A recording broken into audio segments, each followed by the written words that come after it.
guys, thanks so much for joining me for tonight's live sale. It is Tuesday. We're doing a live sale like we normally do every Tuesday, and we're going to focus on new things that just came in so we can work our way through some of that. And then also, I do want to give some updates and let everyone know what's happening. A lot of you guys have commented you've got your kit already. That's awesome. They were shipped priority mail. So not everyone's kit has been shipped depending on when you paid and whether you were a kit subscriber or whether you claimed later. But just know that when they are being shipped, they're being shipped priority so that you can get them as fast as it's possible to send them for a reasonable cost. So we're doing that. Kits, we should start working on those on those fairy journals on Friday. Not everyone will have their kit by Friday, but the majority of you will have your kit by Friday. So we're going to start them. On Friday, we're going to work on covers and assembling a signature. So for those of you who don't have a kit by Friday, just hang in there. We're not doing anything earth-shattering. So more or less, it's going to be a fun hangout, and you can maybe start getting together papers that you would like to do for a signature. You could just work on ephemera, on making master boards or something like that on Friday. We might make a master board on Friday, just, get a jump start on ephemera making. Maybe I will try to tailor Friday more towards, some people won't have a kit, that kind of a thing. So just hang in there if you didn't get a kit by Friday. Like I said, the majority of you will have a kit by Friday. And then that's journal kits. Let's see what else. For Italian paper, obviously I'm running behind on invoicing for Italian paper. I am going to do it in the next few days. So if you just hang tight, you'll get an invoice for your Italian paper and you'll get a tracking number for Italian paper as well. Other than that, we are on that schedule of selling for 2 weeks, and then the next week is invoicing, processing, shipping, all of that kind of stuff. So right now you are only being invoiced every 3 weeks, basically, because we sell Tuesday, we sell another Tuesday, and then the next week is when invoices are processed, your items are packed, your items are shipped, you get tracking numbers, all that kind of stuff. So roughly it is about 3 weeks for invoicing and packing and shipping. There were a lot of people who, like I said, it doesn't matter how many times I say it, some people always miss the information. So if you are new here and you're hoping to purchase tonight, be aware this is the second week, so it will still be another 2 weeks before you will be invoiced, packed, and shipped. If you are new and you are sent an invoice and I do not hear from you, then you are just banned from the channel. I'm not going to do the whole back and forth kind of a thing and all that kind of stuff. So if you're new and you get an invoice, you pay your invoice, or that's it. So I've had, unfortunately, other issues with that just from last week also.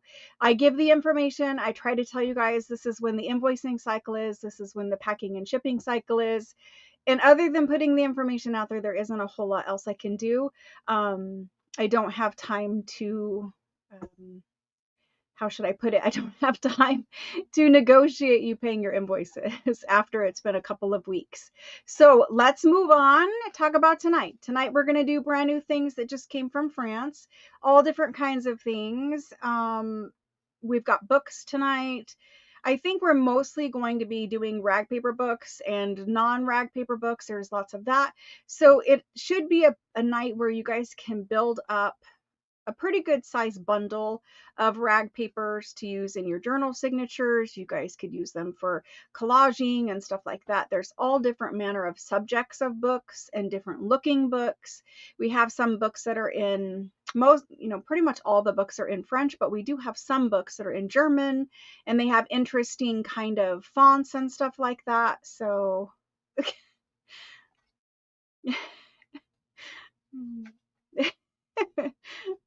we're off to a rockin' start already.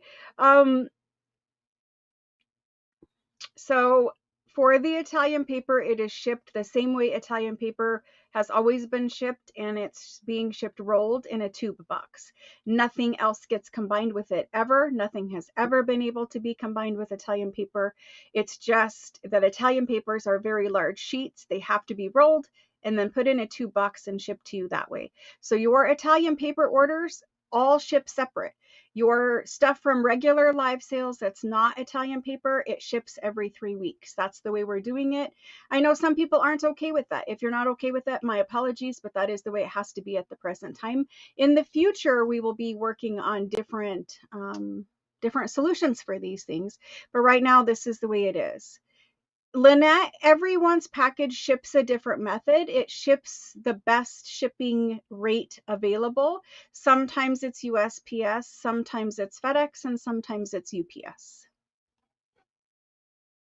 If you have individual questions about your order, about your invoice, something like that, it's best to reach out to me privately in Facebook Messenger or something like that so that you can ask your question about specific like invoicing or something like that. If you guys send an email, emails are pretty much the last place that I answer questions to. I do get to them, but it does take longer. It's much faster if you just send me a message on Facebook Messenger. And I try to get to everybody relatively quickly, but there's only 24 hours in a day. And I just do my best at this point to get to everything every day for everyone. Okay, so back to books, back to rag paper, back to having tons of collage paper to craft with and make whatever it is that your heart desires for junk journals that way. I did upload a couple of videos. So you can't, for those of you moving and changing addresses and things like that, the second that you know your address needs to be changed, you need to send me your new address. Whenever you get an invoice, if you pay that invoice, your package ships. If you need to hold off on shipping, then you need to hold off on paying your invoice.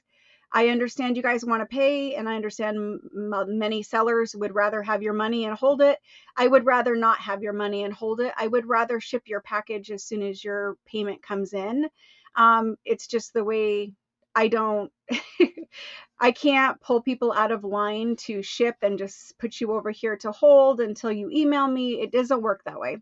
When you pay your invoice, your package will ship to the last address I have on file. If you have a new address, you have to message me, make sure that I'm aware that your address has changed. And then at that point, your next order, so once you send me your new address, your next order will ship to your new address. If you have a current order and you already have a tracking number, then it's going to go where the tracking number is going to take it to because you didn't update your address before that package was shipped.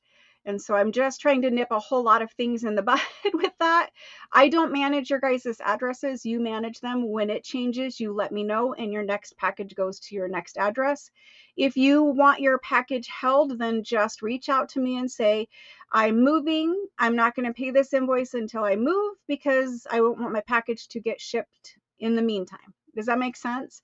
I would rather you guys hold on to your money than me have your money and then, you know, just because it's convenient for you to ask for a package to be shipped, it might not be convenient for me to ship it at that time. I would rather you just wait until you're ready for your package to ship before you pay.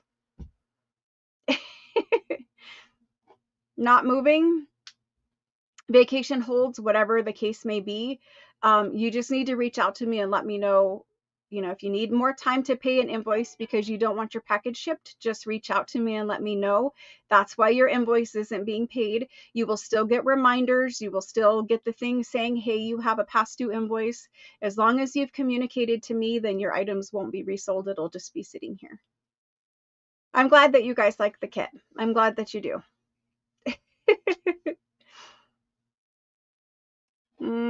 Okay. So for new people, instructions are how to purchase at a live sale. Instructions are in the description box below the video. Basically, live sales happen right in chat. I show you an item. I give you a price of an item. If you want to purchase it, what you do is you wait for me to type the item into the chat. I'll type it in. It'll be highlighted in yellow. You just say me. Once I put the item in, I go from the very first person after the go. So once I type it in, I put go at the end of it. Once I put it in there, the first people after the word go are the people that I take the claims in the order of it. That's the order I take the claims in. And so sometimes you guys will, there'll be 5 items, but 20 people want it. Sometimes there's 5 items and 5 people want it. Sometimes there's 5 items and 1 person wants it, or whatever. So I take the claims in the order that they come in, and I use streaming software. There's 3 different programs that are running behind the scenes to keep us secure here and safe, and to keep the stream up, and to make sure that the comments are pulled over in a time-stamped fashion so that they can be accurately, I can accurately tell you who was first to claim an item. So on your device, you're going to see the names will appear in a different order, because on your device, they're not time stamped. They're kind of just like shuffled and brought to your screen as fast as, YouTube can bring it to your screen. But here through streaming software, it actually timestamps them and puts them in the right order so that I can call the names in the right order for the claims. No proxies. We're not doing proxies for the foreseeable future, just because there are too many people. I shouldn't say it that way. There are too many people who want to use a proxy. There's too many kind people who are trying to help people, and it just defeats the purpose of using a proxy overall. Because if 20 people ask for a proxy and 20 people are proxying, basically it's just defeating the purpose. So for the foreseeable future, we're not going to do proxying. Things, if I have limits on things, like if it's 1 to a customer or whatever, I will let you guys know that. But pretty much everything is open unless I say, only 1 to a person or something like that. Most of the books tonight, there might be a couple of things where there's 8 or 10 of the same type of books, and that might be 1 book per person. But the rest of the things, it's going to be a book sold individually, so you'll just claim whatever book you want. I understand that lots of people rely on proxies. Here's what I will tell you. If you are one of the people who, throughout the country, internet speeds vary. Different parts of the country, like if you live rurally, you might not have fiber internet. Different things like that can affect your internet speed. I don't control your internet speed. The service provider that you guys use controls your internet speed. Sometimes when you get internet from a company, you might choose the lowest price plan, and that is also the slowest internet. Sometimes you can upgrade your speeds, which I'm not suggesting you need to upgrade your speeds to do a live sell. But what I'm suggesting is all of that side of things, as far as internet speed and lag and that kind of stuff, comes from your user end, not the streamer's end. So what I do for people, because I know people have lag, right? I know some people, they live where they live and they're using the best internet that's available, and they're still, missing out on things throughout the night. What I will do is I will offer rounds tonight and every night. I try to offer rounds for people who haven't gotten anything yet, for people who are feeling frustrated because they keep missing out on things, stuff like that. Invoices are always sent to your email inbox, and they come through Square. That's what I use for payment. You don't have to set up an account. You don't pay with PayPal. You literally check out the same way that you would buy anything else that you purchase online. You use all your regular payment options. There's everything from like your regular Visa, MasterCard, Discover, American Express. It takes all of those. It takes I know some people can use Apple Pay or Google Pay or whatever. Some people can use Afterpay, which splits your purchase up into 4 interest-free payments. All of the payment methods are enabled, so you guys can pay however you want to pay. Some people have a Cash App card. They use that to pay their invoice with. It just is like ordering a pizza online. You just pay for it however you normally pay for things, with the exception of I don't take PayPal. It's not through PayPal, but the invoice comes to your email. It comes to your inbox. When you're a new buyer, you have to register before you can claim anything. So if you see something that you want tonight, here's what I will tell you. If you sit back and see how the first couple of sales, the first couple of items go, that will kind of show you how the sale works. If you decide that you want to purchase something, you will need to pre-register following the instructions in the description box below the video. After you're pre-registered, you can put in a claim. I may limit things for new buyers. I may not let new buyers buy everything. It just, I need to even it out and make it as fair as I can for people. And sometimes, unfortunately, many new buyers are good, great people, and they're here for the right reasons and all that kind of stuff. But sometimes, because someone is new, they're using a banned account, because unfortunately, people get banned if they don't pay their invoices, whatever, you know. So sometimes people come back and they're using a banned account and they're creating a new account and then pretending to be a buyer. They claim a whole ton of stuff throughout the whole night, taking it all away from other people. And then they don't pay their invoice, and it's just a huge waste of time and frustration for everyone. So that's why new buyers register, and that's why I may limit the purchase amount or quantity of items or whatever the case may be for new buyers. Mostly I don't, but occasionally I do.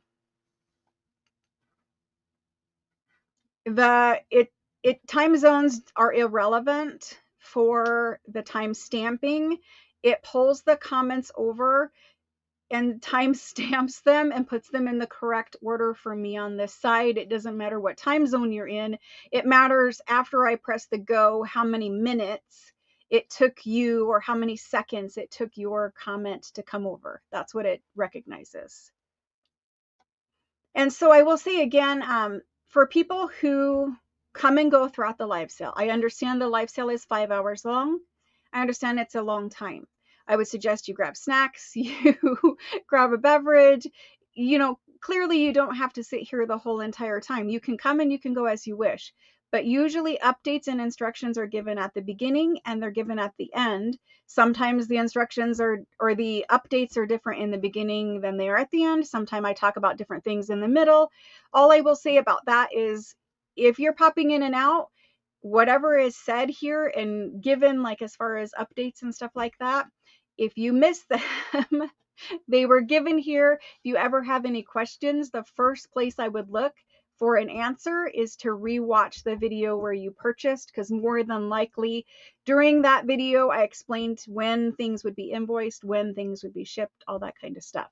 For new people, just understand that your items are not shipped to you until you're paid, and your items are not invoiced to you until I am ready to ship them, meaning when you get an invoice, you usually get a tracking number within a few seconds of your invoice. That tracking number is your real tracking number, and that tells you your package is packed. It is 100% ready to go. The label is on it, and once you pay your bill, then that package just leaves, usually the next day. Sometimes it's delayed. If for any reason there's a question on your invoice, I have to reopen your package to count something. If you have any type of, I don't have a full complete address, or I'm missing some information from you, if it needs pulled out and not shipped immediately, then it sits here and it waits until I have time to resolve whatever that issue is. I do my best, but unfortunately, I can't hold up the entire line of people if something needs talked about, fixed, adjusted, removed, added, that kind of stuff.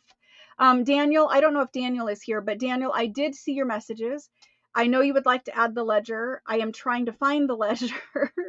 If you have a screenshot of the cover of the ledger, or maybe even cover and inside page, if you have that screenshot and you send it to me, that might help me, because many of the ledgers I sell have that black cloth cover and they look very similar, or they have like a marble cover that also looks similar.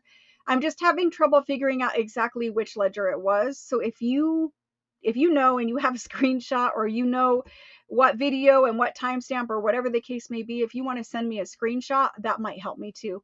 The other thing I want to say is Daniel's talking about a ledger that was still available. It was marked still available after a live sale ended. Just so you guys understand, when we do a live sale, things have to be purchased during the live sale. You can't rewatch the live sale later and then make a list and email me a list of things. Unfortunately, I'm at a point now where I can't go back and like add people to things and change things. I just can't do it. Everything has to be purchased while the live sale is live, except for occasionally I will have usually larger items like ledgers or something like that where I number them and I say, this is ledger number 4, it's still available. And I think that's what happened with the one with Daniel. But unfortunately, that tag is no longer on the ledger and I cannot figure out which one he wanted. So that's that. Most things cannot be purchased after the live sale is not live. If there is something available after the live sale isn't live, I make sure I tell you guys that this is still available and I number them. New one, oh, Etsy is very separate. There are some people who are still messaging me through Etsy regarding YouTube videos, regarding live sale stuff. Just understand, Etsy is for Etsy sales only. Etsy, if you purchase on Etsy, it cannot be combined with the purchases here at the live sale. It has to be its own separate thing because Etsy is its own separate thing. It has its own shipping time frames. Everything from Etsy is handled differently than here. And that also involves messaging. Like there's people messaging me about links to videos and things like that. Etsy is for Etsy purchases only. Everything else you have to send me a Facebook Messenger message, send me an email, something like that. So after we go through all of this mess every time, and I'm going to stop doing this in the beginning of videos. And I'm just going to tell you guys now, next Tuesday, we are not going to go over all of these things. I've said it enough. The information is out there. If people have questions, they're just going to have to reach out in a different way because we shouldn't start out a live sale going through all of these things every single time. People have been around here enough, I think, that they know. The new people can ask questions or read the description box and get it done. But I think we've said it enough times. In fact, some people are mad because it's like, well, you're eating up time and you're wasting time and all that kind of stuff. So to make less people mad, we're just going to stop doing the whole updatey thing. I'll do a quick little hi, how are you? And we're going to get to it. And I know, it is a lot of stuff and it is a lot of trying to figure out, especially when you're new. It is hard when you are new because the emails have to communicate. You have to send me your information. You're not sure when I'm invoicing. You're not sure when I'm shipping. It's just hard when you're new. I do give the information verbally, but like I said, not everybody joins the sale at the same time and stuff like that. So just be patient when you're new and understand everybody gets done through the line eventually. Some people got mad because they're like, well, I felt ignored. I apologize that you might feel ignored, but just understand there's only one of me. And I do my absolute best to work through the line of people, that work through the line of emails, whatever the case may be, there's always lines. And I work through them as fast as I can. I hate the fact that somebody feels ignored, but unfortunately, we're just at a point where you just need to be patient and then everything will come together and work. Unfortunately, I can't just, like, some people are mad. They're like, well, I only bought one thing. Why can't you just invoice me and ship that one thing to me? And it's because if I do that for the 10 people who asked, that's delaying invoicing and packing and shipping the 150 who didn't ask, who are still waiting in line. So while it seems like a simple request where, well, I only bought one thing, why can't you just invoice me and ship it? Because A, it gets everything out of line through the systems that I have to keep everything organized. B, because it makes everybody else have to wait longer. So that's what I'm doing. I'm just trying to keep it fair and even. And when there's this much stuff being sold and this many buyers buying, you have to have some kind of system that you create and that you stick to keep it organized. And that's why you're seeing me be less flexible with outside requests and things like that, because flexibility also equals errors, unfortunately. And the way that we work through it smoothly and as quickly as we can is by keeping the steps down and just working through them one by one until we get to the end and you get your package. Thank you guys. I appreciate it. Thank you. Okay. All of that to say, we're 25 minutes in again. This is why I need to stop doing it. Because it's very frustrating for people who have to sit here and listen to it every time. Oh my gosh. I appreciate you guys very much. Honestly, you guys are amazing. You always show up. You always are here to support each other. And let me just briefly talk about the challenge in the Facebook group. If you're new here and you don't know, I have a Facebook group called Junk Journal Makers. There's a link in the description box for the Junk Journal Maker Facebook group as well. Anyone can become a member of the Facebook group. You just go over there. You say you want to become a member. As long as you're a real person, you get approved. Anyway, in the Facebook group, there's a challenge for the whole entire month of May. It's where you post a picture of something that you've made for a junk journal. It doesn't matter what it is. It could be a cover. It could be a fully finished journal. It could be a pocket, a tag, whatever the case may be. You show a picture of it. And the point of the challenge, where you show it every day, you show something different every day, or as many days as you can do, or, you know, if you take the weekend off, or you don't have to post every day. You're just participating as often as you can. The point of it is to inspire other people from your makes, because, you know, while I do craft with me's and I do 365 videos and show stuff that I make, you guys are all making stuff too, and your stuff is also beautiful. And, you know, people look at your thing that you made and they, oh, that looks nice, I would like to give that a try. Or, hey, that I didn't think about adding lace there, or whatever the case may be, right? Your photos inspire other people. That was the point of it.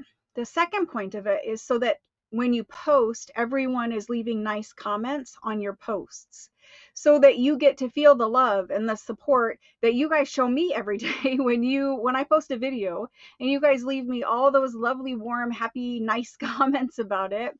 I want you guys to all feel that too. I want you guys to feel the comments and the joy and the happiness that people got from looking at whatever it is that you made.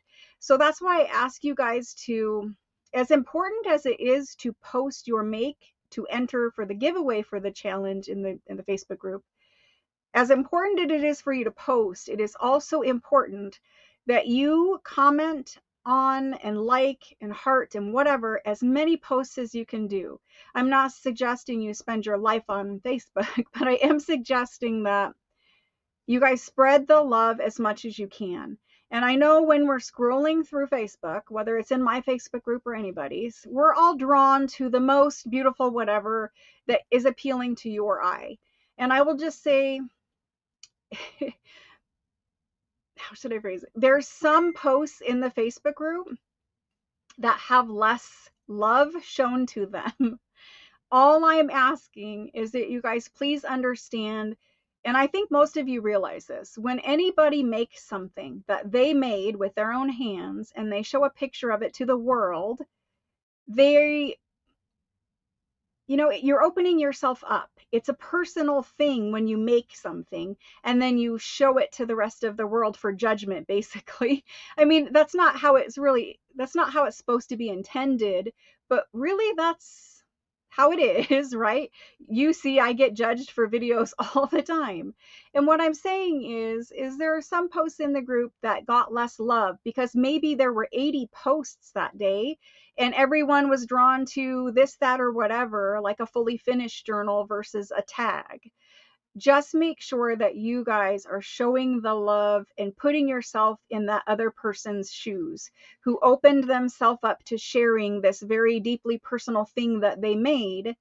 And make sure that even if it is something very simple, or maybe it's not exactly your style because you like to make, you know, steampunk and this is very frilly, just be aware that when people share something they made, it's sharing a piece of them, a personal piece of themselves. And everyone is looking for that validation, that love, that heart, that, hey, it's beautiful, or I really like the way you use X.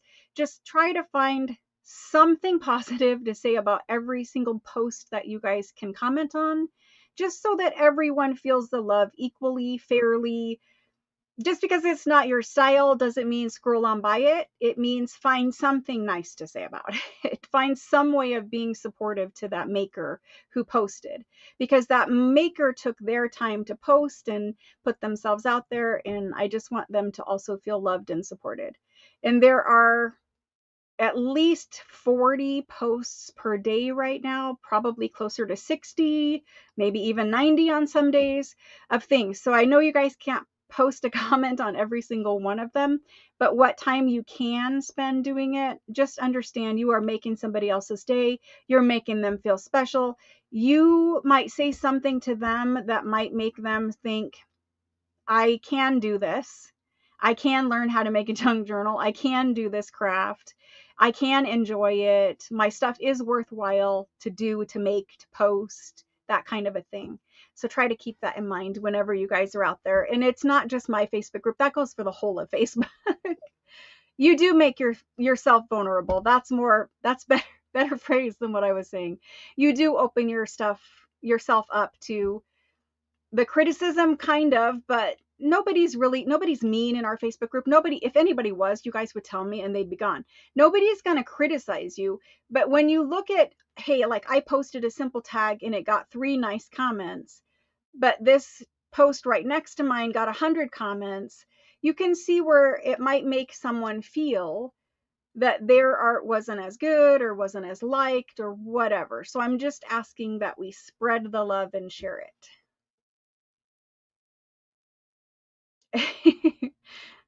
Well, I'm glad that you guys are doing it and you're supporting other makers. That's very important, to support other makers. No one is mean in ours. That's correct. If they are, they're only mean to me, and it's only one time. So they're not mean to you guys. Anyway, we're going to get this live sale started. You guys are like the nicest bunch of people, which, you know, the Facebook group has many more people than come to just the live sales, but I still will say the Facebook group is full of very nice people. Occasionally somebody says something or whatever, but they're not there for long. Okay, let's move on from that. All right, anybody else? Last chance for question and we're moving on. If you do have a question, do you notice how, like, when people are talking to me or trying to get my attention, they're using all caps? It's not them yelling. It's just them in this group, in this live sale, in the chat. You need to use all caps if you're saying something to me. If you're trying to get my attention, if you have a question, if you're talking to me, you need to use all caps so that I know you're talking to me, because throughout the sale, you guys will all be talking to each other or talking about a tag or Tim Holtz or whatever you guys were talking about. And so sometimes it's hard for me to know if you're talking to me, if the comment is meant for me, or if it's you guys are having a conversation in there.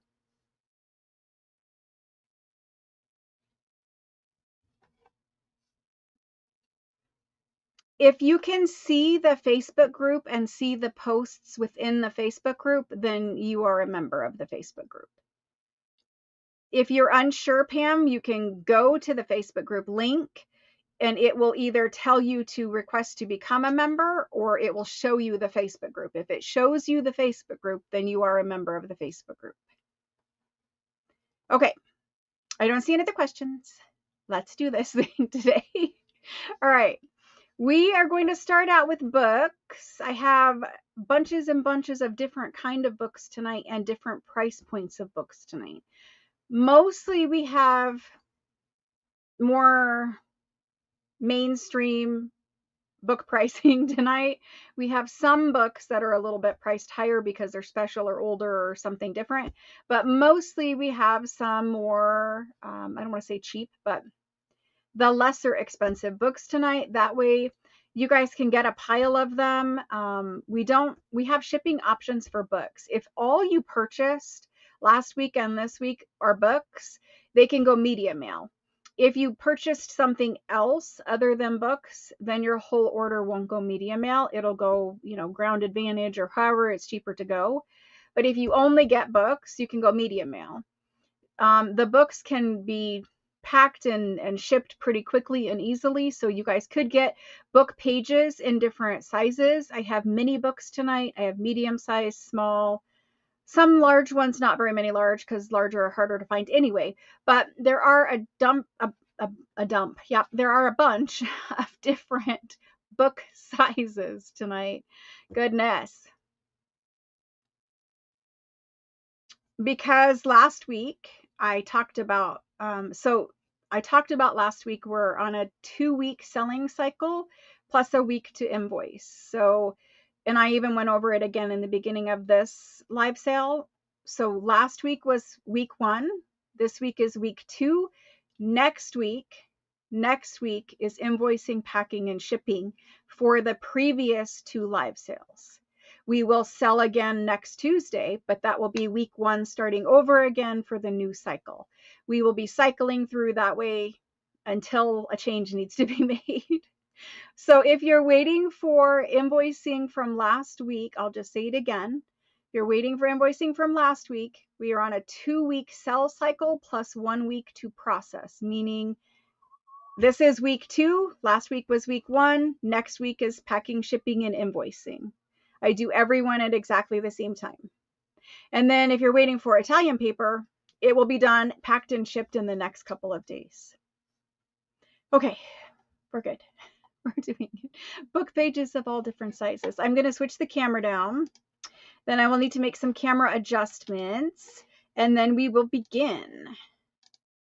We're going to turn that on momentarily. We're going to turn that down, and now we're good. Okay. You're all right. It's okay. I know lots of the new people, it's always hard the first time because you don't really know how the things work, and you got to go through it one cycle, and then and you're like, oh, okay, I'm good now.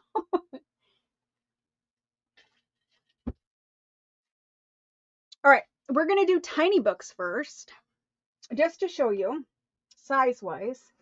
These are tiny. They're very cute little fat chubby books. We have some medium-sized books that have nice, beautiful green embossed covers. These are like a medium size. We have some super large ones, and we have some regular large ones, but I don't have those on the desk. So we're going to start with the smallest. We also have a bunch of, I took my shelf of these guys. Let me show you a couple of these. I took the shelf of the prayer books and brought them in here. So the prayer books usually have like decorative page edges on all of the pages. I don't know what this one looks like. This one's a little older looking, but beautiful illustrations on the page edges. So we have a bunch of those tonight. We have these guys, these are the older rag paper kind. So we have things that look like that. Those. I don't have any more of those kind of rag paper ones, but we have other, I don't know, other things. We'll get to all the things, but we're starting with the smallest books. I just want you guys to know that, so that if you're looking for the staggering pages, so you have tiny, you have small, you have medium, you have large, you have extra large, these are the smallest. I'm going to measure the books. And this is the smallest on the right, working our way to the largest on the left. The smallest one in this pile is, the page sizes are going to be about 2 3/4 by about 4 1/2. And it's about 1 1.25 inches thick with the book boards. So that's the smallest. The largest one here is about a little shy of 3 inches by about 5 inches. So just smaller than an index card. Super cute little books. Okay. I'll go through them. We're going to ABC them, or yes, we'll ABC these. We will ABC them. Okay. This one here, this is A. It's got a beautiful spine, got some embossing on the spine, some gold. Opens up here. This is the title. It's printed in 1841. And inside this book is formulas. It looks like chemistry formulas. I'll hold it up close. Chemistry formulas throughout the entire book. This is book A. This is a rag paper book. It is a rag paper, but I'm not going to say it's super old rag paper. It's a newer rag paper. It might have a little bit other fiber content in it.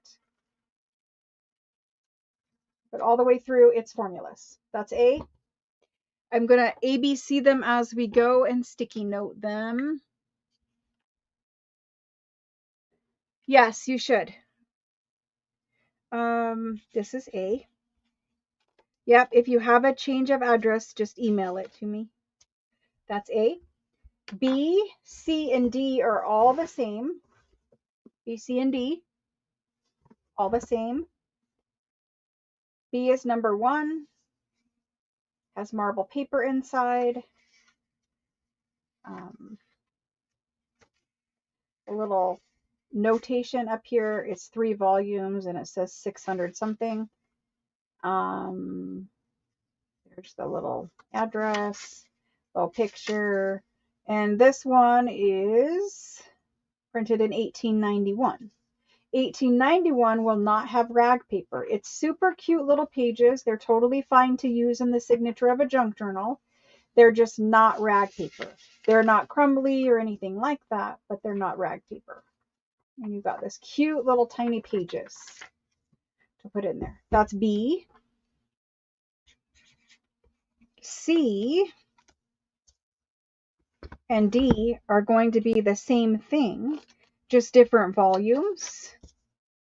I will flip through them quickly inside. This is D. It looks like P, but it's really D. So C is the same. D is the same. Some pictures in there occasionally. There they go. Then we have, let me slide these up here. We have E. Now E has a cracked leather spine. It's got a textured, like embossed and debossed frame around it. Leather covers. These are super cute little covers too. It has marble paper inside with gold border. A little title page in here. Lovely picture. There's the title page. It's printed in 1882. And it has a little loose page right here. It does start with page 3 here. And then it's got gold edging on it. Cute little pages. They're not rag paper, but they're a very nice paper. It's not pulpy. It's a very nice paper. A thicker, nice paper. So that's that one. And there's a series. So this is the first one. That's E.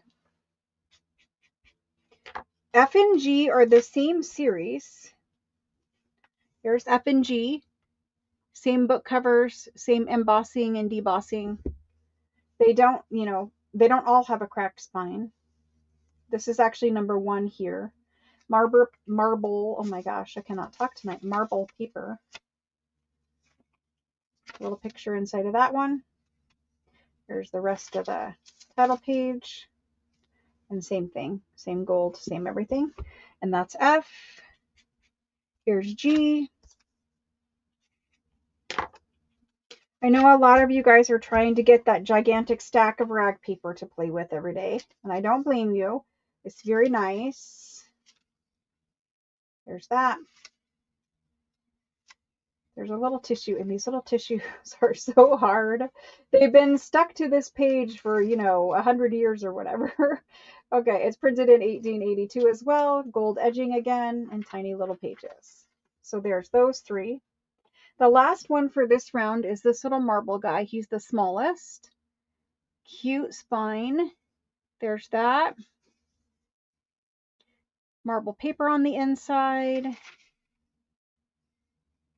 It looks like it's got a little name here. It was printed in 1844. It has gold edging. Tiny little book. And it's tiny, tiny print. And it's like poetry. It's very, very cute. Very cute. Nice paper too. And deckled edge. That's cute. Very cute. Not all of them are deckled, just those couple, which is kind of strange, really. But just those couple are deckled. There might be more somewhere, but just those few there. Very cute little guy. Okay.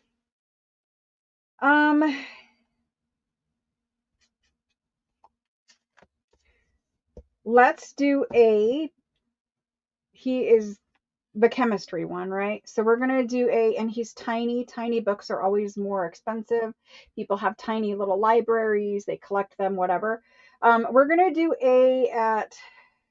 I'm going to do A at 55. That's still very reasonable for him. B, C, and D, I'm going to do at 45. And I'm going to carry that through. So we'll do 45 at those. And we'll do 45 for these guys. And we'll keep that going here. So A is 55. And we're going to do H at 55. And everything else on the table is 45. So there's the books. This largest one here is just smaller than an index card. This guy is a little bit, half an inch here or there, smaller than an index card. There's those. All of them have a good chunk amount of pages to them. None of them are skinny. So there's those. This guy is literally the thinnest and he's still an inch of pages. I'm going to type them in. These are all written in French, yes. I'm going to type them in. We're going to do French, antique, tiny books. And they're priced as you guys see them here. So I'm just going to put go. And now once you guys see the go, then you need to type in your me. If you are claiming for the first time, you needed to be pre-registered following the instructions in the description box below the video. Rose, I have asked and answered that question a couple of times. The Italian papers will be invoiced in the next few days. Yeah, in the next few days, Rose. I know people come and go throughout the whole time. It's just hard to keep answering the questions over and over again. Okay, so for these little books, we're going to go the first person after the go. Everything tonight will be called the first person after the go. And that's Allison for A. Allison, thank you. Jackie is next, and her first choice is E. Thank you, Jackie. After Jackie, we have Amy, and Amy is claiming B. And I am writing the initial of your last name or your whole last name on your book. I'm just not saying it for you guys. And then after that, we've got CB, and CB's next choice would be C. Thank you, thank you.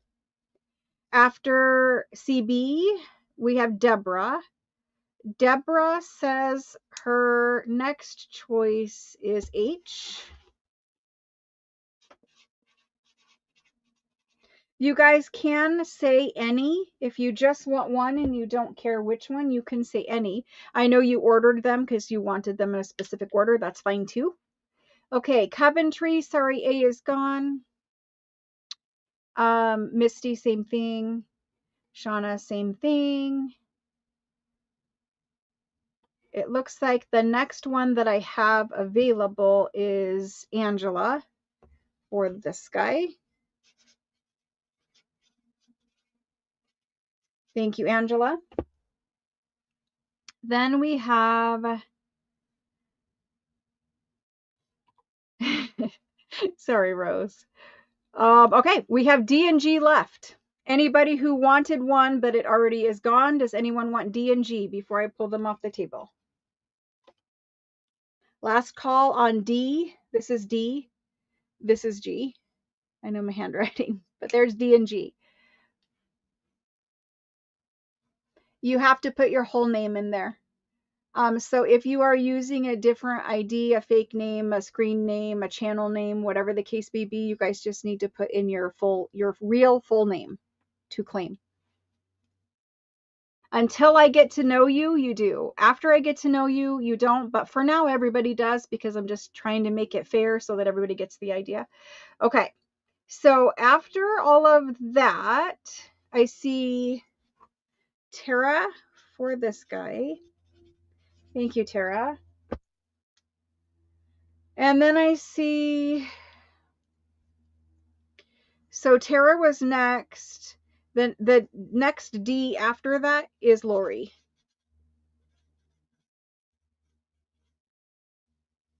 So that means they're all gone. I do see Sharon and Paula. Unfortunately, Lori was just above you guys. All right, so that's it for the first round of tiny books, and that is the only round of tiny books tonight. The next round, I have multiples of the same book.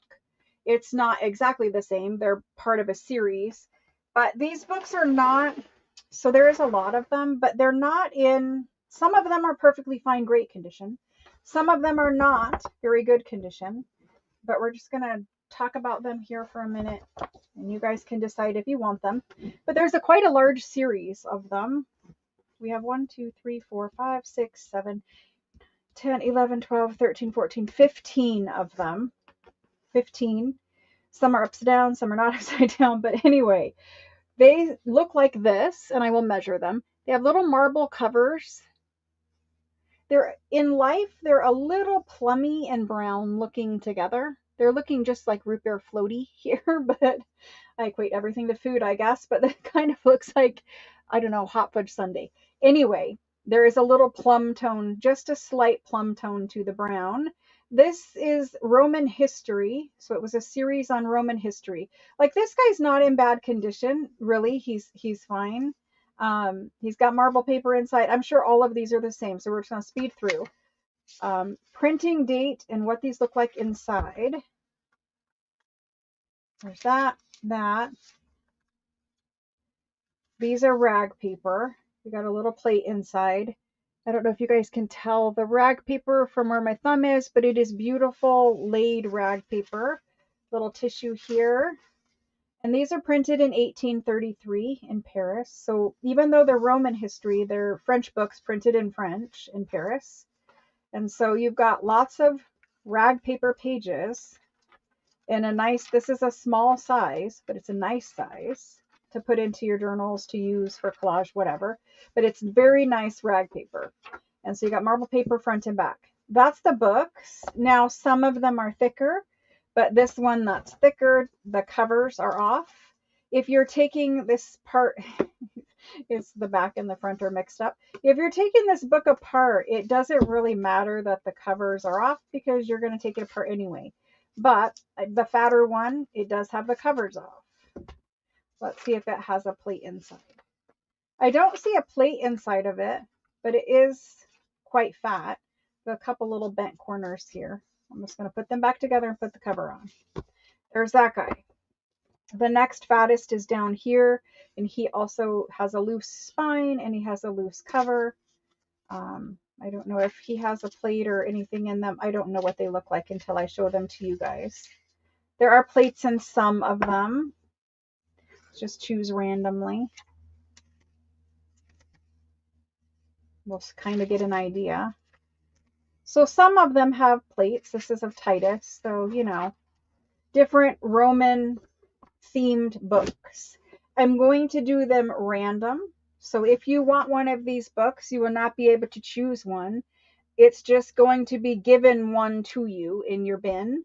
So don't claim if you're not okay with random. The other thing worth pointing out is some of them, like this guy, his cover, it's actually bent a little bit. It wants to come up. So some of them have a little bit of bending right here. Again, if you're taking it apart for pages, it literally doesn't matter, but you know, I like to be accurate. So there's that. It looks like this guy might also be a little bent. Yeah, he is definitely bent and broken. So one of them has a cover, or has two covers. See how bent and broken? One of them is like this. I'm going to put this guy at the very end, and the last person to claim will get this guy because he's in the worst condition. And we will do this guy next. The rest, I do not see any bends, but these two look like they were bent a little bit. And this guy I will discount just because he's different. He's got covers that are damaged. The rest of the covers I believe you can repurpose and reuse to make a journal. This guy I don't think you can probably find a creative use for them, but the covers are broken. Do you see how they're broken? So I'm going to discount this guy, and he'll be the last person to claim. And you can tell me if you don't want him once it gets to you. Okay, moving forward. We're going. Again, I have to count 2, 4, 6, 8, 10, 12, 14, 15 of them. Let's do these guys. And I needed to measure for you quickly. He is 3.5 inches by 5 3/4. 3.5 by 5 3/4, so slightly larger than index card. It's pretty small. Okay, antique French book. These guys we are going to do, they're rack paper. They have marble covers. They have nice spines. I'm going to do them at $38. $38. They are randomly chosen. And there's the go. So if I put your name on one tonight, it may be the one in your box. It may not be the one in your box. Just know that going into it.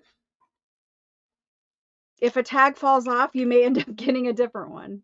Okay, starting from the first person after the go, and I did not wait that time for you guys. First person after the go, Paula, and this is Paula B. I need to make little tags for these guys. Paula B. There we go. Next is Terry. Terry P. Thank you. Thank you both. Okay, after that is Diana.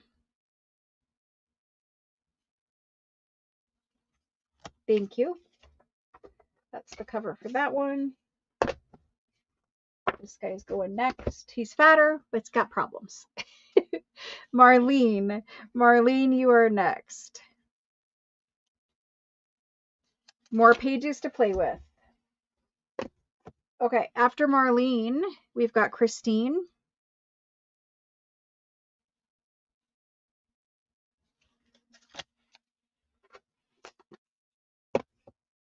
After Christine, we've got Danny H.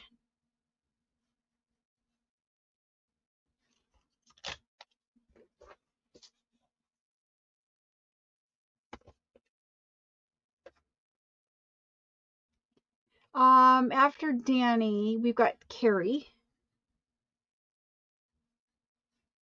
Carrie G. Thank you all. Next is Zelda. Thank you.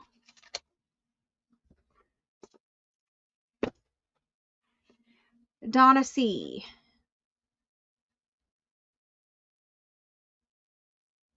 Thank you. Karen J. Thank you.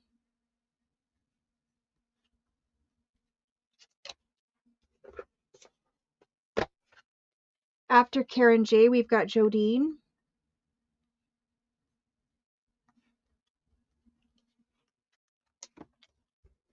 After Jodine, we've got Cece.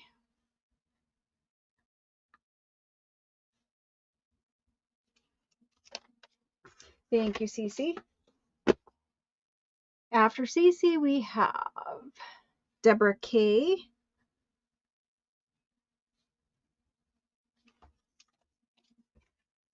Again, fat, but his back cover's loose. Next, sorry, I just bumped that camera. After Deborah, we've got Cheryl, and this is Cheryl W. Thank you. And this guy, he's just bent. He'll be all right. The next one is the discount one. If Jackie H, if you do not want this guy, Let me know now so that I can offer him to the next person in line.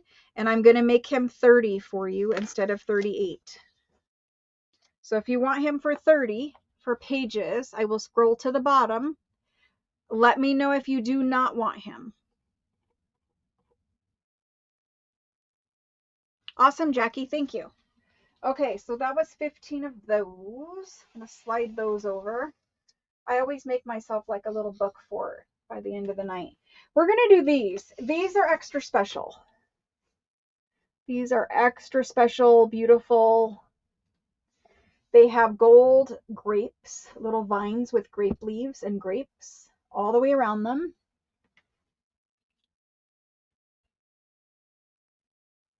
There's that. If you haven't gotten one yet and you've been trying, don't get discouraged.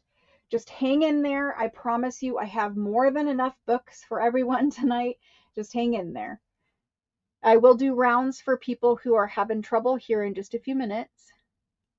So he's embossed. So the gold grape leaf is front and back. He's embossed in the center with a little medallion. And then up in these corners, it's a really pretty scrolly kind of acanthus leaf decoration.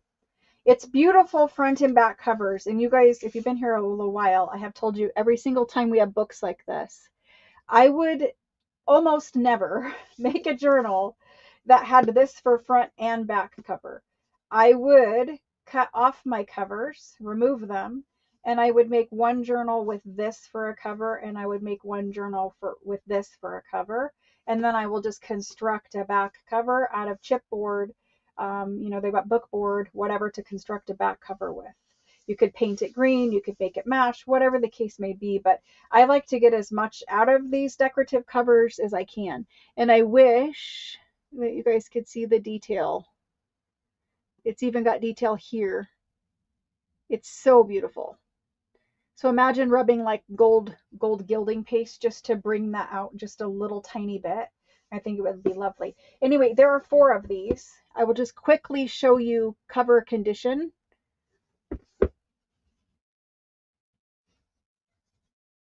They're all really about the same. Some have a little chew here or there from being bumped or whatever the case may be. Inside, you've got more of that gold and green border with marble paper. Looks like they were priced at $400. I don't know what of that, but $400. It's printed in Paris in 1825. And I'm not really sure, you guys can look that up, not really sure exactly what it's about, but it's printed in 1825. It's a book I'm not familiar with. And it's dedicated. This is the first one. It is lovely rag paper. You'll notice some foxing and speckling throughout the rag paper. It's beautiful old rag paper. Lovely aged in this one. Now, all of them might be different. I don't know. Sometimes they make later books in a series in different paper, but that's this one. And again, we're in 1825, and it's a beautiful book. This guy here does have a little, I think you guys can see, a little discoloration here. When we do them, we're going to do them random because I don't really think it matters. And it's important to point out, like, that rag paper is very nice rag paper. It's beautiful. That was the back side too. This is the front. It was sitting on a bookshelf, and there was a smaller book that was covering it here. And this end was sitting exposed on the bookshelf. Same with all of them, really. And the oxidation from being exposed to the air is why there's that little stripe there. It's not super noticeable, but yet it is there a little bit. Again, super nice rag paper, super nice marble paper. They're all 1825. This one's the same rag paper. This one is exactly the same. Very nice old rag paper. And I'll measure them for you so you know that too. This color is a little more of the darker color. It's super nice and sturdy. So sometimes you want pages that are different colors of rag paper. We are at 4 inches by 6 and about 7/8, honestly, of the size of the cover. So 4 by basically 7 is where you're at with them. This is their spines. They're out of order, but it's 1, 2, 3, 4. It's just 1, 3, 4, 2 here. That's the way we're going to do them. First person gets number 1, second person gets number 2, next is number 3, and last is number 4. You can see there is a little bit of indentation here or there where they've been bumped or something's been sat on them or whatever the case, but that's them. We're going to do them. 1820s. Let me see if I can kind of show you some of the embossing. Little bits. Okay. And it is like a forest green. Not too dark, not too light. It's a nice green. All right. Antique green embossed cover. Be helpful if you spelled it right. Cover books. These guys are going to be $68 because of the covers and the rag paper. $68 a book. I only have the 4 and they're going in right now.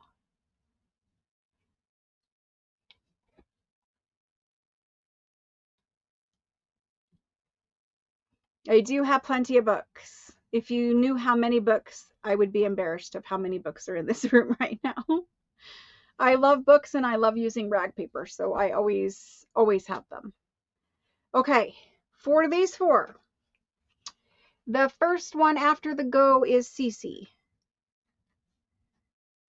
Thank you, Cece. Is this number 1? I said we were, yep, that's number 1. Said we were going in order. After Cece, Diana. Think about like Christmas journals too. Be awesome for that. Thank you, thank you. After Diana, we've got Shelly. Shelly, was it you that messaged me? You guys didn't see videos for a couple days and then I posted 2 today. Somebody got worried. And I always tell you guys, don't get worried. Just understand sometimes I'm buried packing or making journal kits or whatever the case may be. Okay, so we have Shelly, and then we have next after Shelly is Lynette. It's Lynette S. And that's the 4 of those. I see that there are a lot of other me's down there. Just hang in there. I have other fancies tonight as well, but hang in there, guys. Okay, these ones are a little bit different. In I didn't know if it was you for sure or not. Yeah, just hang in there, guys. We'll be here for 5 hours, 4 more hours. I promise everyone will get something. Okay, I have to stop and drink every now and then. When you do this, you're not used to talking straight for 5 hours either. We're gonna do some red books, and I have a bunch of them pulled, and I kind of want to show you the red section. This isn't all, but this is where we're gonna start. So there's one gigantic one, and I've actually had this book before. This is what it's called. It has this rose bush that goes up with little roses. It is green. I don't know if you guys can see it's green. It is green. It probably was gold, but now it's more of a greenish, tarnished color of gold. And it's got its title in here. Now, you could use this for a very large glue book, journal, whatever you want to do out of it. It's a big book. But there is a rose bush, and then obviously your border around it. This is its spine. I'm going to give you overview, and then we're going to do details. So there's a gigantic one of that. Then these ones, we've got one that looks like this. Just a nice little red book with hubs on the spine. Nice little red book. Got this one, and it has this little embossed thing here. Pretty spine. Look at the flowers on that spine. There we go. Beautiful. We have 3 of these, and the best one is on top, and then it's the medium condition and the worst condition. The first one isn't bad. It used to be red. It is now faded to pink. The back is a lighter pink. It is faded to pink and gold. Then there's this one, and it's grungy. And that was closer to the original color, but they were red. And this is the super grungy. So it's the rose, it's like illustrated rose, I don't know, bibliothèque rose. I have no idea how to pronounce it, but anyway, you guys see it there. This manufacturer made a lot of books. It's actually one of the most famous printing houses, publishers in France. And they made a lot of books for schools and things like that. And so these were more than likely like some kind of children's storybooks or something. But there's those, possibly school books. There's two of these. Just red, nice red book. So we did green, now we're doing red. And then there's 5 of these guys. And you can see their spines are cut. They've got little embossing on them. This is where we're going to start with these 5. And then we'll get to these other red ones. And then I have a bunch of fancies, leather covers, fancy marble paper, that kind of stuff. Let's do these 5, get them out of the way. Again, not the best condition, but you know, they are what they are. We'll ABCD them, and that way you guys can choose whether or not you want a spine or whatever that's cracked or broken. A looks like this. What is right here? I don't know if you guys will. It's like a little angel, cherub with wings and a trumpet. I would call it an angel with a trumpet, but there's that. They all have this. It's a red cloth cover, really. Hardback.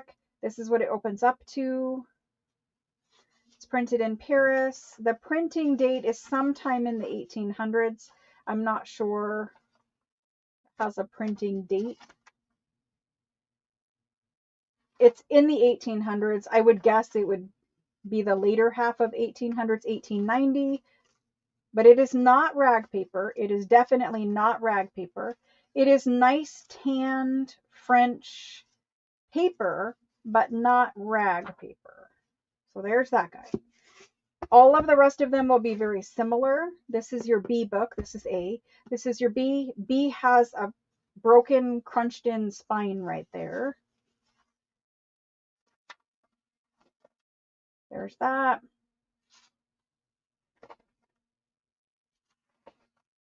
Talking about Don Juan. If you want Don Juan, that's B. And there's that. Just French paper. Awesome for lots of things, just not rag paper. This is C. C is fine. Again, they're all the same from here on out.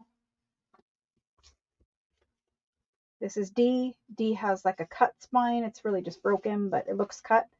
And then this is that. Same thing inside. This is E. E is fine. It has like some embossing through here. I don't know if you guys can see that.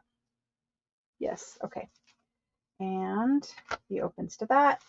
And there's that. So these guys, A, B, C, D, E. You guys can call it out. A, B, C, D, E. Hopefully you guys can see that. All right, we're going to do it. These guys, red cover, French books. And we're going to do these at a whopping $22. $22. This round open to anyone. The next 2 rounds are for people who did not get a book yet.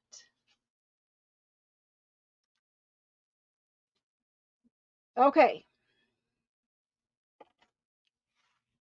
Going in order from the go. Paula B.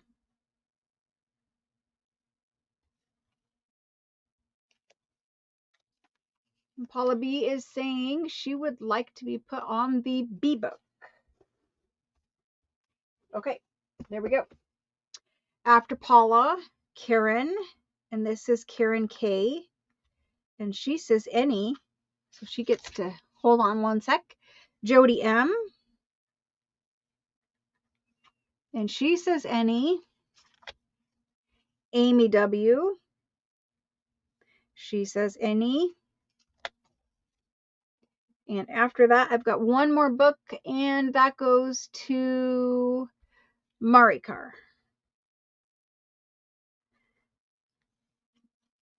And that goes E. Perfect. Thank you. Here we go. There it goes. And it went Karen, Jody and Amy. Thank you guys. Thank you. Thank you. Okay. Next, these guys. These guys are hardback, cute little red books. Now this round is only open for people who did not get a book yet.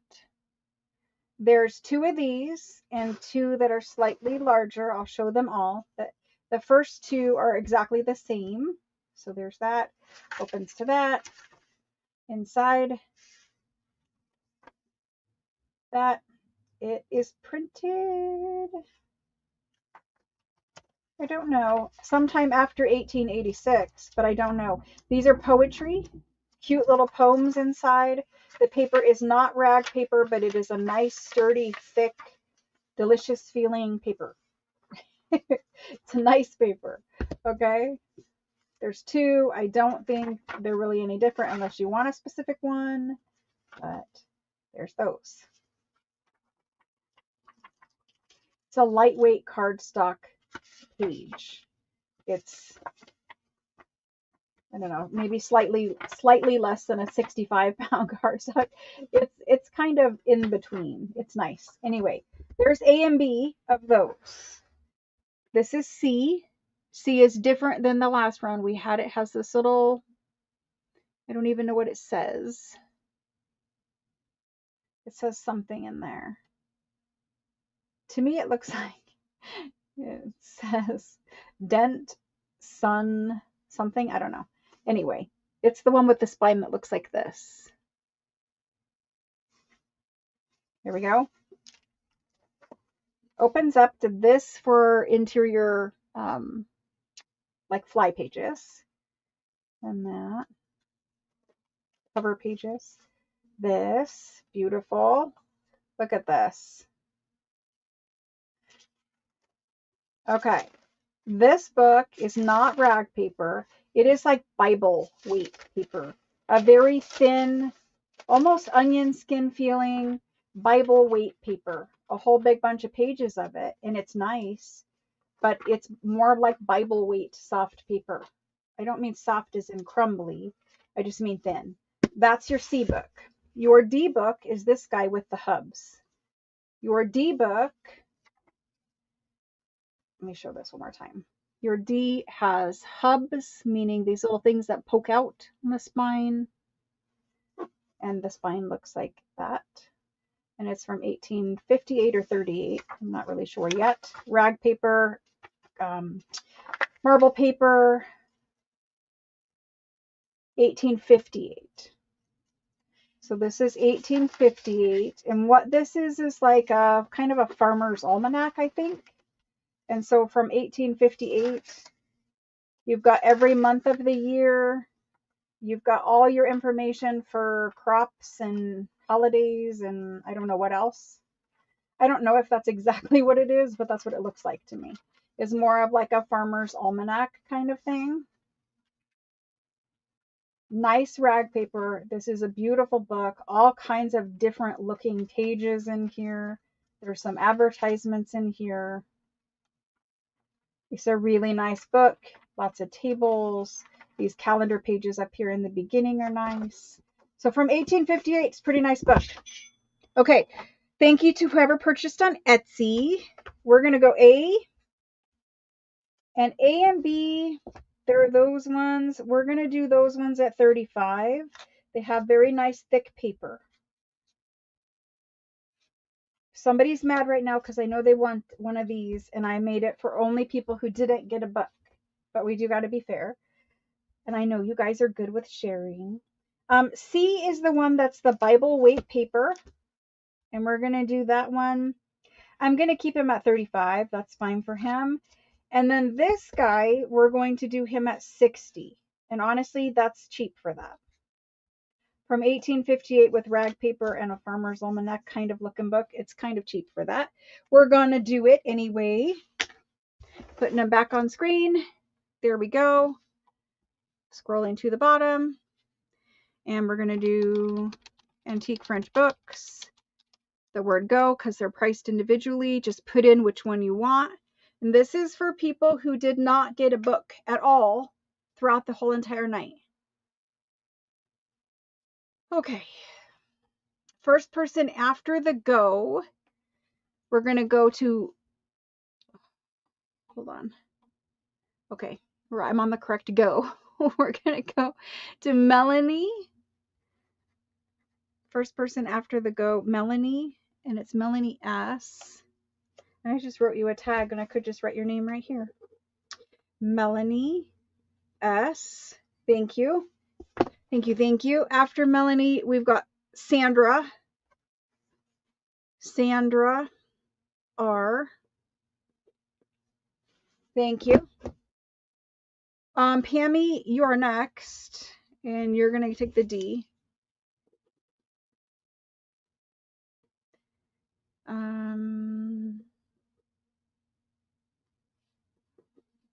Got to write out your whole name. Thank you, Pammy. And then after that, we've got Rose.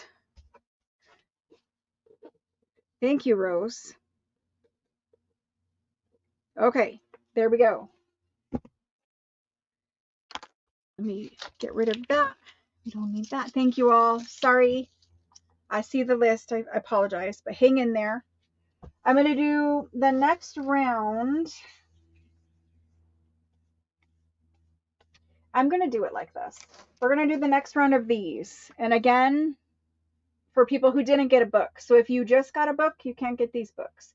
If you got any books so far, you can't get these books. I have other fancy books, so hang in there. So I've showed you these before. The last one is the worst condition. Medium is medium condition. First one is pretty nice condition other than fading. So it's pink and gold.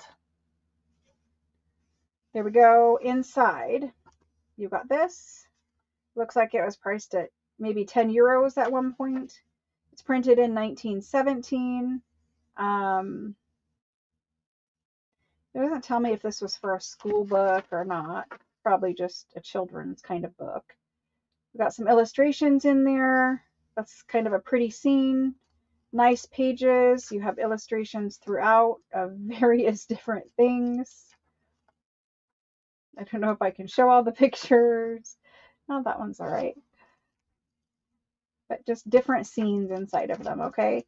So they're over 100 years old, and they're French children's school books, more than likely. There's that one. That's A. The B one, again, they're just worse condition. But if you're taking them apart, you got that on the inside. Printed in 1917. These are not rag paper books. I don't know if I said that on the first one, but they're not rag paper. Got various scenes, you know, children's stories. So whatever the story was, that's what you've got in there. That's B. And C, obviously very grubby. You're going to have to do some mixed media, some kind of work on that guy. And again, he is the same kind of book. And different plates inside of there. Whatever the scene is, that's what you got. I can't even flip through that. That doesn't look very good either. Somebody's getting swatting. I don't know what you want to call that. Anyway, A, B, and C for these guys. I gotta quit showing pictures before something else pops up. A, B, and C. A, you guys can choose which one. I would suggest putting in any. A, B, and C. There we go. For only people who did not get a book yet, we are going to do these ones at 40. And I'm going to keep it the same. It's just how it is sometimes, I guess. I don't know what else to say. All right, we're going to do antique French books. They're 1917, so 100 and, what is that, 8 years old. French books. And we did them at $40, and there's the go.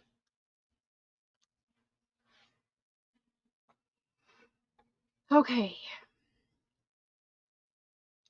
So, first person after the go that did not get a book yet is, just scrolled off my screen, Susan. This is Susan Elliott. Oh, she's an Annie. I just assumed. Susan, hang on just one second. One book for Susan. Tracy. Tracy's next, and she claimed A. Tracy H. There we go. After Tracy, we have claims for A. Okay, so the next two people said any. Well, the next person said any. So that puts Susan here. Susan got the B book. And after the B book goes to, I keep bumping the camera. I need to move my stack of books. Coventry. Coventry got the C book. Thank you guys very much. Let me move this pile of books so I quit bumping it, hopefully. Okay. I see that there are a few more people who wanted a book that didn't get one yet. Hang in there. We'll do some more rounds like this later, but we got to get back to opening it up to everyone just because nobody likes to sit here and be told you can't buy something. It's different when fate or internet chooses, but when I tell you you can't, it gets frustrating. So this is the large red one. I didn't measure anything for a while here. This one is super big, so I'm gonna measure it. It is 7 3/4 inches by 11, I'm going to say 11 and a half by 7 3/4. Very large book. This is the one with the rose bush cover. The spine, you know, it's coming here open. It's really common for that to happen on these larger, heavy books. But anyway, it's coming open. It's got a little crack here. It's like a cloth fabric covering. It has texture to it. I think rubbing some, again, gilding wax or whatever, kind of putting the gold back in there. And then these roses were red. So I think that's kind of cute. Somebody's tried maybe to do a little really rustic repair here or something with some little paper strips. But anyway, the cover is coming loose there too. I mean, we're going to take it apart, I guess, so it doesn't really matter. But this is the title of the book. And it has beautiful pictures of whatever. And I don't know when it was printed, but this one is either late 1800s or beginning of 1900s. Did I skip over it? Oh, 1924. 1924. And I'm just going to flip large pages, some color, and some black and white little illustrations. Looks like it's a book about war, fighting, I don't know what.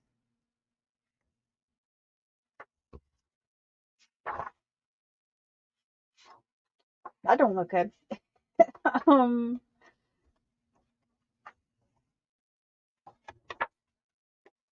Nice size pages though.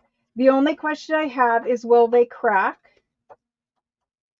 Will they crack if I try to fold them? They're not rag paper. So they're very thick. Nice sturdy paper. I don't know if it's going to crack or not. I'm not going to fold it at this moment, but the person who claims this, if you tell me to fold it, I'm going to fold it. So if it matters to you, tell me to fold it and we'll find out together if it cracks. I stopped folding them because some people didn't care and I was folding their pages, but I have no problem folding it and seeing because it might, but I don't know until I do it. And I don't want to do it until you tell me to do it. So anyway, we're doing this book right here, the rose cover book. It's a very large book and we're going to do it. Basically the size of a sheet of copy paper, like 8.5 by 11, but it's slightly different. Okay, I'm going to wait till the person who gets it can tell me if they want me to fold it. Okay, so we're going to do large red book, red rose book. There we go. And it's in French, of course. We're going to do this guy at 60. There's the go. Whoever gets it can tell me to fold. Okay, the first person in is Truth, and she wants me to fold it. All right, I have no problem folding it. Let me make sure I'm not folding anything super important. And I'm not even going to fold it in half. I'm just going to fold it. So I did fold it. It's not cracking and coming apart. It is fine. So there's that. It's fine. Okay, well, sorry, Truth. You got a folded page. We never know till we do it. Okay, so this one goes to Truth.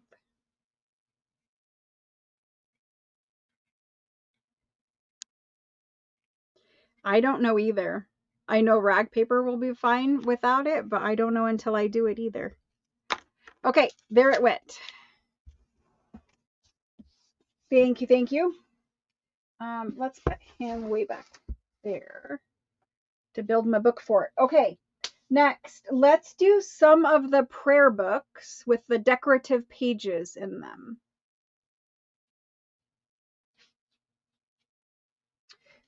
You have to understand, some people are trying, so faith art, some people are trying to be the first person and they're just guessing when I'm going to put the go in. So they're trying to time it so that because of lag, because of different people's internet speeds, they're just trying to time it so they get in first. And that's why they're coming in before you even hear me say it or before you see it and stuff like that. It's fine to do that because people have to do whatever they think they need to do to get in there. But just so you know, that's why you're seeing it that way. You can try to go out and come back in, and that does kind of fix your lag for a little bit at least, or it helps with lag sometimes.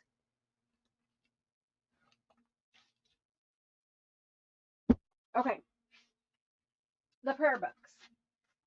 We are going to start, and we'll see. I have like 30, so just understand I have like 30. They are all different. So we're just going to start, and I cannot show you every one of them. I can grab a pile and we can look, but I cannot show you every one. Like I can't show you every one before I begin. We're just going to have to begin somewhere. And they're all different. So we're going to begin here. I have seven that look like this. If you are not into prayer and it is not your thing, please understand these are written in French. Mostly, no one will know that they're prayer books. They do have illustrations, and so somebody might, glean from that it's a prayer book or something to do with that. But many people use these kind of book pages in journals just for their decorative appeal alone. Some people like to use them in prayer journals. Obviously, they're perfect for that, but you do not have to use them in faith-based journaling. We mostly buy these and use these based off of aesthetics, and we like the way that they look. We like the pictures on every page, that kind of a thing. So that being said, we have seven here. I'm going to ABC them. They are all different, so we'll just go through. This is A. I mean, they're all beautiful, but A is very beautiful. It has this embossed or debossed gold. It's got a little lucky clover here. It's not 4-leaf, but it's 3. And it's got a flower, this little gold swirly thing. There's what it looks like. They usually have gold on the edges, not all, but it's very common. Marble paper on the inside. If you go to the title page here, it's a Joan of Arc, so the patron saint of Joan of Arc. Okay, it's printed in Limoges. Sometimes they have print dates, sometimes they don't. Usually late 1800s, beginning of 1900s.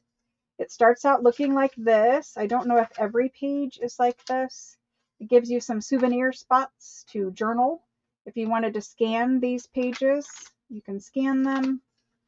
It's got a table of the holy days, and it's years 1923 through 1938. So I'm imagining the print date is closer to the 1923 and you would use it through 1938. There's that. And so this one has these beautiful scenes on the edges of the pages with borders around them. And the scenes throughout the book will change.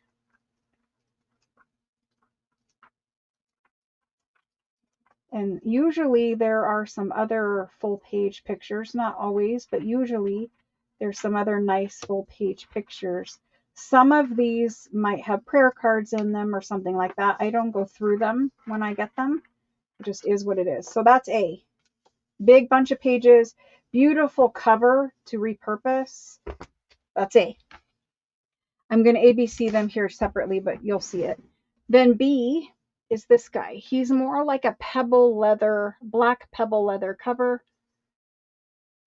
That's his spine. His spine from being exposed is a little more brown, but inside you've got this silk initials FD in May, the 1st of May, 1902. It's almost velvety feeling in here. It's really beautiful. And it's got an inscription here in purple ink. That page as well, 1902 dating. I'll go faster here after you guys kind of see what they're all about. There we go. Little tissue is loose. I don't want to lose it. There's that one. And this one, you know, same kind of plates and stuff. The Table of the Holy Days. This guy starts in 1899, so he's older. And it has dual color printing. So you'll see like a plummy purple color, almost, it looks like wine color really, with a navy blue ink. And it's probably supposed to be more like black and red, but it is the colors they had available, which is more of a navy blue black and a wine kind of red. Okay, so throughout the book, you're just going to see scenes change in the columns or in the margins there. Beautiful, beautiful. This guy's got the full page images.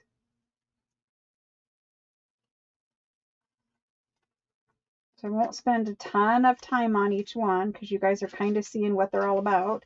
There's another full page image. There's another one I just flipped past, but several in this guy. And this is B. C is this guy. I love the curved edge ones. I think they're super cute. Little gold flowers all the way around. There's that. He's a brown leather cover. Crazy paisley inside. The Joan of Arc one again. Very similar to the A book. I don't know about a date. We're just going to move faster and assume that they're all in that same range. It is almost identical to the A book. That navy bluish black ink. I don't feel any plates, but that's not to say they're not in there. I just did not feel it. So that's C. I'm going to move those off to the side here for just a minute. D is this guy here. He's like a pebble, but brown this time. More like a pebble finish. I don't know what the technical finish is. Is it ostrich? I have no idea. But anyway, there's that guy. He opens up. He's got the white kind of silk pattern with gold. It is actual fabric in the green and this one. There's the title page. The dates start in 1906. Looks like that in the front. Gold page edges. And I love the way this one looks. It's just black and white, but it's beautiful, or black and cream.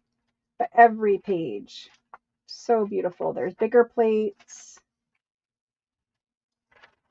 Just beautiful. And you get a big bunch of pages. That's D. E is this guy. He's dark green brown. He's showing up pretty accurate. I would say it's brown, but it's showing a little bit of green every now and then. This one is EF, and it is the 14th of May, 1904, in brown silk. I don't know if it's silk, but whatever it is. It looks silky. I don't know. And then this guy is similar. It's a cute picture. I don't know if I can say that's cute, but it's nice. And this guy is a whiter based page with beautiful black scenes, black ink scenes, full page pictures every now and then. I can't find this one. There we go. Beautiful books. A, B, C, D, E. Now we have F. F has initials. It looks like of CP. I'm terrible at reading the monograms, but CP. This one, it's almost like a navy blue. Almost navy blue. Navy blue silk inside. I love this. Imagine, imagine using that.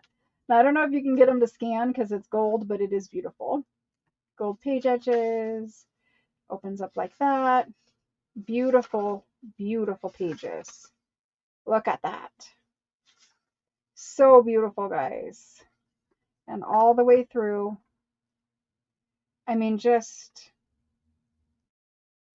so Christmas journals, faith journals, everyday journals, they're so beautiful. Like this is just trees in a garden scene. I mean, you know what it really is, but is it? Like, does it have to be? Look at the little angels up there at the top. I mean, it's just stunning. This one also has these fancy initials here at the beginnings of the paragraphs. It's beautiful. Okay, there's that one. Last one for this round, and then we will have more rounds. These are open to anybody. Anybody can claim them. This is navy blue as well. Navy blue silk with that beautiful gold inside. And this is navy blue printed ink. There is an old piece of tape here with a little tiny tear. Look at that. And this here in navy blue ink. It's so beautiful. Souvenirs of the family. A couple journal pages there. Lovely, lovely page edges. Just, it's stunning. These are ones where you would have a harder time tearing them apart. But, you know, I'm not going to be judging and telling what you need to do. I'm just saying what I would do, and I would use them. They're beautiful, beautiful images. Beautiful printed books. Okay, there we go. I'm going to ABC them. Okay. I see you guys helping people out. Thank you for that. This is A up here. This is B, C, D,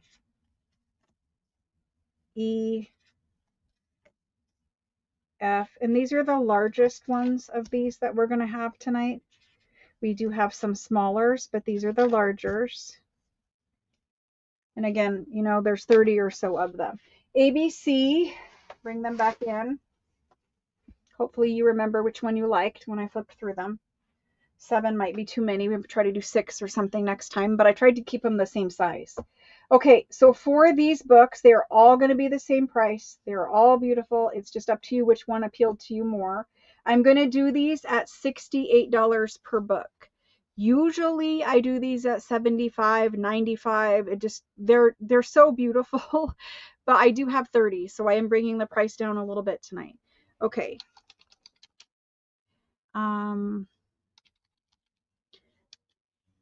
Get them typed in here.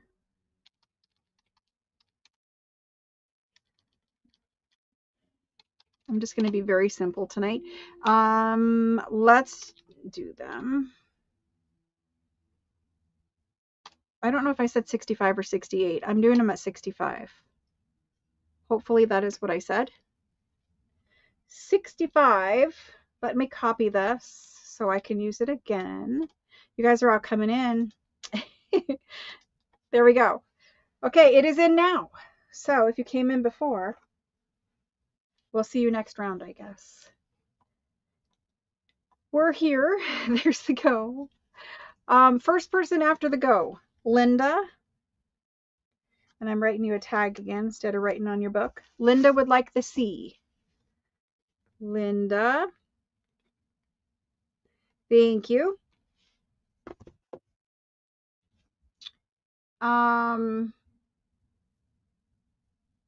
Next is Marlene. Marlene. Thank you. After Marlene, we have Teresa.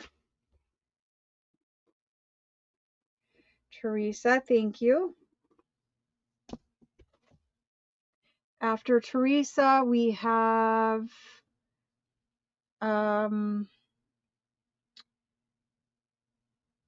Wendy. Thank you, Wendy. I was trying to figure out, did I already ship your package or did I not? Wendy, thank you. And I didn't write the price on Teresa's or Marlene's. Okay, all caught up there. After that, we've got Truth Wants to Be.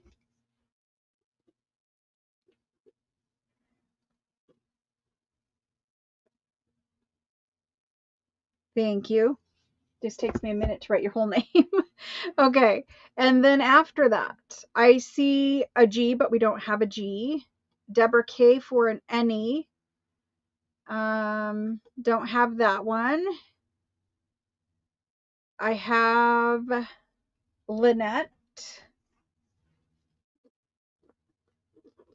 Lynette S. And then the any. The any went to Deborah K. Deborah K. Thank you guys very much for playing along with that. Sorry, I continue to bump the camera because now I just put books back where I just moved them from. Let me do another round of very similar ones, and then we will look at something that's different. I see you all in there. So sorry. Hang in. I got, what is it, 23 more? Okay. These guys are very similar. Let me move these little ones. I have tiny ones of these too. Let's do, I said they were similar, but I'm going to do these 6. These are some similar, some different. The next 6 look like this. I'm not limiting, so if you got one of the other ones and you want one of these also, you can get one. It's not one per book per kind of book. You can have as many of the prayer books as you want. I'm just throwing that out there. There's 30 to start with, so we should be fine. I have, okay. I know I've shipped you before. I just didn't know if I shipped your last package or if it was still here. I couldn't remember. A and B have very embossed covers. C and D are more plain leather, and then these two have some gold on the covers. I think you guys can kind of see them. Let's start up here with A. A is probably the fanciest cover. Very nice. There's A. I will go faster. We're just going to look at pictures on the pages at this point. A, you can see, is it's very peach and blue. Very peach and blue. It's very, very, what do I want to say? Almost like Art Nouveau kind of style. Beautiful little illustrations in the book. Oh, you got a little ephemera in there. Somebody made a dove. A little dove in there. Very cute. I'll show you one more close-up of the pages. So these are color, and inside looks like this. There's that one. That's A. This is B. B again, embossed gold. He's got a couple scuffs. I don't know if you could polish those out a little bit. I would think somewhat. He is LG inside. LG, dated 1932. And then inside, again, you've got colored pages. Very beautiful.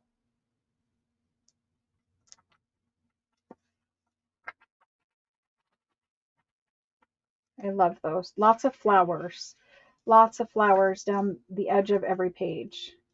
Like these are little violets. This is more like a wild rose. Some greenery over here. Looks like a purple dangling flowers. I don't know flowers, but blue flowers, all different kinds of flowers, and then a picture up here at the top. That's that guy. That's B. C, more plain cover. I think he might be plain inside too. I haven't seen him, but he doesn't look like he has illustrations. He has a little prayer card or something tucked in here. Feels like a photograph, but there's no photo on it. It's just a little card, little handwritten card. He is not illustrated page edges. Just plain, regular paper. And that's bent over. So C, plain, little handwritten ephemera. That's it. D, leather cover like this. I like the way that this looks like it's kind of bound that way. It's not, but it's cute. I like it. Got that inside. It's more of a maroon color. And then this guy, is he plain as well? He's plain as well. So if you're looking for just a bunch of French pages, these two are good options. He does have a couple picture here or there, and probably the other one has some kind of picture. Mostly they do, but there you go. So there's C and D, very similar. A and B, very similar. Then these two, we have E and F. This is a beautiful one. Opens up to kind of a gold marble. And then inside of this guy, you've got that navy blue, very gothic navy blue images. Beautiful pages. Very beautiful.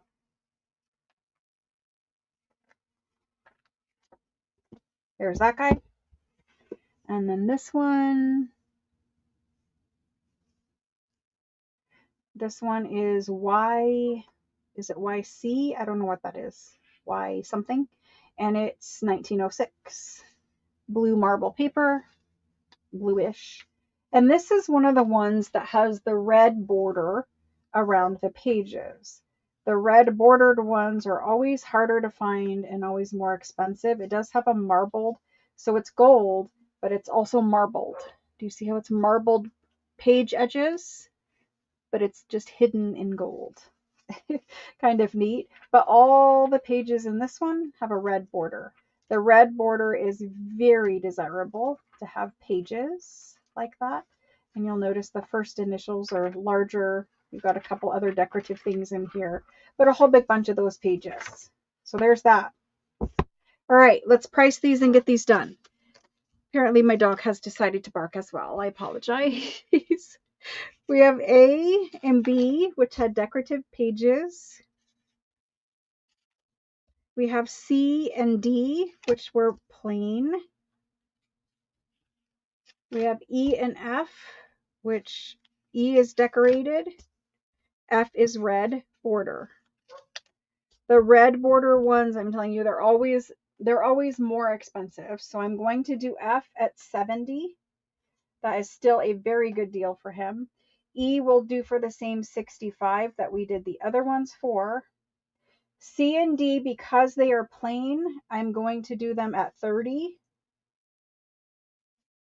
You're still getting a cover and a ton of good French pages. And then A and B, they're illustrated. I'm going to keep them at 65, even though they have the embossed covers. This one has also got some embossing, but gold too.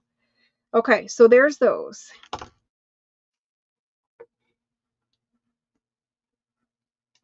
Okay, here we go for those. My son's getting up to get the dog because she has decided to bark. Okay.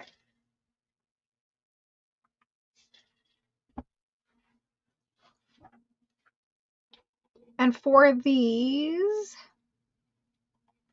we have Amy for B. That's going to Amy D. Thank you, thank you. I'll wiggle that camera every time.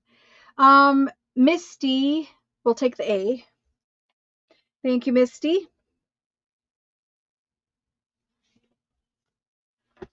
I'll start piling them over there. And then it looks like Wendy's going to get the E. You guys are going to be able to make your own page packs. Wendy is going to take that one. And then we have Christy. Christy, are you new or did you buy one time before, Christy? Christy. I don't see Christy in there. I don't know if you bought one time before or not. Next person is going to be, I see Sharon. Sharon, I believe you are new. Sharon, thank you. I have your registration. So Sharon is an any. And Christy, I need to know, Christy, bought last week, you registered. Okay. So let's go to, where are we? Right there. Christy, and she wanted the D book. Christy. Thank you, Christy. Sorry, I haven't invoiced. Usually once I invoice you, because it makes me see your name 100 times. Usually once I invoice you, I have you in my brain. Not always, but usually. Okay, so thank you, Christy. And then Sharon is next, but she has any, so I'm just going to hang on to her for just 1 minute. After that, we went there, but we don't have any of those books available. We don't have any of those ones. We don't have any of that. I don't have that one. The next person claiming is Zelda, and she's taking the C. So that means the any is the F. When you say any, that has to be any. So Sharon, let me know if you do not want, is it Sharon? I think it is Sharon. Yes. Sharon, let me know if you do not want the F. Just because you're new, I just want to verify. But when you say any, it just means you get whatever is there. But because you're new, I want to verify. It is this book, and it is 70. The one with the red edges. That will be fine. Perfect, Sharon. Okay, there we go. That's that round. Thank you, thank you. Next round. I believe there are a few more red ones in here as well. We've got this guy's cover. Okay. I need 6 books. Let's do these 6. We're going to work our way through all of my prayer books. And then I will be out. That's right. There we go. So we're going to look at them like this. And then I'm going to A is this guy. He's smaller. About a 3x5 index card or just slightly smaller. Love that end paper. And he is a red bordered one as well, but a small one. He does have some decoration here or there.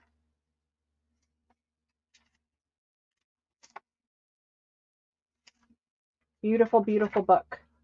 That's that. He's A. B is this guy. I love these. They're so cute. I imagine they were probably given to children. Not always, but a lot. 1901 dated there with an inscription or initials of ES. On silk, little French sticker there. Again, it looks like red border. Red border with beautiful images. Several beautiful images. And that's B. C is this guy. It's got Yvonne's name on it. Yvonne, if you're here. There we go. It's blue, navy blue, 1906. Little inscription from the communion. And beautiful. Again, we've got red border. This red border is slightly different. Got beautiful pages and beautiful images in here too, if I don't pass them all. It's so hard to find when you just flip through. Some title pages. It's really beautiful. There may be other images, I'm not sure. Looks like it. A couple. Navy blue though, for the C book. This is D. D is highly embossed. Little flowers. Beautiful cover.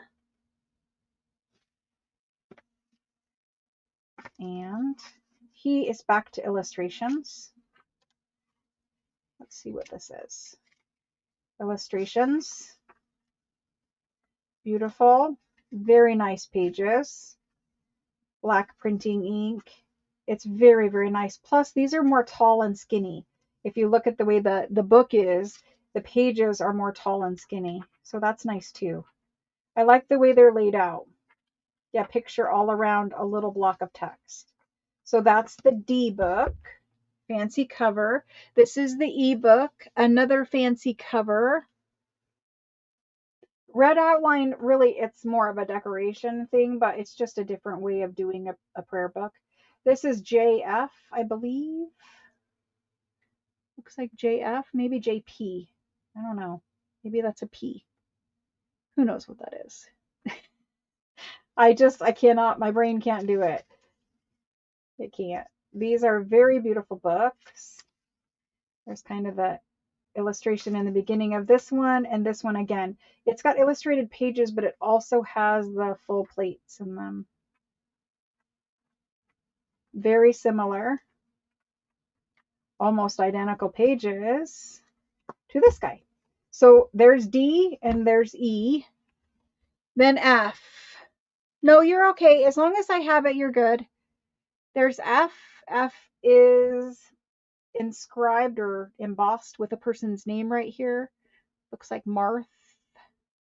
Marth. I don't know how you pronounce it, but there it is. Martha, maybe. Anyway, cute little book. It's got hubs on the spine, marble paper on the inside. These books were not inexpensive, really, you know, depending on the time of the printing. Like this is 1866.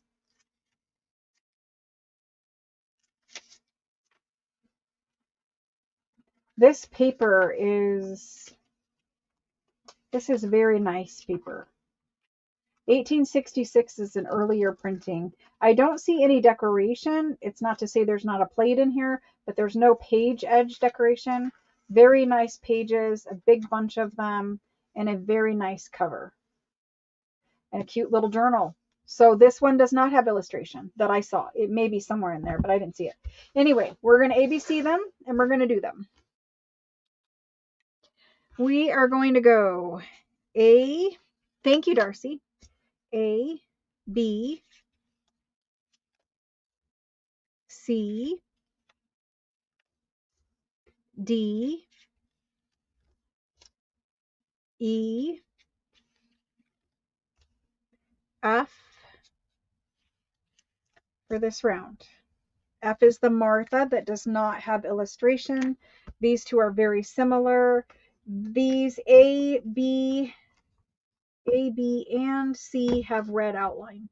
A, B, and C, we're just going to keep them at 70 because they have the red page borders. D and E, they've got embossed leather covers and the decoration there. I'm going to keep them at 65 like we had been doing. And then this guy, he's more plain, but he's a nicer overall book, and I'm going to do him for 40. Okay. And also he is chunky, like he just feels great in your hand. I don't know if somebody wants to do a little Martha journal, but there you go. It's not really Martha, it's Marthe. Okay, here we go for those. We got the price out for that because they're all priced individually. There they went.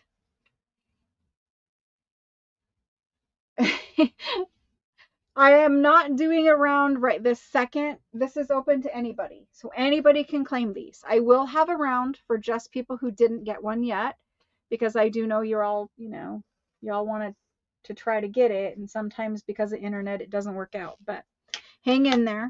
We had 30 to start with, so we'll get there. Next round went to, first person in is Danny. Danny would like this one. Thank you, Danny. Make a new pile over there. Karen is next, and Karen's going to take this guy, Martha, and that's Karen K. I will not forget about people trying. Trust me. Cheryl is next, and Cheryl wanted this one or this one. That's Cheryl M. Thank you. Thank you, thank you. And then, I don't have that one anymore. I don't have that one anymore. We don't have that one. Marlene. Marlene is going to take this lady. Yvonne. Thank you, Marlene. After Marlene, Sarah. Sarah W. So let me hang on to Sarah for just a second. We don't have that or that. Sarah or Marikar. So Sarah was first. We're going to put her here. And then Marikar.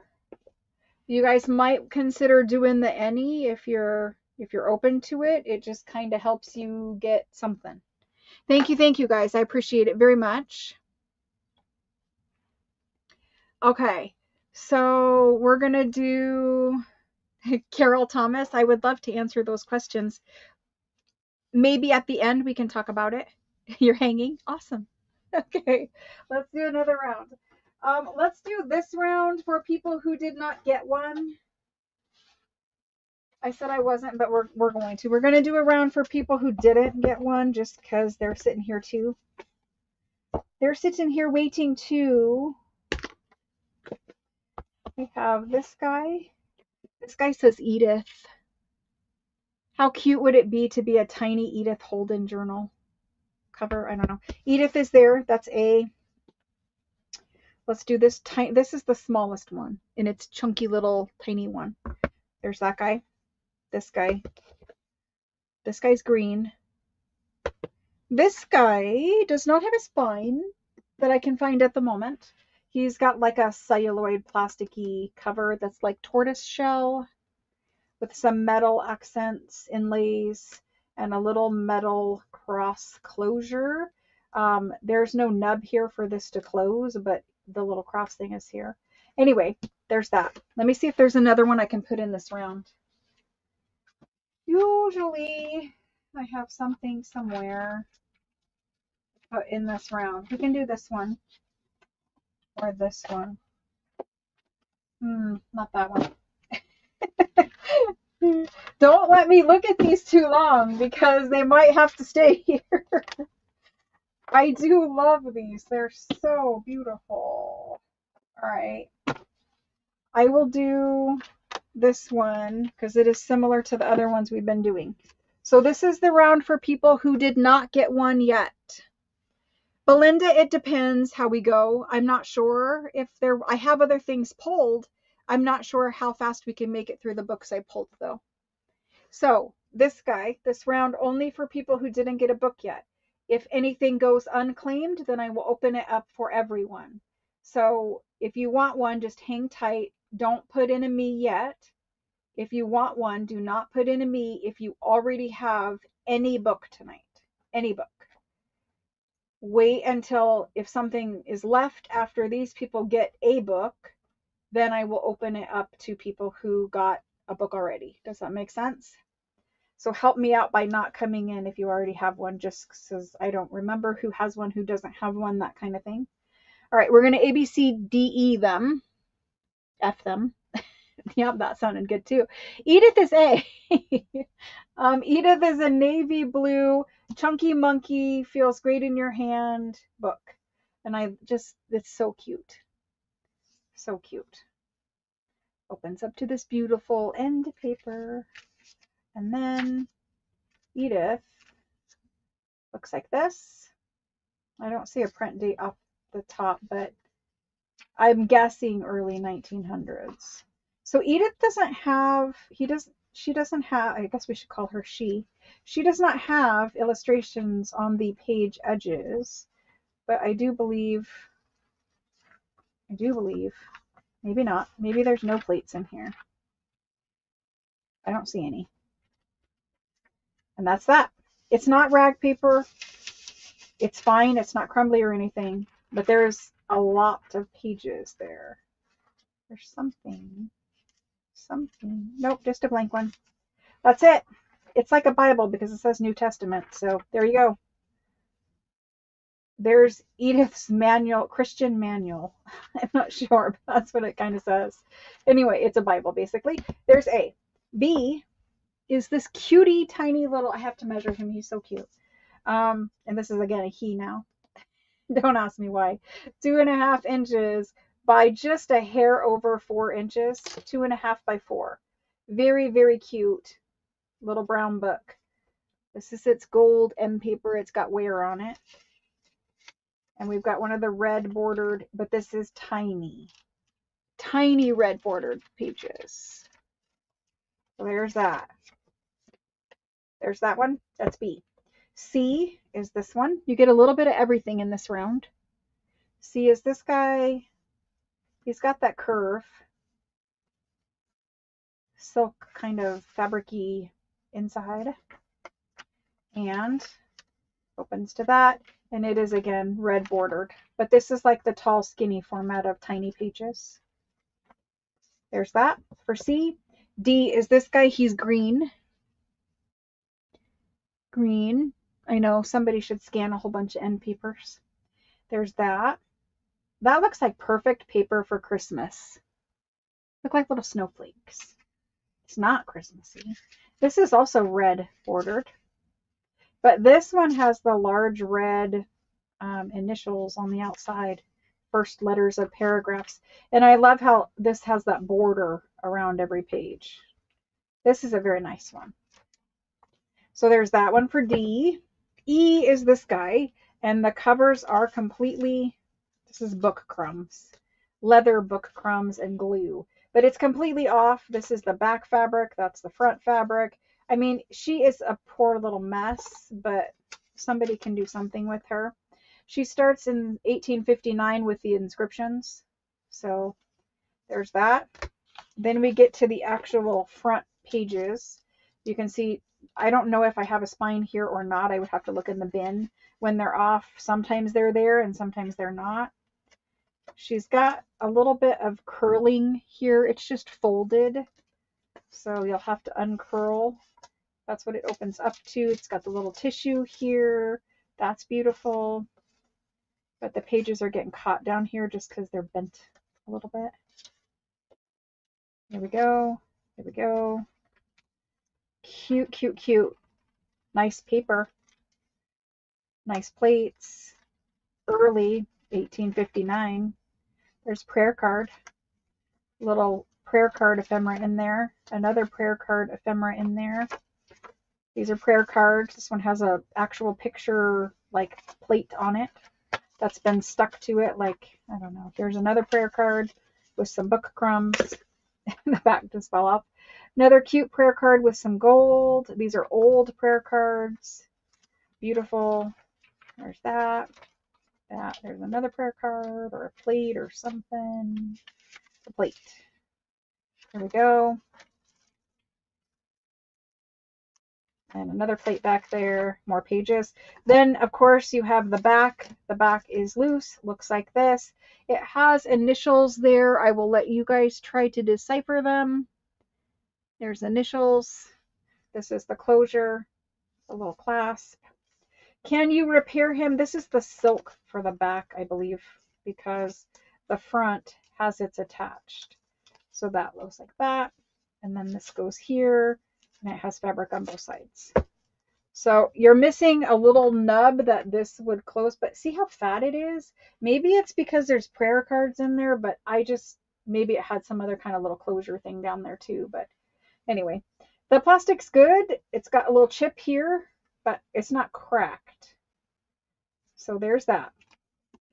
Okay. It took forever. This is our last choice. It's beautiful. This is one like we've been seeing with the illustrated page edges. Initialed HV here. HV, silk, fabric-y. And this one is beautiful.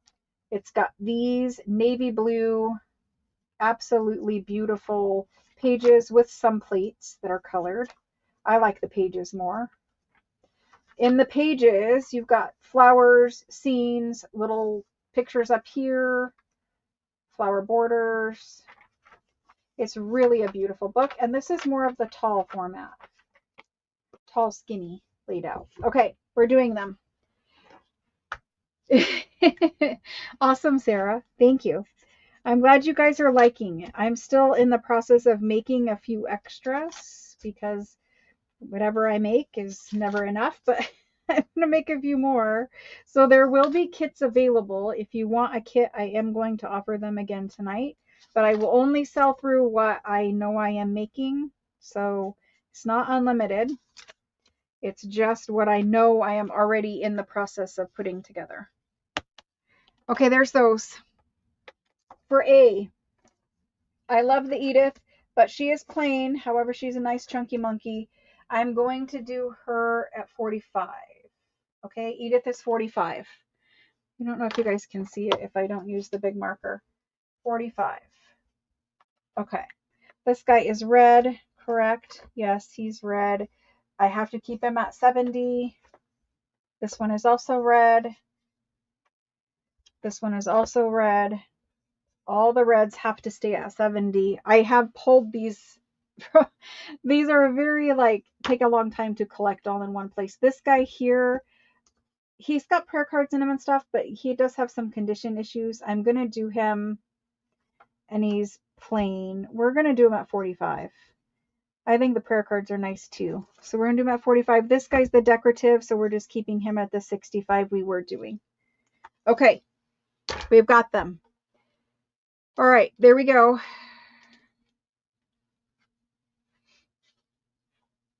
Thank you, thank you. Here we go.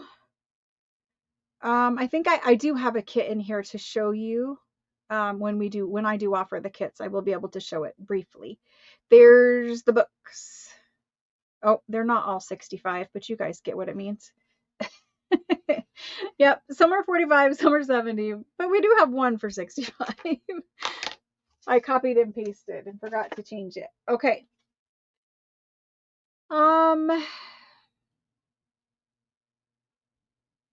We're gonna do the first person in after this go for this one. This was open to only people who didn't get any book yet at all. And the first person in is Rose, and I don't this is different Rose O. I do not think she got a book, so she's going to take this guy. Rose. Thank you, Rose. There's that one. After Rose, Linda EM. Linda's going to take this one. Linda EM. Thank you, Linda. And let me make a new pile over here. After Linda, Tor for the A. Thank you. Thank you, thank you.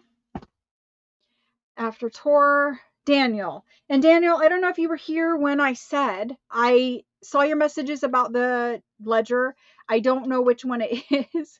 If you can send me a screenshot of the cover and or a page inside when I flipped through it in the video, that will help me out so that I can find it. Unfortunately, the little sticky note that I numbered them with has fallen off because I cannot find what one you're talking about. So just send me a picture if you still want it, and I will do that ledger, but I cannot find it right now. So I don't know which one it is. Okay, there's too many, I guess, that maybe look the same. I don't know. If you have a picture, send me a picture. But next in was Daniel. He wanted the E, which is gone. And then we had Susan, but those are gone too. And then Amy, but gone. And Lena, but gone. Gone. Gone. It looks like the rest will be staying here. I don't see anybody. B, C, and D. Oh, wait. Hold on. Daniel's taken D. I liked that one, Daniel. That's a very good one. Awesome cover. Thank you. There's that for Daniel. Going down. That's it. So I have B and C left. I'm going to put it in again. Hold on, you people who already got a book. Hang on. I'm going to put it in again. I know I said I'm going to put it in again for people who already got a book. Now these are open to everyone. It's going in again. You guys can claim it from there. It looks like maybe only the couple people want it anyway, so it probably will work out. Let me just flip that price. There we go. And it's in again. First 2 people to claim.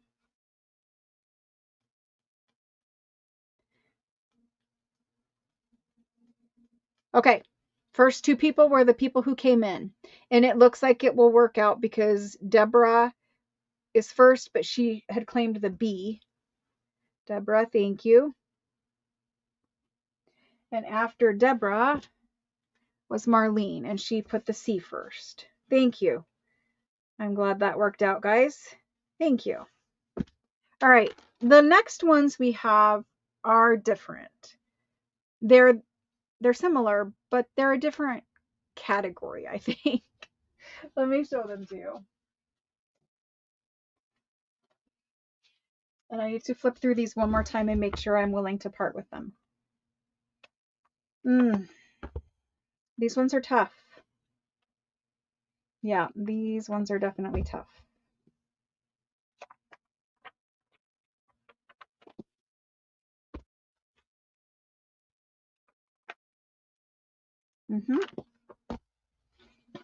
I know why I kept these.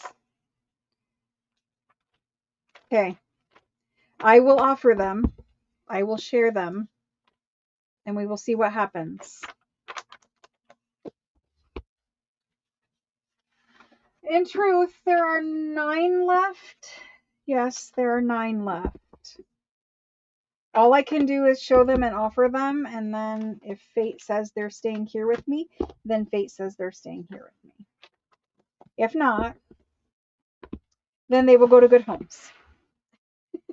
I can share. I'm telling myself right now, I can share. It's okay to share. It's good to share.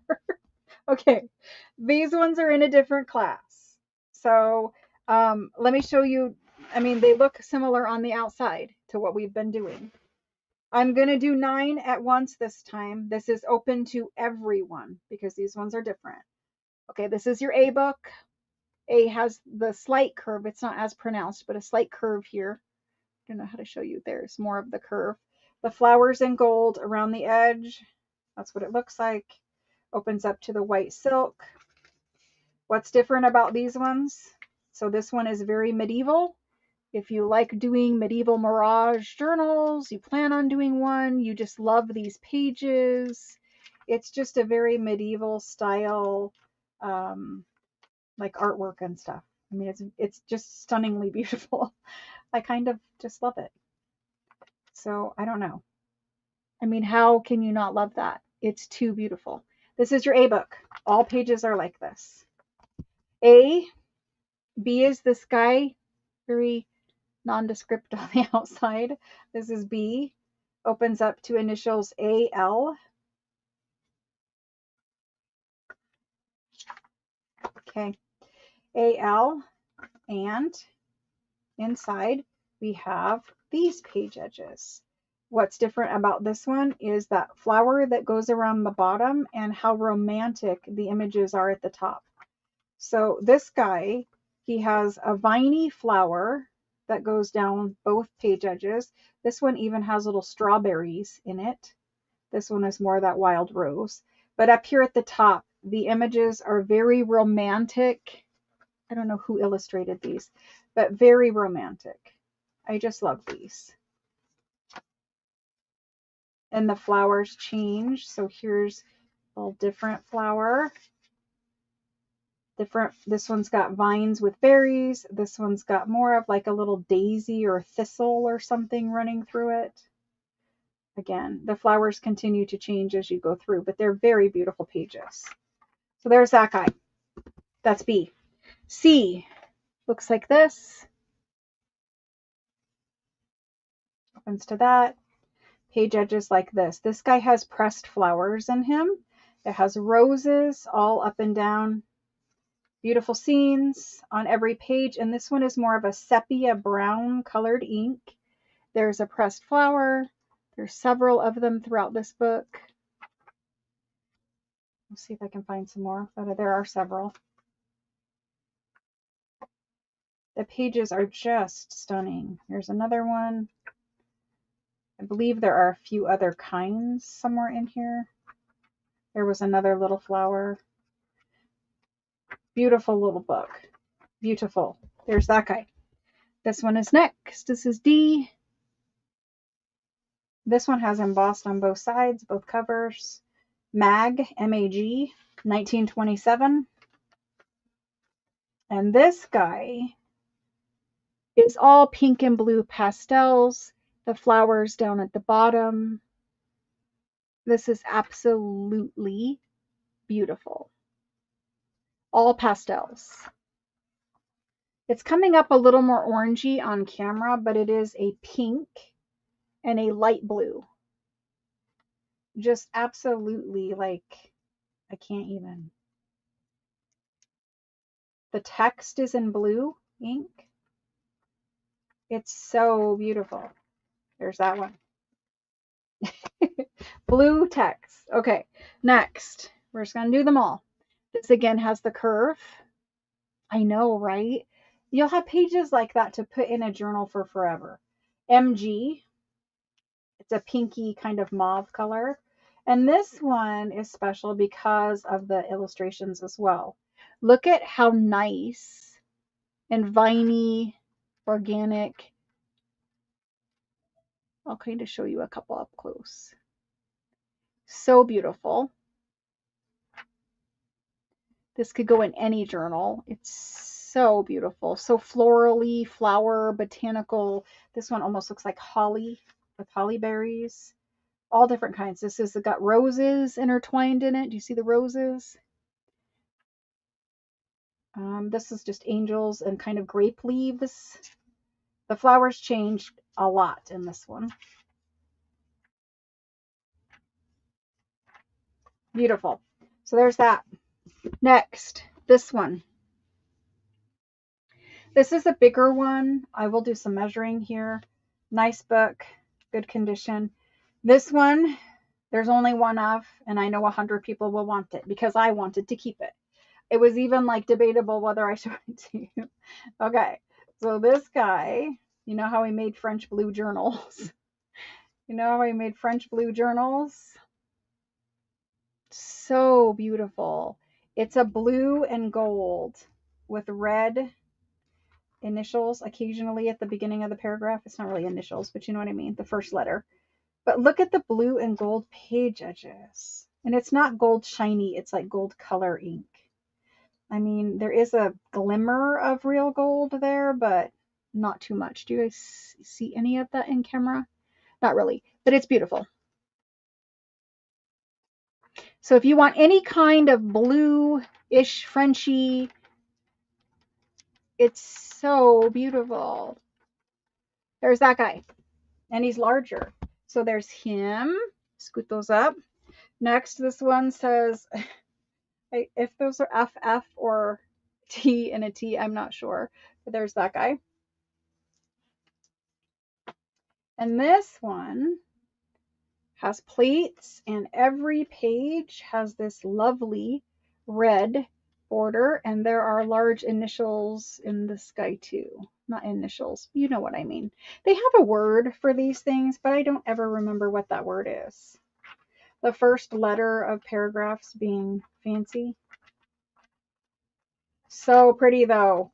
And then of course, beautiful plates here or there. Lovely. That's that guy. Unique too. I mean, you know, we've seen several that look the same. These ones all look different. There's this guy, and I love this cover. It looks like a little envelope, does it not? A little envelope. There's that cover. So beautiful. And he's tall and skinny, but very small. Green, gold, fabric. This one's one of my favorites that I was going to keep. He's got flowers up and down every page. There's no scenes, there's no religious image, just flowers. And the flowers change. And they're printed in a navy blue ink. And there's just tons of them. There's the image right here. It's like sepia colored, but navy blue, and just tons. Beautiful. There's that one. See why I said they're different? And then last but not least is this guy, and he's a larger size as well. And then end papers. This guy I was in love with when I got him.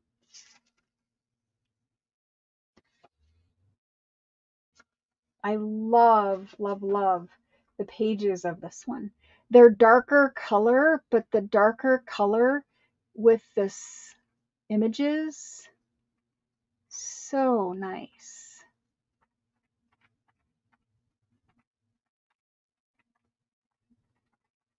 And so many. And that's okay. Okay, this is what we have. I'm going to ABC them. Hopefully you guys made notes of which one you liked. Illuminated letters, perfect. Thank you. Thank you, thank you. I can never remember that stuff. A, B, C. Aren't they nice when they're like that for journals though? D, E, F, G. So I'm going to price these individually based off of what is inside of them. H and I this time. Okay, so very quickly, I'll do recap for myself and for you guys. Beautiful cover. This is the one that is more medieval looking. Like I would love to put this with medieval Mirage kits. They're so beautiful. So there's that guy. These are different. I'm going to price them at what I have to have, or it will just stay with me, or I'll take it apart and put it in page packs. But if I made a page pack of 1 page of all of these, or 1 folio of all of these, you guys would love that also. So if they stay, they stay. Otherwise, they're going. But this guy's 125. This one here, the B1, is the one with the very romantic navy blue flowers. We're going to do this one at 75. Just a little bit more than the others. This guy is the one with the pressed flowers and the roses, sepia color printing. I absolutely am in love with him. He has to stay or go at 125. This guy here is the pastel blue and pink images. Again, he's going to have to stay or go at 125. E is this guy, and he's going to stay or go at 125.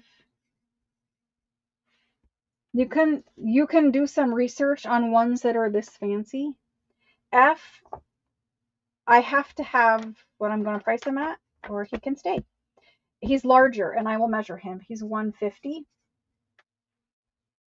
This guy here with the red,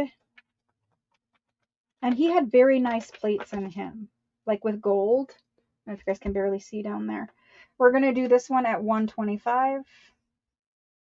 I realize it's a spendy investment, but you're getting a lot of pages. And then this guy has the flowers up and down and the envelope. Stay or go at 125. And again, this guy I'm going to do at 125. The only run that I didn't do 125 on is this guy, and it's because he's fancier than the other ones we've been doing. Sorry, there's a loud motorcycle. He's fancier than the ones we had been doing, but he's similar enough that I can feel comfortable letting him go, where I will find another one that is something like this. The rest of these, I really do not believe I will find something like this again, because in all the time I've been doing them, these are the only ones of that type or that higher end decorative pages that I've seen before. So there's that. I'm going to type them in. This round is open to everyone.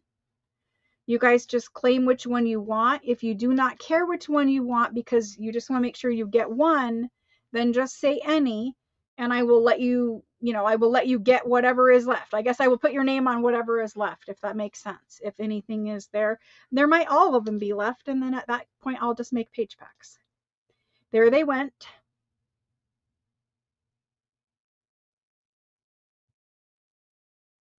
You guys will let me know if you want them or if I'm making page packs. Some of them would probably just end up sitting on the shelf, in all honesty, because I didn't want to take some of them apart.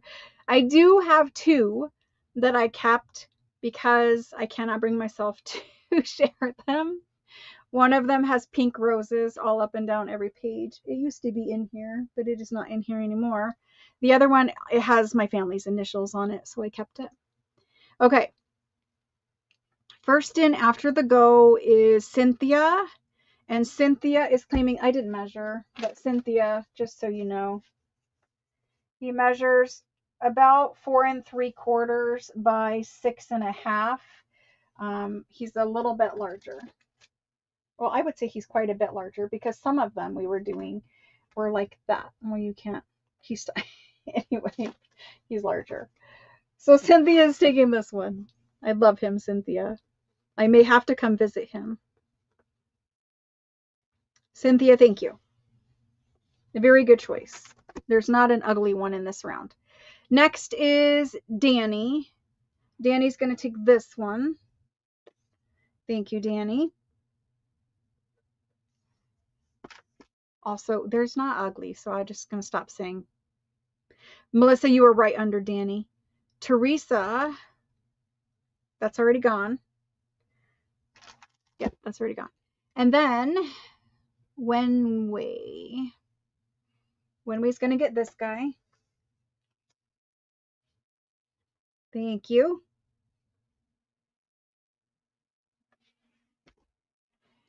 Coventry's an any. So 1 for Coventry.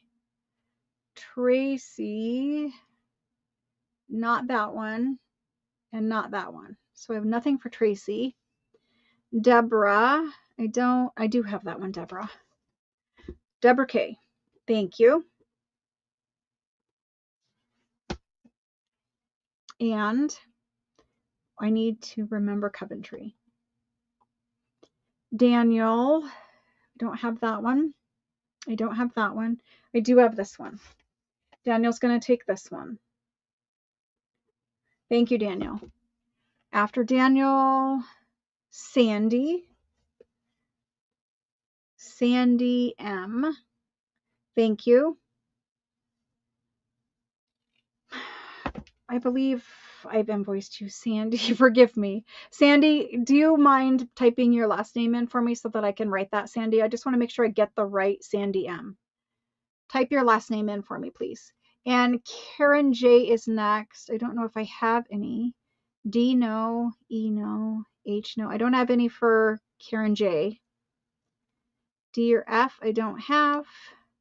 Christine is an any, so we have 2 any's at this point. I don't have Cynthia's. I don't have that. I don't have that.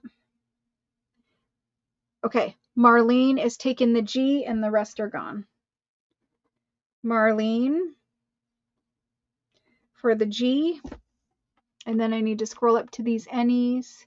It was Christine was last. So this is Christine. And the first N was Coventry, maybe? I think. I have to scroll up. Coventry. Yes, Coventry. Awesome, guys. I'm a little sad, but thank you. There's just some things that I honestly sometimes think, like, will I ever find this again? I hope that now that I shared them, I will find a bunch more. We will see. Thank you guys very, very much. Now let me look for a last name. That's what I thought, but I just wanted to make sure. Let me write it. So, because if I have to question, I don't want to invoice the wrong person, you know? It's just better if I write it. Thank you, Sandy. I'm sorry, I didn't remember. I wasn't sure. We have a bunch of Sandy, Sandra, a bunch of them, and several are newer to me. Thank you. Oh my gosh. Thanks, guys. Beautiful books. I hope you guys enjoy. Okay. Sorry for people who missed. I know it was kind of frustrating. Let's go away from that kind of thing and go to some other kind of books. I have some larger books. I have some dictionaries that are in rag paper that are 1700s and 1800s. Let's do some other kinds of things. Let's see, what should I pull for you guys? Let's pull some random pretty things. Like, what is this bunch? There's 2 of these. They have pretty spines anyway. There's this guy and this guy. I don't know what these are. There's these. those, that. Let's pull these. We can do some discounted ones here. These ones. Some less expensive things. Less expensive. Pretty guys there. That's a good start. Let's see about these. Okay, I have no idea what these are because I literally pull them out of the bin and show them to you. Is there another one of these somewhere? Not that I know of at the moment. So we have number 2 and number 3. They're this way. Number 2 and number 3. There may have been a number 1 somewhere. They're just black cloth. Not cloth. I don't know, textured books. I don't know how to explain. I can't talk now. Okay, inside of these, gold page edges. Usually the yellow inside like this I find most often in children's books. They have a little label right here, cute little French label. And inside we have lovely paper. Title page is here. Printed in Paris in 1852, it looks like. And again, it's like a play, a theater kind of a situation here. Nice pages, good quality pages. It's got some rag paper, but not, I wouldn't say it's rag paper. I would just say it's nice paper. There's probably some rag content, but how much, I don't know. Beautiful book. There's that. Now we have 1 and we have 2. Number 2 is skinnier. It's actually 2 and 3, but anyway, this one is skinnier. Same kind of a situation though. Same little label. There's those 2. Next is this guy. I don't know what it's about, but it's beautiful. It's lovely. There's that. Beautiful. This one is German. Yeah, it's German.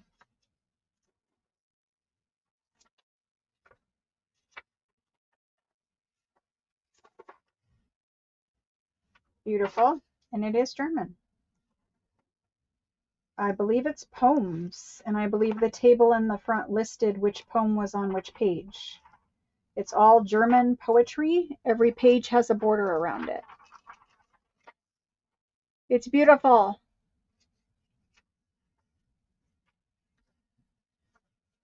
Beautiful, beautiful book.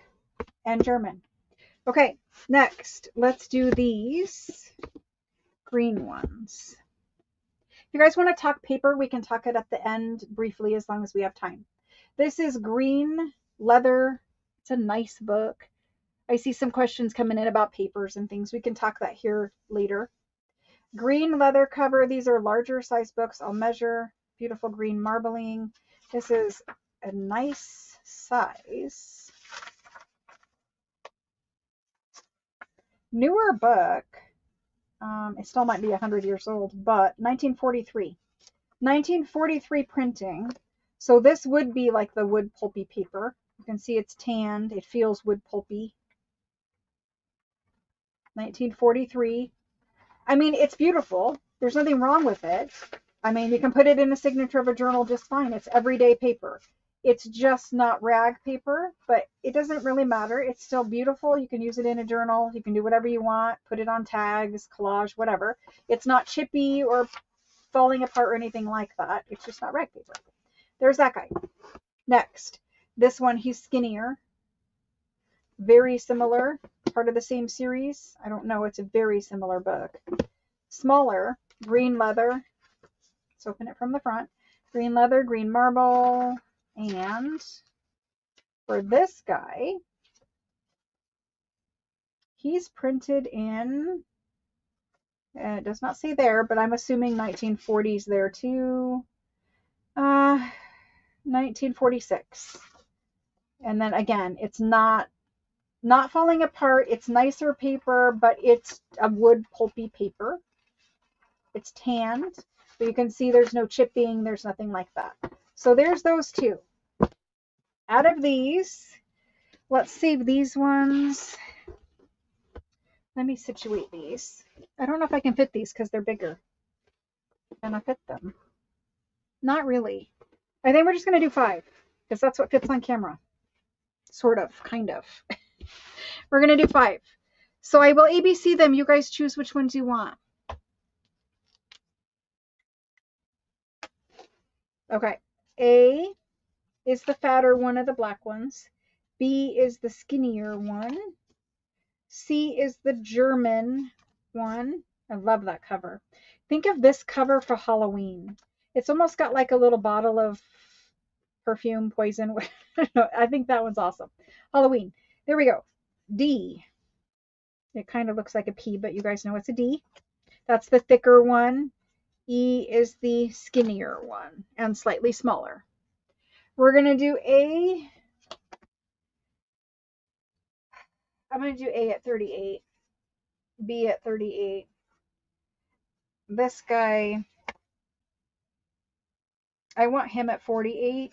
I know that's a weird price for me. And these two, I will do 38 and I will do 30.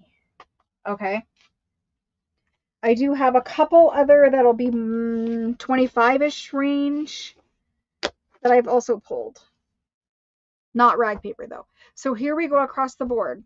I priced them basically cover and pages and whether or not I'd make them into pain pack or something like that. Well, it's a bottle and I don't read German, so your guess is as good as mine. I mean, it's got flowers, but berries, herbs, it could be either, right? Like if look at this, like does this not scream Halloween? I don't know. That's what my brain says. I'll make a Halloween journal out of that one. There's some books. They're individually priced, and there they go in. Adulting is very hard. Yes, it is sometimes.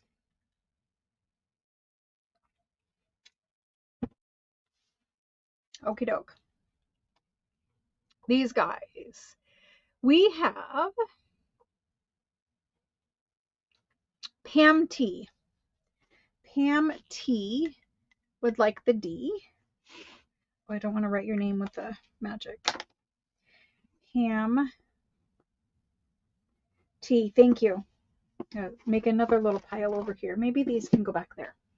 Pam T. And then Mari Carr, that just went, but she says any. So Mari Carr's an any. I think so too for Halloween. Denise is the B book. Denise G. Thank you. Sorry for reaching in front. Shauna wants the C. Now, Shauna, are you making a Halloween? Or are you just like the pages and the cover? Or you don't know yet. Or it's none of my business. You could tell me all of those things. Thank you, thank you. Let's see. Suzanne, I see you, but we don't have the C's anymore.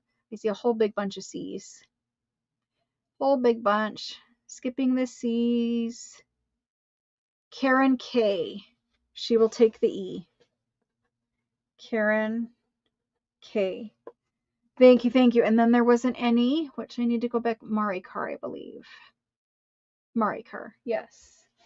Marikar. Even these ones would have made a nice Halloween because of the little scuffiness and the spines. Anyway, there's those. Let's do a different kind of a round. Let me check these and make sure we can do these all at the same price. I mean, it's fine. And I'm not going to be too picky. Not going to be too picky. If you guys knew how many books were sitting there, you would be worried for me that I had some kind of a problem. Okay, there's those 4. I do have some kind of a problem for sure. A hoarder of things.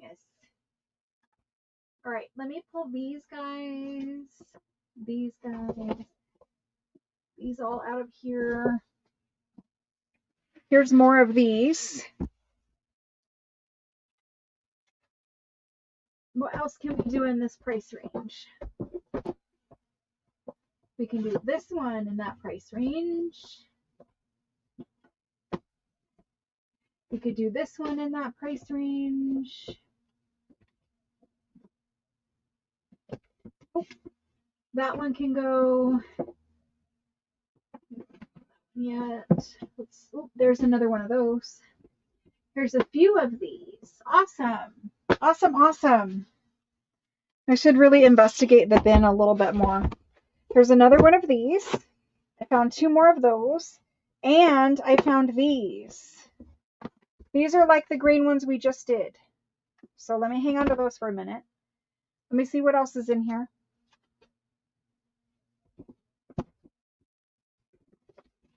Oh, here's another black one. It might fall in my bin of books. Let's see what's in this guy. Yeah, there's more fun ones for sure.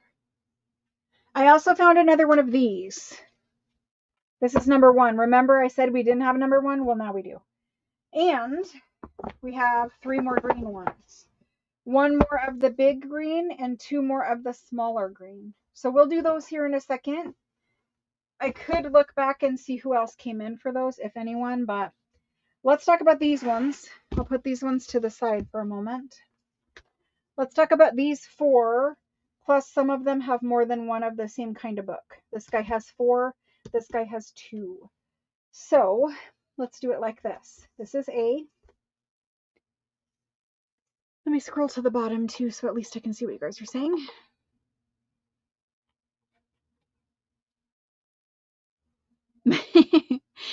Thank you, Rebecca. Appreciate it. I'm doing better. It's just been a hard couple of weeks. A month, really. A few months. I don't know. Okay, so this guy has vellum. It's animal skin vellum on his spine. And then this is his front and back cover. On the inside, a little bit of writing here. It looks like he was €45 at some point. 1863.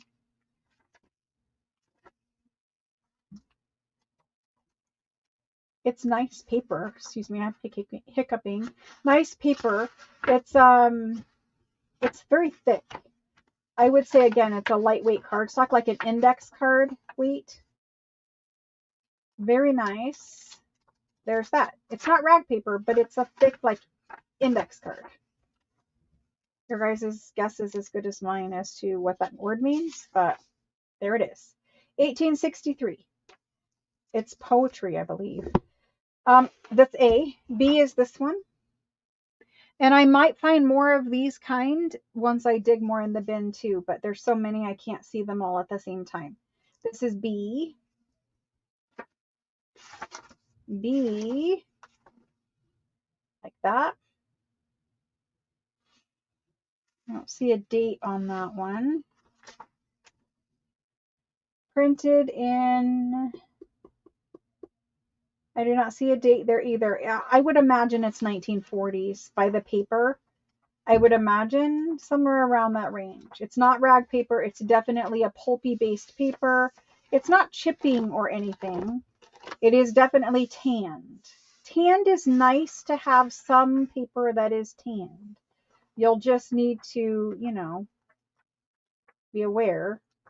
Pulpy based paper is always weaker to begin with. But it's a nice big book of pages. There you go. And a nice cover. That's B. The C one we have four of. I will show you quickly. This one is different, but only slightly. I'm going to leave it. It's only slightly different. So this cover,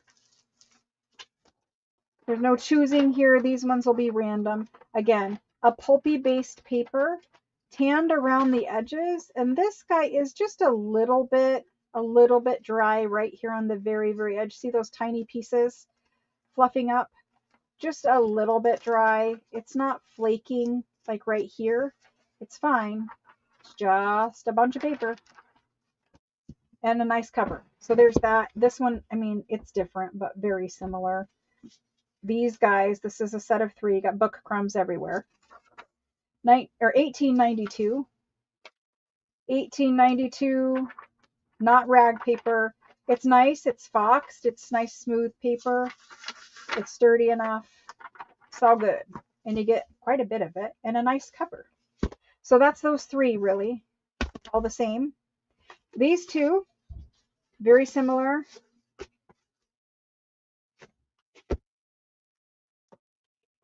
These are 1916.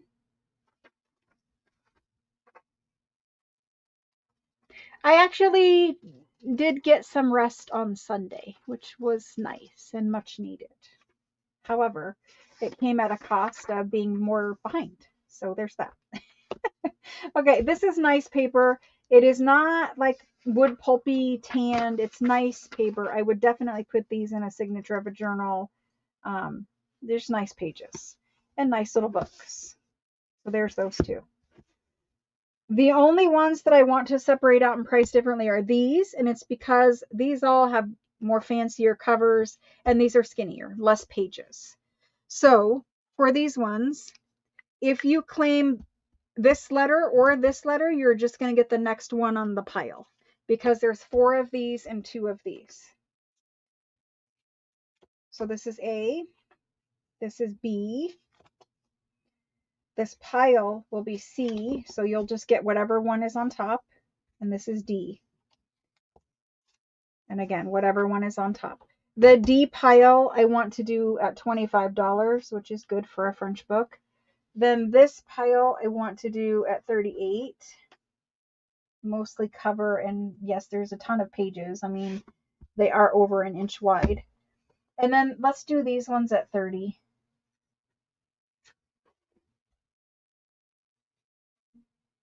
Honestly, I can do these at $30. There you go. I could have done the whole entire table at $30. Honestly, it's fine. We're just doing it that way. We have some peepers. We're ready. Okay. Yes, new buyers are always welcome. You just gotta look at the instructions in there, or you can ask and people will help you too. So let me get these books typed in. It's very simple. Exactly how you see it working is how it works. You just have to send me your information first. So we're gonna delete that. There they go. This is this round. Open to anyone. At this point, most everyone has a book. I will do one round for people who still didn't. Okay, for this round, Alice is in first. Alice. And that's Alice W. Thank you. Your tag cannot fall off. No, it cannot. Alice W. Thank you. And then Amy D. Thank you. Next, sorry, I have to reach in front. I'm out of space. Maria is going to take this one. Marikar. Thank you. After that, we've got Rebecca, ABC. And this is Rebecca P. And that's Truth. Thank you. Made your tag. And then after that, Amy is an any. Let me make Amy a tag. Amy K. And I don't know what price yet, so we'll wait a minute, Amy. And then Lena for the B, but she also says any. So Lena will be an any. Did I have any other any's yet? I didn't. Okay. Zelda wants a C. There's Zelda. Thank you. You're finally to that first C. Denise is going to take a C. And that's Denise G.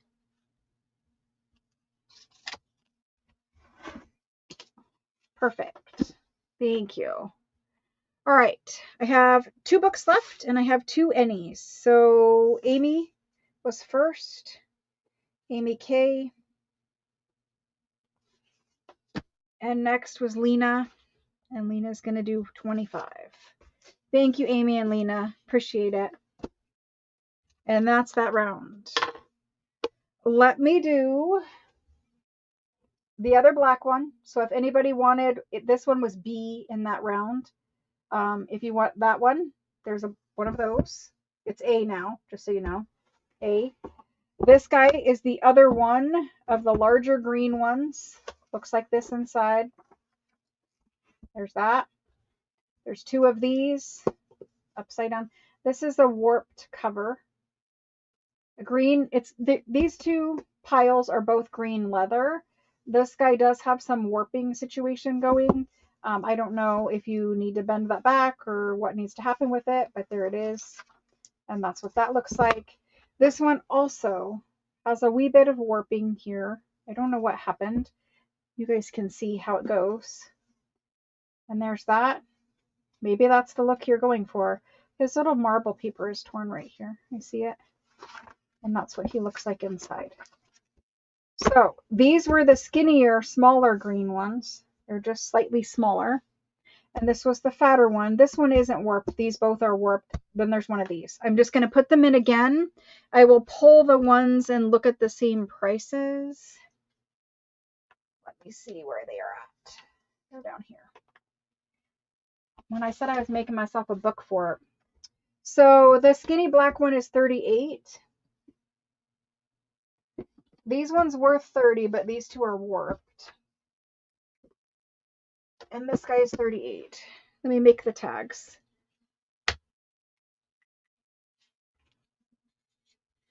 If anyone wants these, there they are. And these ones were 30, but let's do these ones at 25. They're warped. And there's two. I'm going to put these in for everyone because some people did want them and I didn't know I had more. But the next round I'm doing for people who didn't get any book yet at all. Okay. And that's probably the last time I will do that tonight, just so we can get it done. Amy W. Oh. Did I mess that up?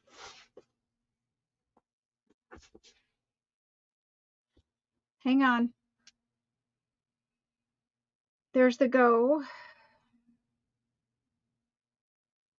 No, it's not Amy W. It's Amy K because she said any. It is Amy K for an any. This book was A. Amy W. Wait a minute. Hold on.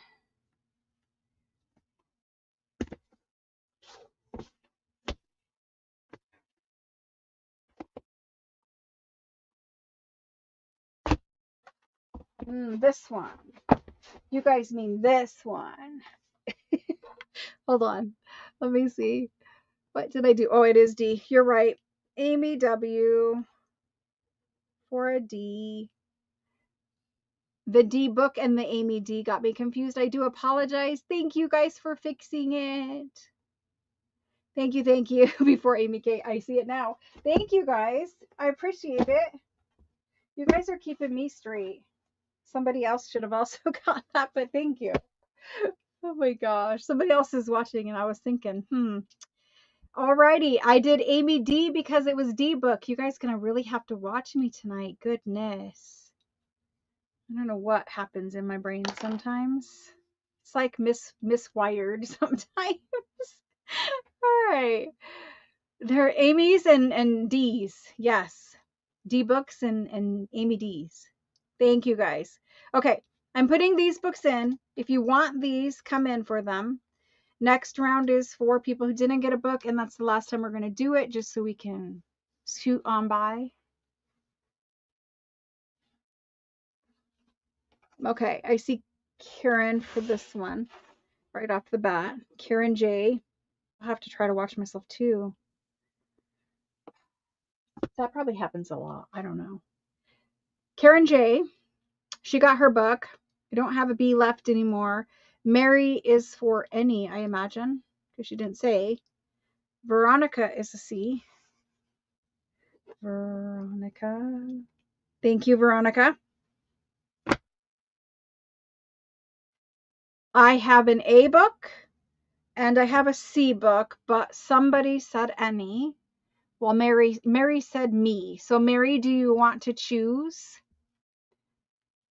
Or is it really not any? Or I just need to know if it's an any, Mary. Mary R. Mary R.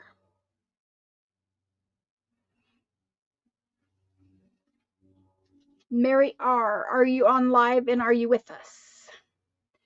Is it in any? Did you type in me for any? Any? Okay. Then any would be the first book here. Unless you want to choose. Tell me now if you want to choose. This is A, this is C. And then I do see some people coming in after that. So after that, we go to there. Okay.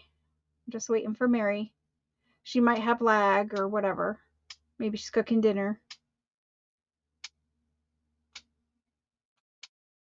Mary says any's fine. Okay, so Mary's going to get this one. Mary R. And then that left Veronica, because she came in next for this guy.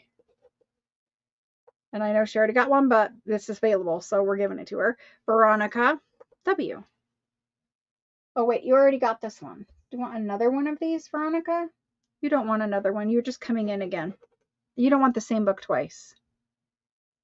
That would be Helen. And I don't think Helen got one anyway. We're going to do Helen. Helen for the C book.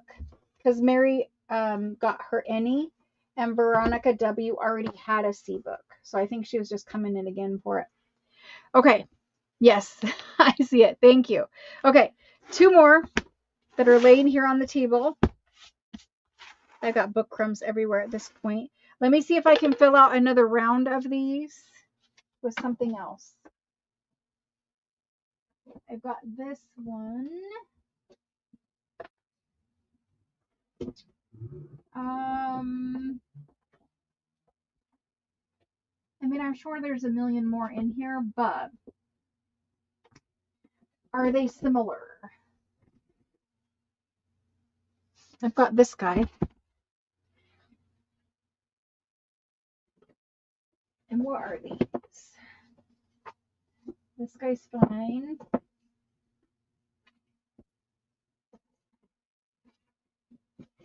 I don't know what these are. This guy can go. No, these are 1820s. Okie doke. Let's do these 4. And then we're going to have to look for some different books. Maybe dictionaries or something else. These 4. Thank you, Helen. These 4, they're kind of similar pages and whatnot, similar size. This one, I think we had one similar to this earlier, somewhere. This is your A book. It actually goes like this.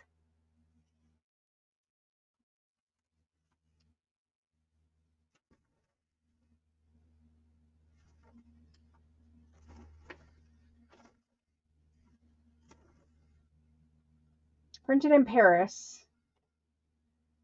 I don't see a date. I'm thinking it's later, like 1933. 1933.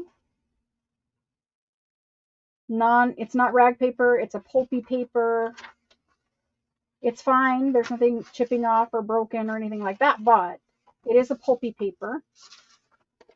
What I like about this one is the size of the font. It's just nice to have variety. So there's that. Overall, a good book. This one, I like this cover. It looks more like a school book. It even says classes, so maybe it is a school book. I think this is a school book menu printer. What is it called? Publisher. Anyway, it's like a KC.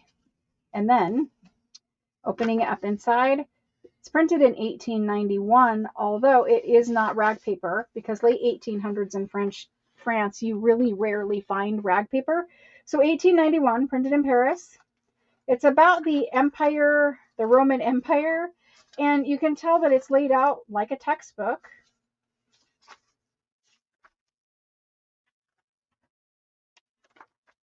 Nice, like it's interesting paper.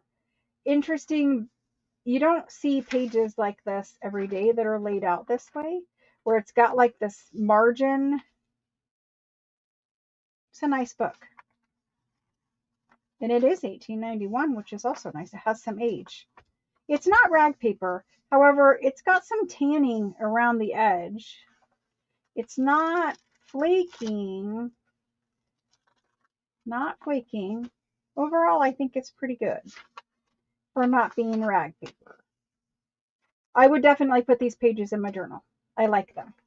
There's that. This guy, I have no idea what he is. He's got a broken corner. We can see that. Kind of a decent looking spine though. And marble.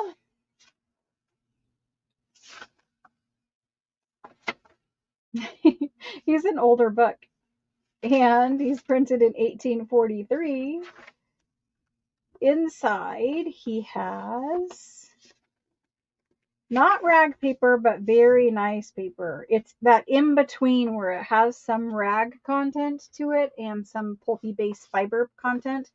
But the pages are deckled, which are nice. A little natural decal on them, and it's nice paper. It's not tanned, it's not falling apart, and you got a big bunch of it. So there's that guy. This one is D. I love D. He's very pretty. This is nice. It's sad that the spine is like more brown out here from oxidation, but anyway, marble, book crumbs.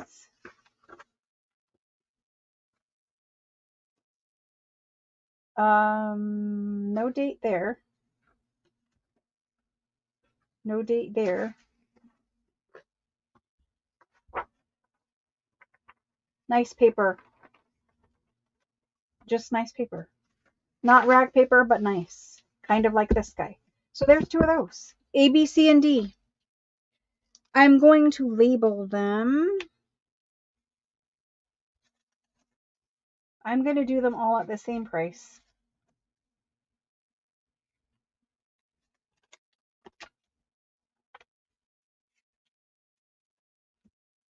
Again, it's a D, not a P, but you guys get it. My handwriting is terrible.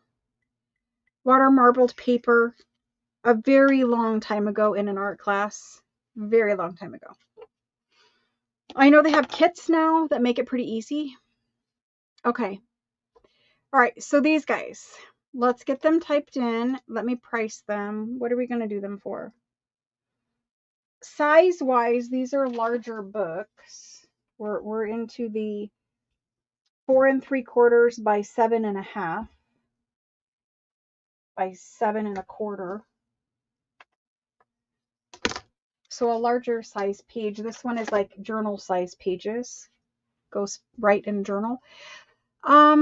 Let's do them at 38. Let's do them at 38.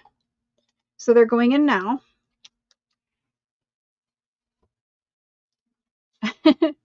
I think those kits that they make, those beginner kits, I think they would work perfectly.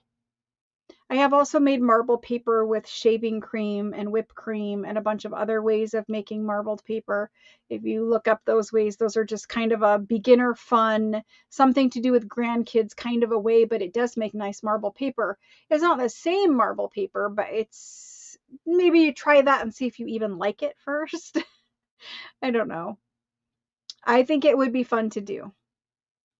If I had time to do anything, it would be fun to do. Jackie H is in first, and Jackie H is going to take the B. Thank you, Jackie. It's a good book. Jackie H for the B. Wait a minute. This round was supposed to be for people who didn't get a book yet.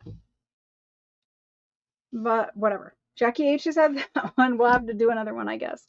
Jackie H is for that one because I didn't specify again, so it is what it is. And I already called her. Pinky is an N-E. Sarah is this one. Sarah, thank you. Sarah F.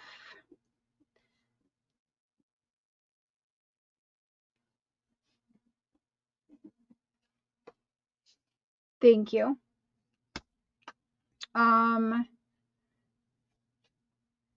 Deborah K. Deborah K, thank you. I'll have to do another round and do them differently. Looking for somebody for A. Oh, wait, we had an N-E. Pinky. Thank you, thank you. Almost forgot you, Pinky. Veronica H. Thank you, thank you. All right, let me pull something different. We've kind of seen the same thing for a little bit too. Let me pull something different. No, it's all right. It was my error. It's all good. We're all fine.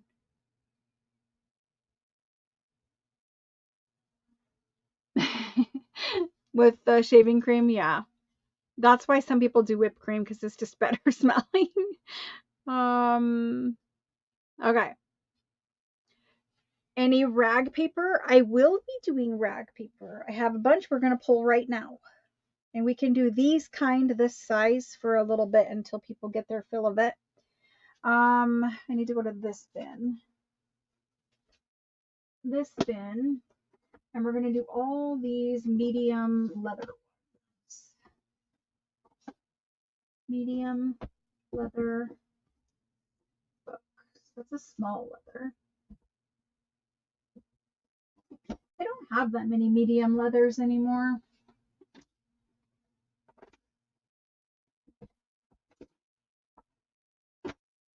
Mostly I have larger books right now. Mostly I have larger. Okay. We're going to do a round of small leathers and a round of larger leathers. This guy doesn't have a spine and he's got a loose bookboard. But let's do these four, and then I will do a larger round of larger leather covered books. These ones probably have rag. I don't know. I didn't open them yet, but I would assume they'd have rag paper. This is what they look like on the outside. This is a small one. He really should have been in the tiny round, but I didn't have him out at that point. This is his spine. Beautiful. He's very small. He used to have a certificate in him, like this one does have a certificate, but he used to have a certificate pasted here that was saying he was awarded as a gift to a student for usually high grades, high marks. So a little book, nice paper. Let's see, do we have a title page in here somewhere?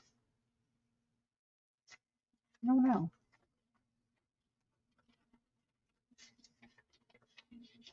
I don't see a title page, but whatever this is, it's a cute little book. This one is more like Bible paper. It does have, see the little tiny worm-eaten holes though?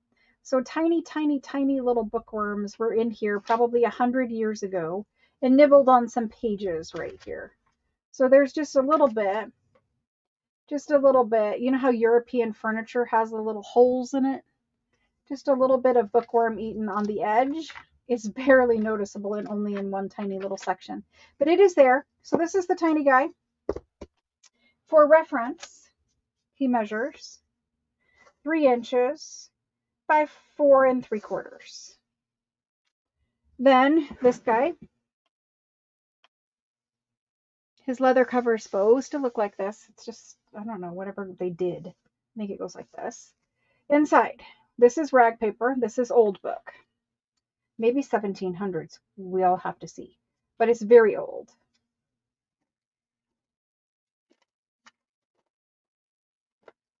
If he doesn't say not 17s, then I'm going to assume he's 17. The paper, the printing, it's very, very nice. This is rag paper. There's definitely decorations in him. He's beautiful.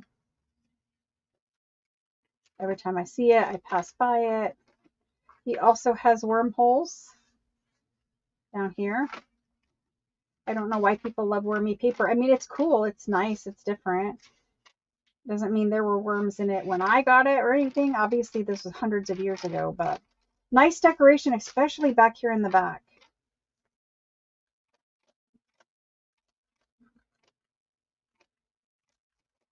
That's him. Then there's this one. So not rag paper, rag paper. This one. This is 1855.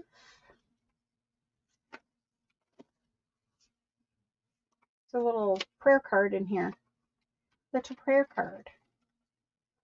Looks like a Klimt prayer card. It's not, but it looks like it. Maybe it is. I don't think so. Anyway, it's very cute. It's not rag paper. It is rag paper. It's a thinner rag paper, but I can see the hand laid marks, and it is a rag paper. But it is thinner. 1855. We're in the middle. This guy here is the one missing his front cover because the certificate is usually in the front. So these ones, you know, a lot of books were given away as awards, gifts, whatever, to students. And it does say that they were first in their class, I believe. And it's dated 1855. There's that.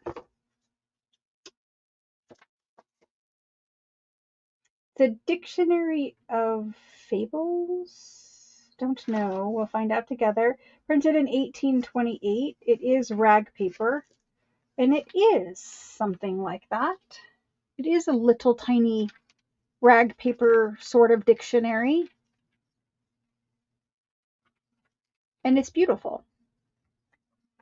You'll have to look it up exactly what this means. But it is a dictionary of a certain kind. And it is rag paper. And it is beautiful. That's interesting. I've never seen that before. Cute. There we go.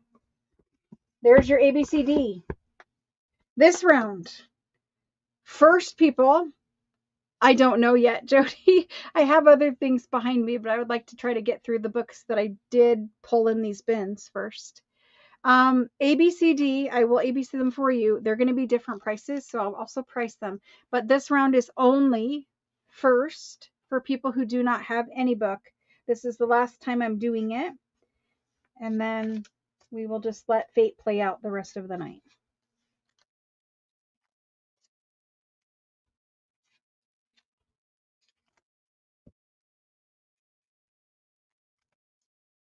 Okay, any kind of rag papery dictionary, it has to be priced accordingly. So we're going to do him at 140.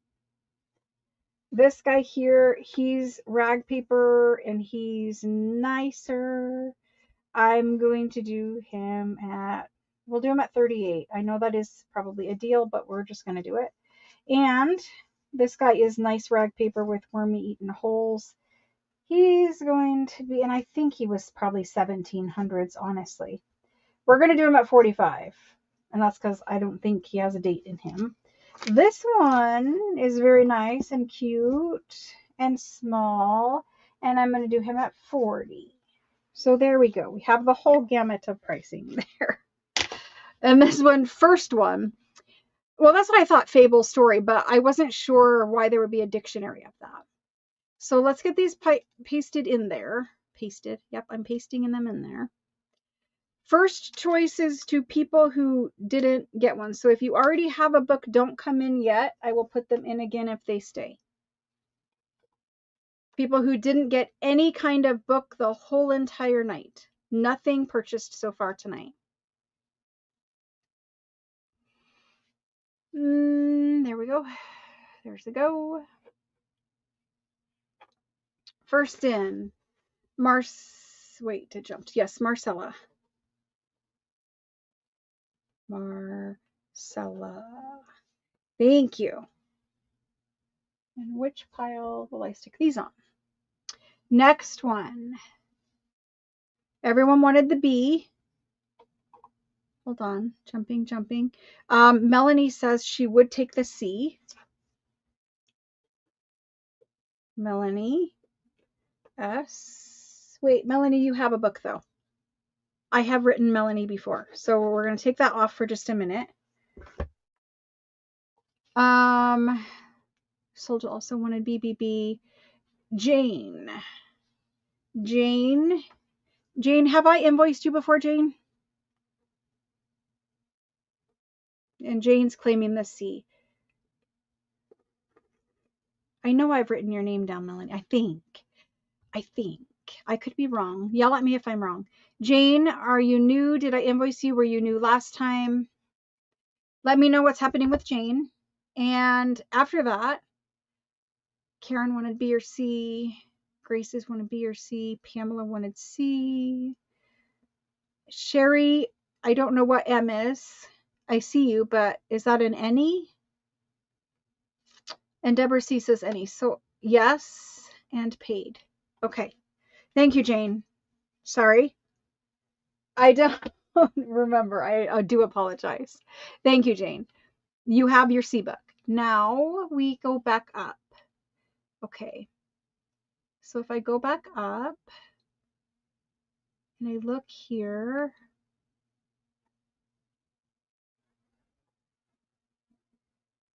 the first person with the any would be Sherry. That would go here. Sherry.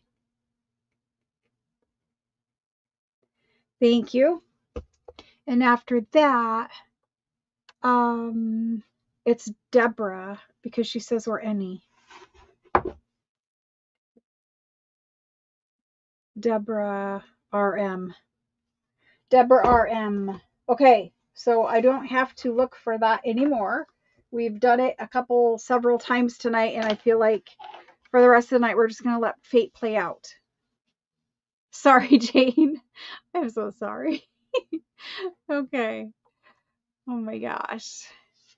Let's go do some rag paper books that are actually rag paper. I mean, I pulled them out of the bin and I think they're old enough to be rag paper based on the look of them. We'll find out if they're actually rag paper when I have them out here. These, I want to do, this is what I was looking to do last time. This style of leather book. I just need to find enough of them. This one and this one. And that one. And that one.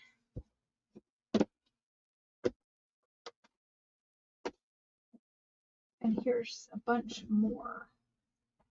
We'll have to check these. Some of these might be 1700s ones. I don't have them exactly organized yet because it's impossible. So we'll see. We'll see what we find. There's this one, these ones, this guy, that guy. Let's see what else. What else is in here? There's 3 more. That guy can go. There's this one.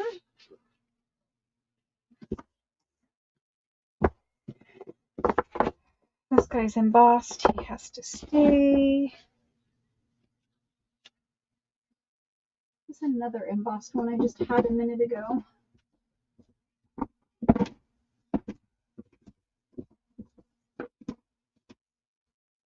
You guys could only see the mess that I have myself in.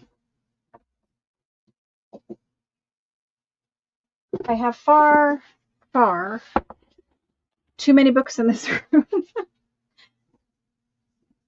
Far too many books.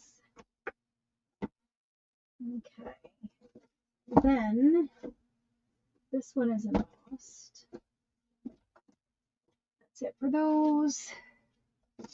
We have 2 embossed. We have dictionaries. These are different. Let's see where we get with these ones. They're all kind of similar. Similar in style and in look. I can't fit them all on here, but size, style, and look, they all look similar. We will find out together what they are quickly. They should all have leather covers all the way around. Some will have marble, some will not. This is 1800 rag paper.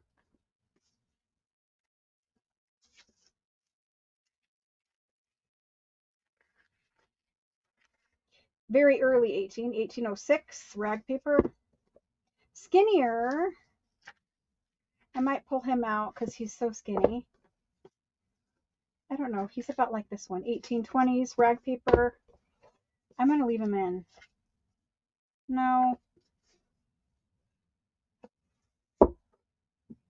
Let me see about those two. I just want to make sure it's fair. You get enough paper. 1820s rag paper. 1820s rag paper. This is 17s.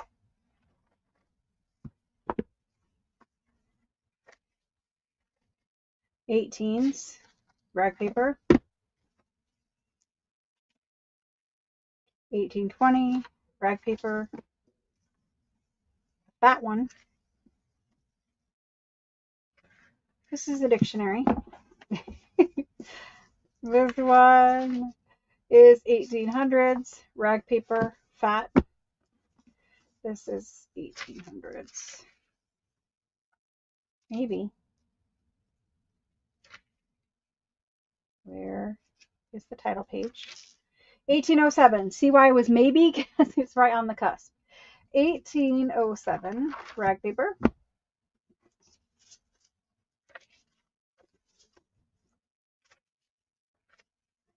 1803 rag paper. This guy.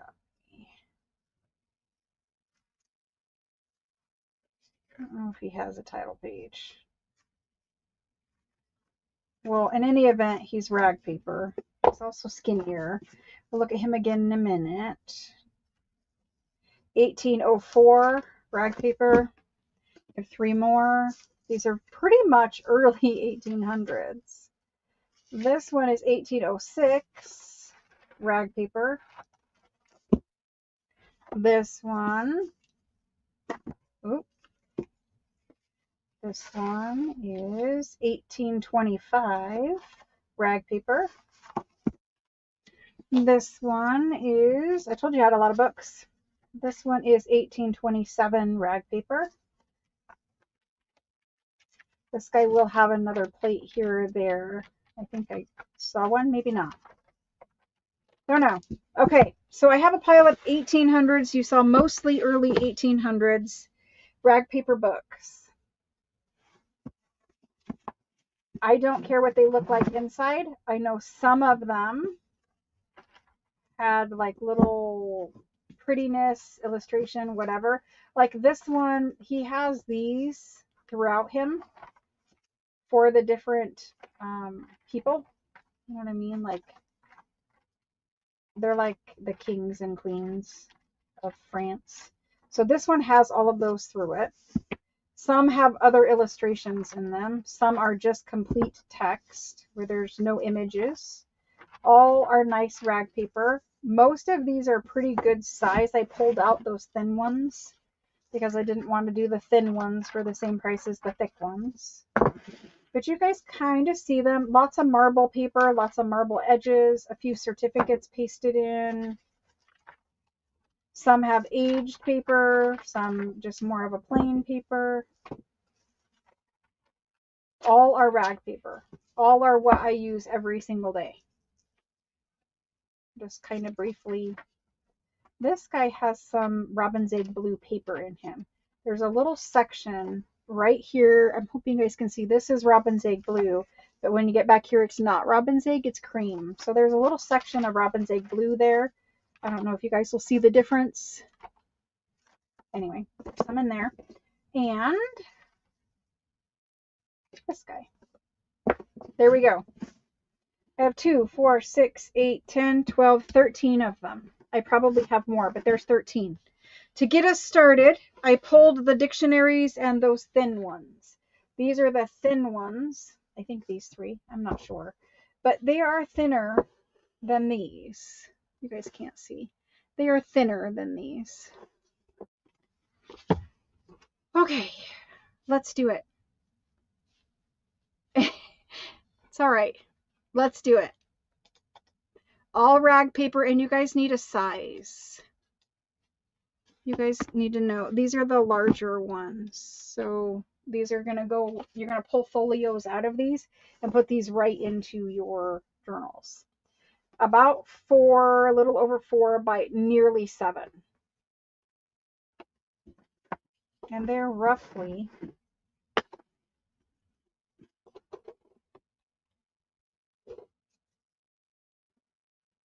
the same size. This guy is just a little shorter, but he's fatter. I'm good with it. I think they're even. One of them has some little picture things in it, which wasn't really even, but whatever. There's those. All rag, yes. And just, I mean, let me pull one that's not the fattest one, like a medium size one. He has 400 pages. So they'll vary, but the thickness is roughly the same, about 400 pages. So there we go. We're going to do these guys, the larger size. They're pretty nice and fat. They're not the skinnies. I'm going to do them at 45. And I say that iffy because just think if I pull the pages out, and even if I don't pull the pages out as folios, you can take the covers off and then cut with a book chomper all the pages all at once. So to make page packs of rag paper, this is what I got to have. 45 for the larger size books. They're going in now. If you want one, they're open to anyone. You can claim one.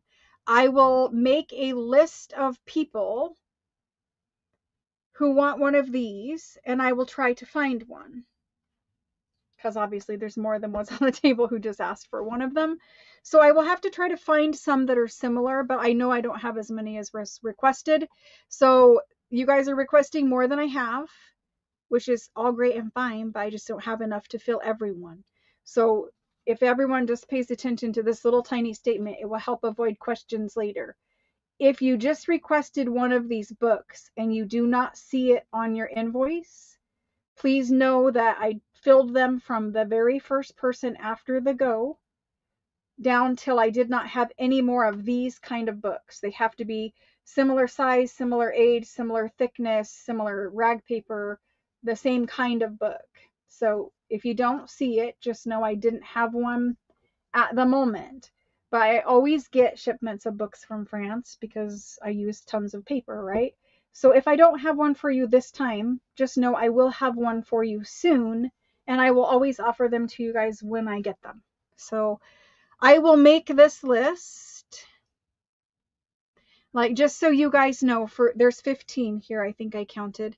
It would go Karen K, Marcella T, Amy D, Lynette S, Nicole S, Deborah K, Pinky, I lost count, 2, 3, 5, 6, 7, Pinky is 7, Jan C, did you register with me, Jan C?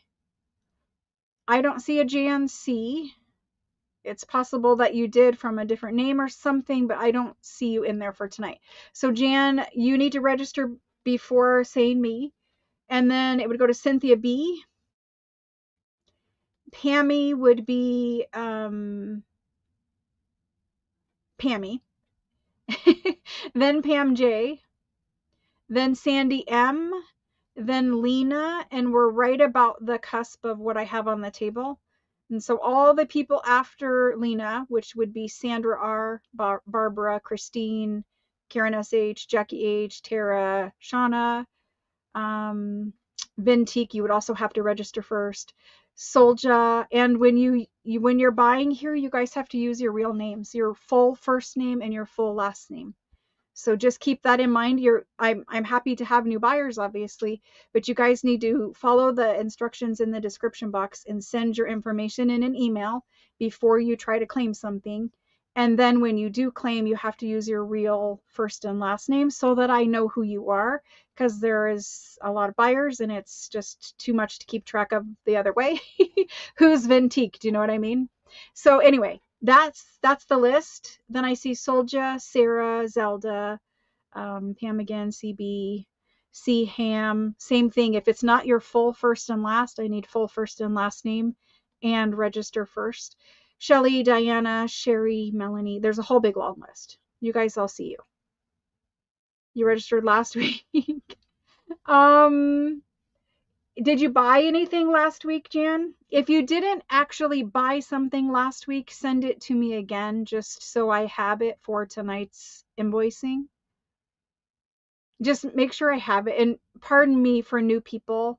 I'm super happy you're here, super happy you're deciding to purchase with me and all that kind of stuff.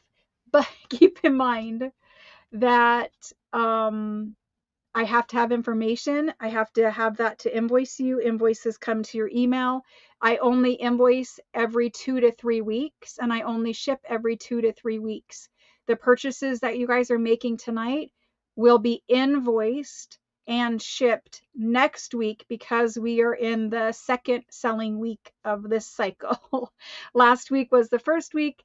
Tonight is the second week. Next week is the week I invoice and ship for the last 2 weeks. And I also have a sale every Tuesday. So there's another sale next Tuesday, but it will not be on the same invoice and not be shipped with these items.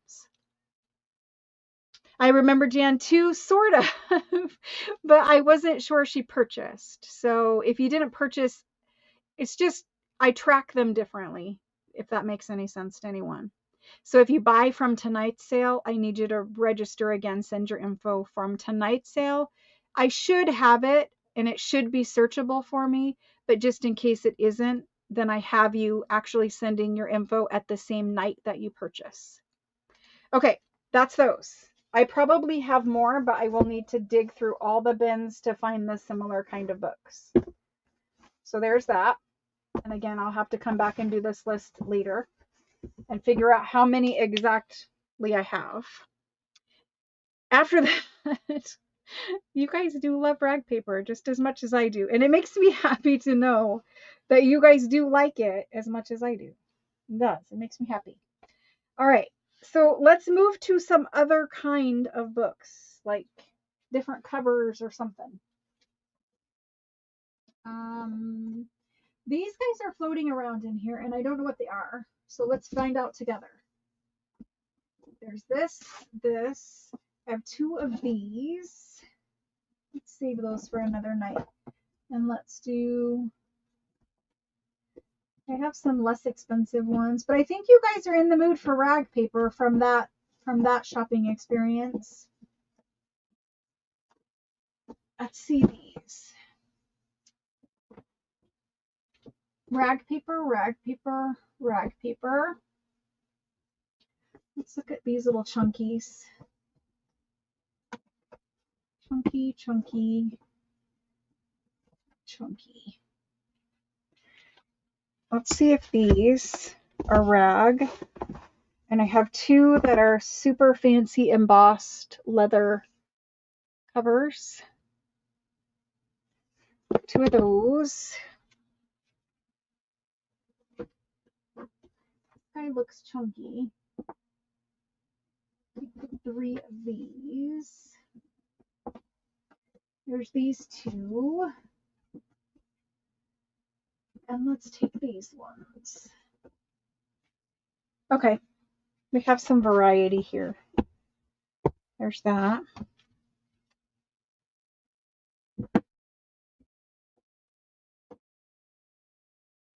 And this guy.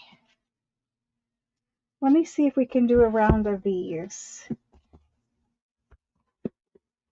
These are the smaller rag paper. This guy's different. They're falling everywhere.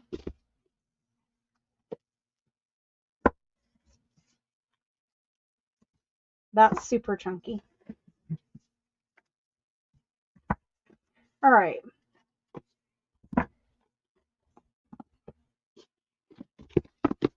I had a book avalanche. He's chunky too, but maybe we need to do him in a different round. I don't know. Let's see what he is. He is... Ooh, he's not rag paper. He has to go in a different round. I want to do rag paper. So these. This is your A book. It's tiny. It's super worn leather that's like almost suede-y at this point. It's super worn. Look inside of this one. Somebody's by hand done that. It's an 1815 book. Again, it's one of the dictionaries of this, so I don't know what they actually are, but that's what it is. And there's that. It's got blue speckled book block. Very interesting. I haven't seen that really before. And it's a little tiny dictionary of something. And I think, nope, just some spots. I don't know why the blue is there though. That's really interesting. I've seen red, I haven't seen blue. Little torn page corner. Somebody probably needed to do a spit wad in school. It looks about the right size for that. Not that I would know anything about that, but I'm just saying. There's that. That's kind of cool. I don't know what you would do with it, but it's kind of cool. Maybe just make this like a topper on a journal somehow. I don't know. But there's that. He's A. We said he was 18. He was early. 18. Oh my. 1815. There's this one. Again, little certificate. It's a handwritten little thing. I don't know. It doesn't have a date that I can see. 1825. So far, both are rag paper. Both have interesting book blocks. This one's just marble, but it's nice. Nice paper. These are little pages, little books. There's that one. That's B. I'm out of space on my desk, so I gotta move something somewhere. There's A, there's B. No, books everywhere. This guy's super chunky. 1825. Beautiful, beautiful pages. There's pictures, illustrations. These little guys. It's beautiful, and there is a ton of pages. There's several books in one because it goes to like 200 and that starts over at page 1 again. So there you go. There's that. Some classics there. This one is D. This guy we cannot do. I knew he was old. This guy we can't do. He has to come off the table. We'll do him later. Then we have this one. I have to look at them because they have to go in the right class. This is 1847. Again, marble book block. Beautiful rag paper. There's that guy. This guy. 1827. And he's rag paper. He has these little red sections, which is kind of nice on the outside. 1827 and tiny, tiny, tiny print. And he's super big, super many pages. Okay, so we're going to do these. These are all early 1800s. Interesting, fat, chunky little books of rag paper. For size comparison, if you want different, this is the ones we just did. This is the size we just did. This is the smallest. This one is the largest. So there's still that stair step look. Okay, so there's those. A, B, C, D, just I'll let you guys pick it. It doesn't matter if they're laid out like that. It's fine. Let's do this. Spitballs, I know. The things my mind says out loud on camera.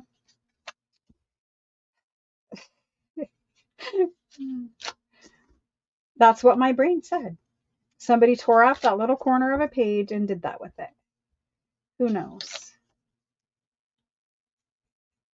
I don't think kids even know what that is or do that anymore. I have no idea. Okay, we've done them. Now let's price them. They're fat. That's the thing. You got to remember, they're fat. They're fat. I do small ones of these that are skinny for like 38 to 40 something, but these are fat and they're rag paper. So we're going to have to price them at what we need to price them at. And I'm just going to bump it up a little bit from 38 because there's extra pages. So let's just do 45. We'll do 45 on all of them. If you want the fattest, that's C. And then next would be E. Then B. And A and D are about the same. Okay, let's do the small rag papers. Oh my gosh. So much rag paper. And it's because when you buy in France for a long time, you'll know from this year to this year is almost always rag paper. And after this year, it's about 50-50, and then it goes to never. So once you get that down, you know how to buy the books. Okay. I'm going to name these. The first one goes to Jodine. Jodine is taking the D. Jodine. That's Jodine E. We need a pile for her. There we go.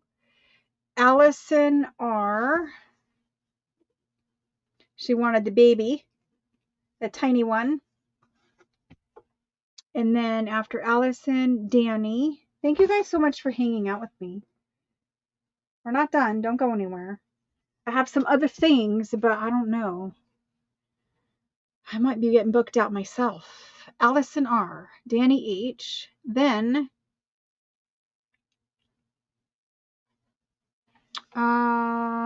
yep.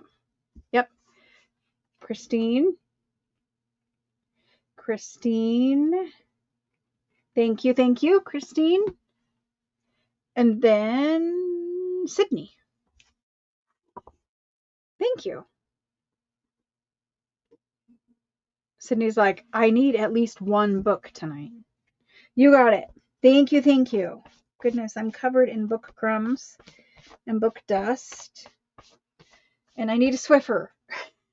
There's book crumbs everywhere. Okay. We have a little section. I don't know.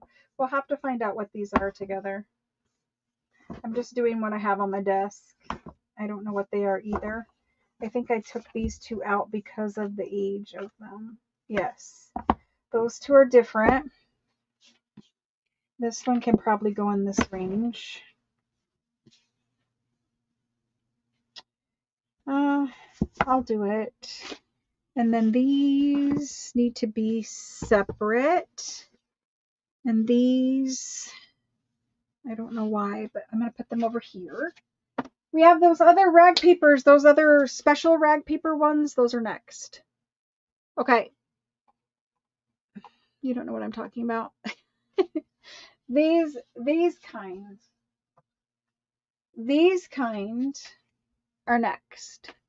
If you're looking for that, if you're looking for this happiness, these ones are next. They just fell over. Let's run through these quick. We have 6. They're on the small size. Green marble spine. The back corner's gone. Sorry.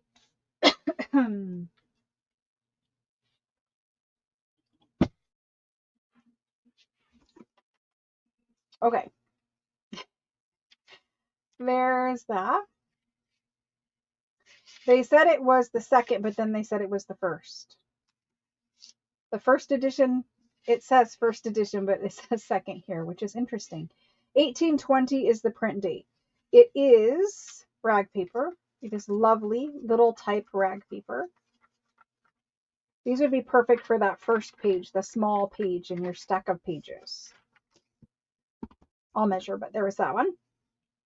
This little guy goes like this. He has crosses, maybe. We'll see. Some ink. Printed in 1829. Something about the sacrament. It is rag paper. It's lovely rag paper.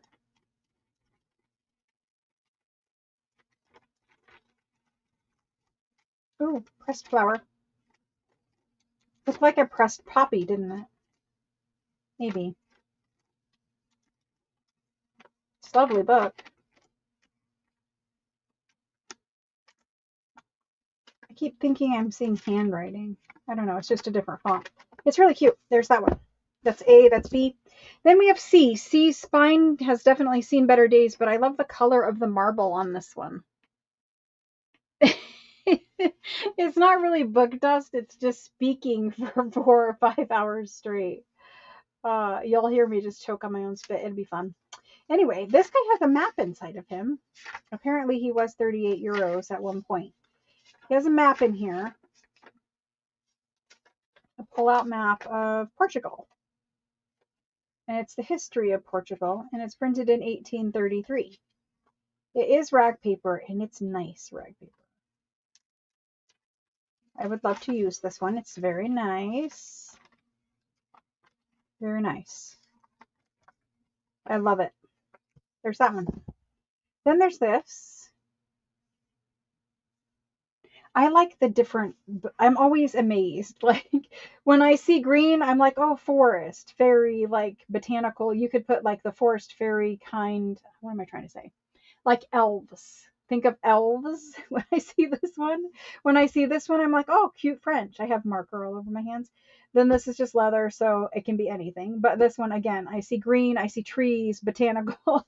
It's funny when I see a cover, my mind's like, oh, that's that. That's that. It always puts them into little categories. That's beautiful. Offset into the tissue. 1825 from Madame Roland.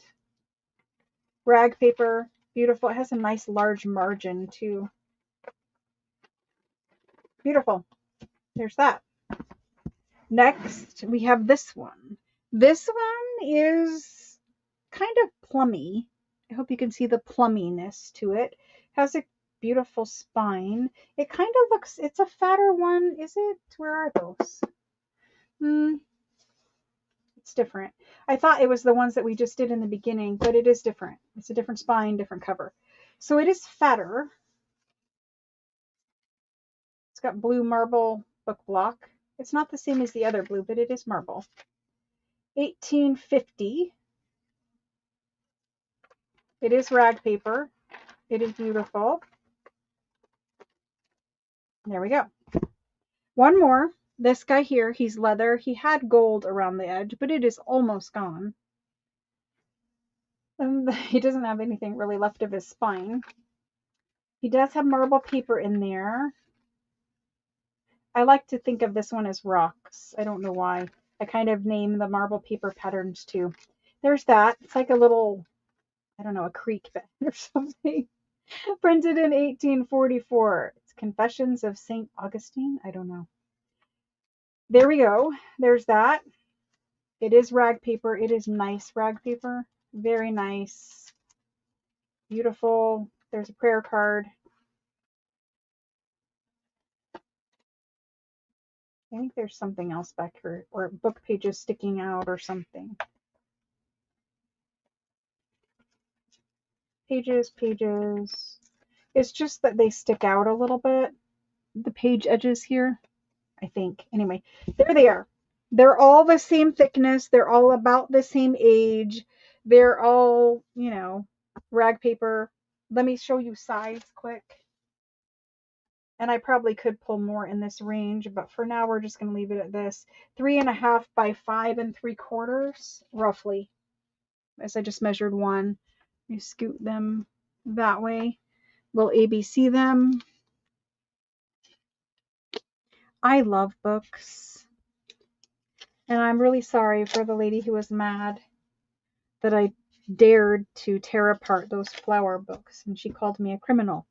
But in all honesty, 100% honesty, the reason why those flower botanical books that I did in that video are worth anything is because of artists like us who take them apart and use them. There's very little demand for that kind of a printed book anymore. Yes, sure, some people would want them and put them on their shelf, but most of those people are crafters. There are a few gardeners who might, but those books would not be worth what they were worth if we weren't always buying them to tear them apart to buy them again. And what happens to those books if we do not buy them? They get incinerated. So I would much rather use them, repurpose them for another purpose that shows off their beauty and honors them. They're not precious. They're not, you know, hand drawn. They're mass printed, mass publicized, published books. It's different to take apart something like that. I'm just saying, we do what we got to do, and it's because of us that they're worth that. And she was like, well, they're worth so much money, like, why are you tearing it apart? But it's just, you got to think a little bit more about it, I guess. So anyway, we're going to do it. If we don't use them, they burn them. And that's exactly where most of these would end up if we didn't do what we're doing with them. These guys, fat, you know, this guy is a leather and this guy is a leather. The other four are marble cover. I'm going to do them at the same price we just did those other ones for. Except for B.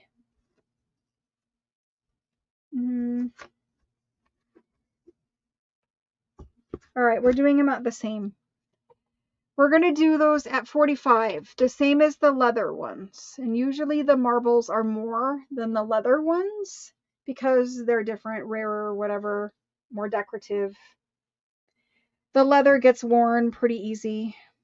So let me go through and price them quick. And then we can do this.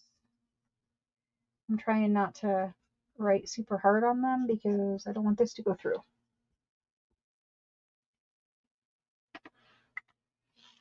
I finally made my 5s look like the French 5s. They look like S's. Okay, from the top. Shelly is an N-E. She's first in. Deborah is the F. Deborah K. Okay, Deborah. And Solja's an N-E, so that's 2 N-Es. Diana's an N-E, that's 3 N-Es. Karen's an N-E, that's 4. Sydney. Sydney's going to pull this B out of here, and that's it. The rest are N-Es. N-Es, N-Es, and N-Es. So back to the top. Shelly.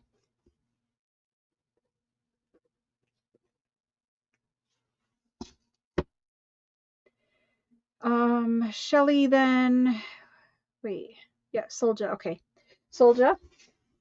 Hopefully you both want one because you both just got one. And then after that was Diana.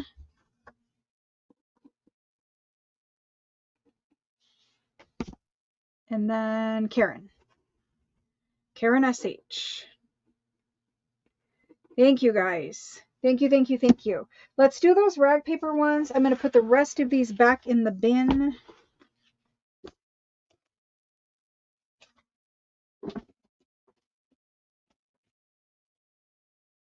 Okay. That is an awful big pile of books. These go back in the bin. There's those. And we're going to do these. These look like this. I pulled all blues. There we go. Some are large, some are small. Fat, skinny, everything in between. We'll just do them in sections. So these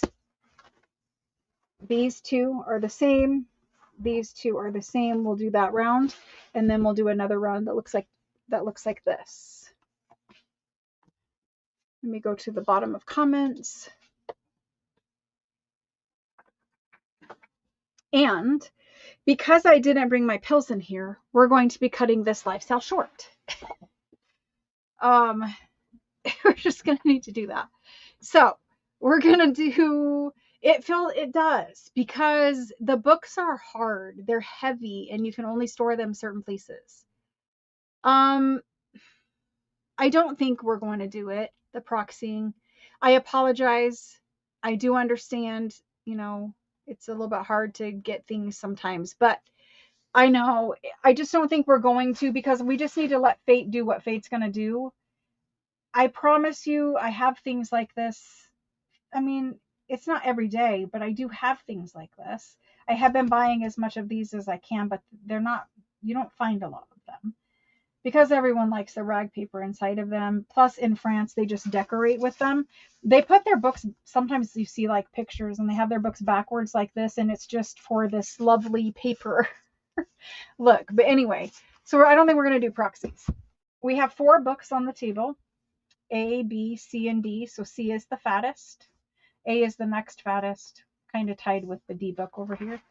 So we're going to do them. Let me show you the first 2. They look like this on the front. And then Here's this. The dictionaries are down here and I would love to do them, but let me organize those and I will bring them another night. It's just I don't have my medicine in here and I'm not going to be able to finish the whole 5 hours. I'm going to do these because I pulled them and previewed them. These kind of books, I only buy the ones with the best rag paper in them. So you can see there is a handwritten little label on the spine of these, and these are paperback, paper cover books. Sometimes, you know, the paperbacks are meant to be paperbacks, and sometimes they just, you know, covers were expensive, bindings were expensive, and they just didn't do it yet. And maybe, you know, they obviously never got one. But anyway, so inside, and I'll measure, these are larger size, like definitely larger size books. This guy here, he has old paper that's glued together for this cover. This isn't a page right here. This is how they constructed the cover. It's basically like, I don't know, almost construction paper. It's not, but it's almost like that with some old paper behind it. And then you have this. I think you guys know how beautiful these books are. The print date for this one, I have to type this one in. I honestly do not know. I know the end of it. I think it's 1700s. I think it's 1764. I'll let you guys look. I believe it's 1764. 1764. I have marker all over my fingers. But they're very, very nice books with very nice rag paper. So the pages do have a watermark just right there. I don't care about it. I think it's beautiful. Notice that the printing, like, see how it's not even straight? It's just, you know, they didn't perfect the printing back then. It was amazing. It was amazing that they could print to begin with. But anyway, there's that.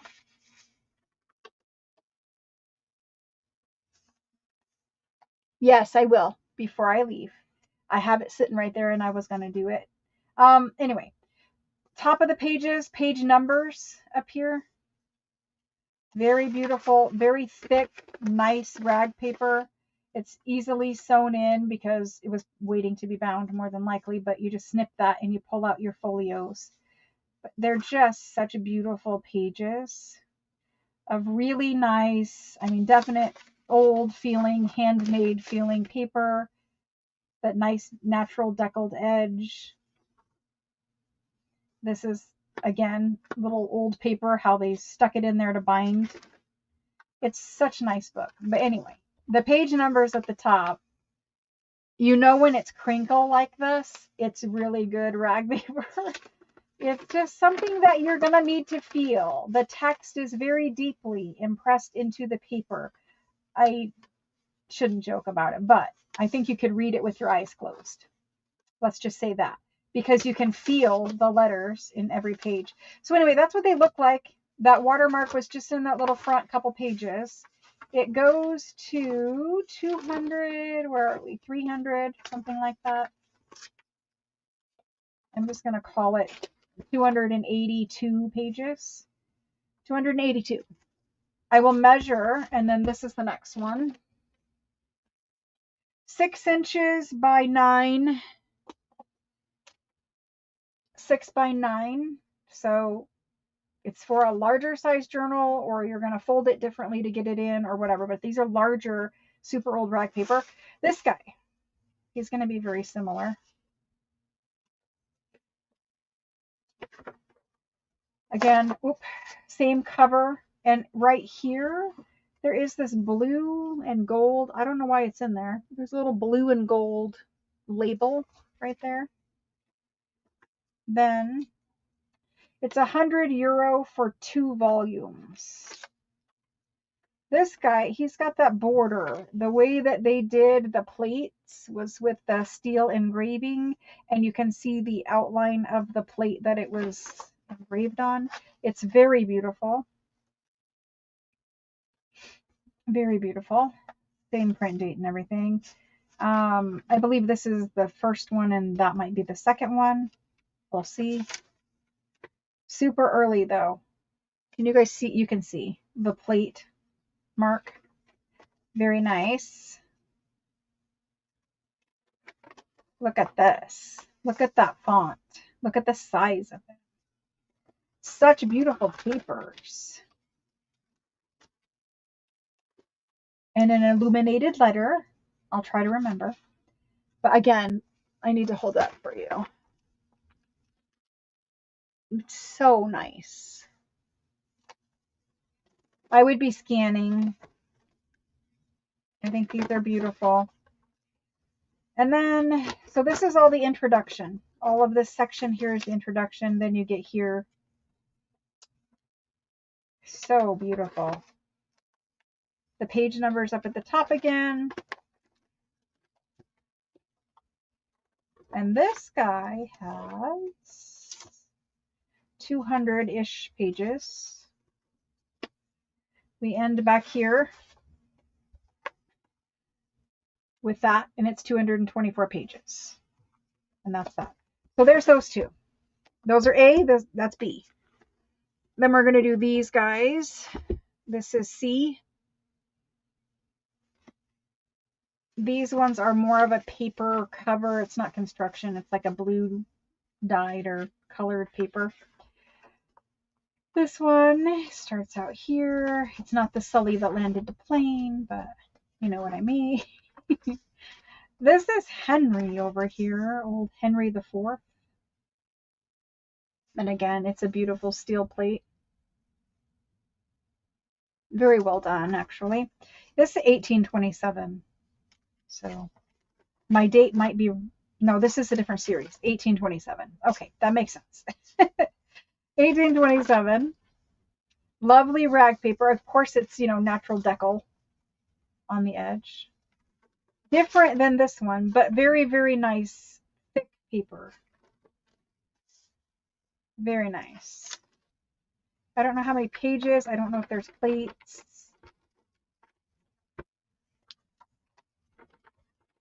This one has more pages than the first ones.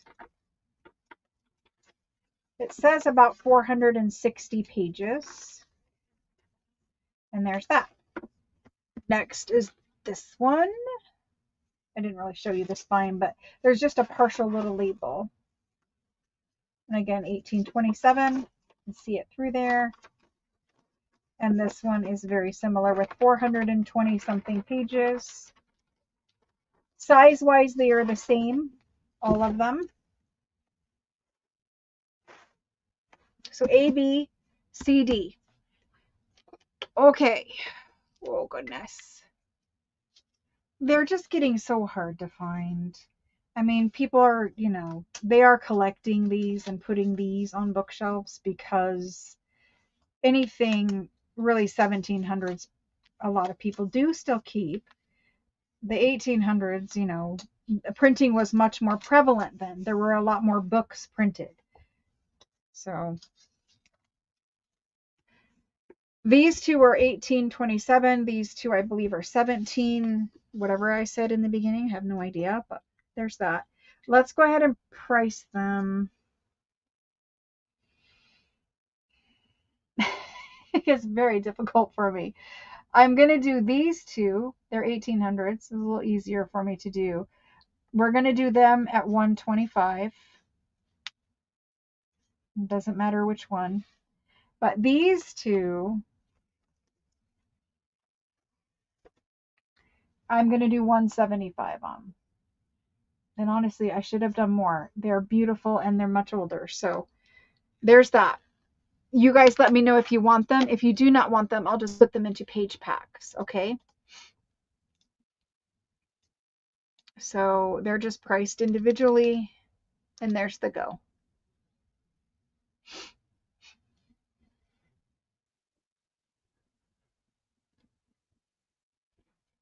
I think they're 17s also. Okay. Linda R is in first. And she's going to take this one home. Linda R. You're going to love that paper, Linda. And then Nicole. Nicole's going to take this one. Thank you, thank you. Nicole and Linda, and then Deborah. Going across the board, Deborah. There's Deborah. And then we have this guy left after Deborah. It's going to go to Pam J. Pam J. Thank you, guys. Thank you, thank you. Let me get through the rest of these and do this kit quick. So there's these two, and there's these two. And you see why I kept them separate, because they're in a different class. Then they're paperbacks, and they're similar pages inside, but the outside of them, each one is different and unique in its own way. They're all in blues. This one is they're really all domino paper, but this one has the traditional, more recognizable domino print pattern paper on them. Not much of a cover left, but it has its own unique look to it. I think these ones, I don't know that I could bring myself to take them apart. Probably the other ones that I just did either. They're just beautiful. If you get a little collection like this together over time, I don't know. You guys take them apart if you want, but I love the way that this one looks on the back with its spine exposed like that, or it's doesn't really have any spine left. But anyway, domino paper, what's left of it. This one was priced at $200. It's got this little bit of handwriting in here, or squiggles or something. It's printed in 1789. It does have a name or something here. And it looks to me like it might be grammar of the women of something. It's like talking about speaking. I don't know. Oration. I'm not sure. I don't read French. I just have to guess. So often it's probably wrong. Nice water staining here. It's like perfect. Like a little butterfly almost. I don't know. It's cute. Water staining. You got a little bit of book crumbs. The edge on this is just so, it's just so perfect. It looks like it was just sat or used or whatever for hundreds of years. You do have, this is ink. It's an ink that somebody tried to wipe, and so it's smeared a little bit here. Got a little couple ink splotches here or there. Page numbers up at the top, a little bit of handwriting. I won't thumb through the whole entire book, but nice. We do have some water staining that is pretty consistent.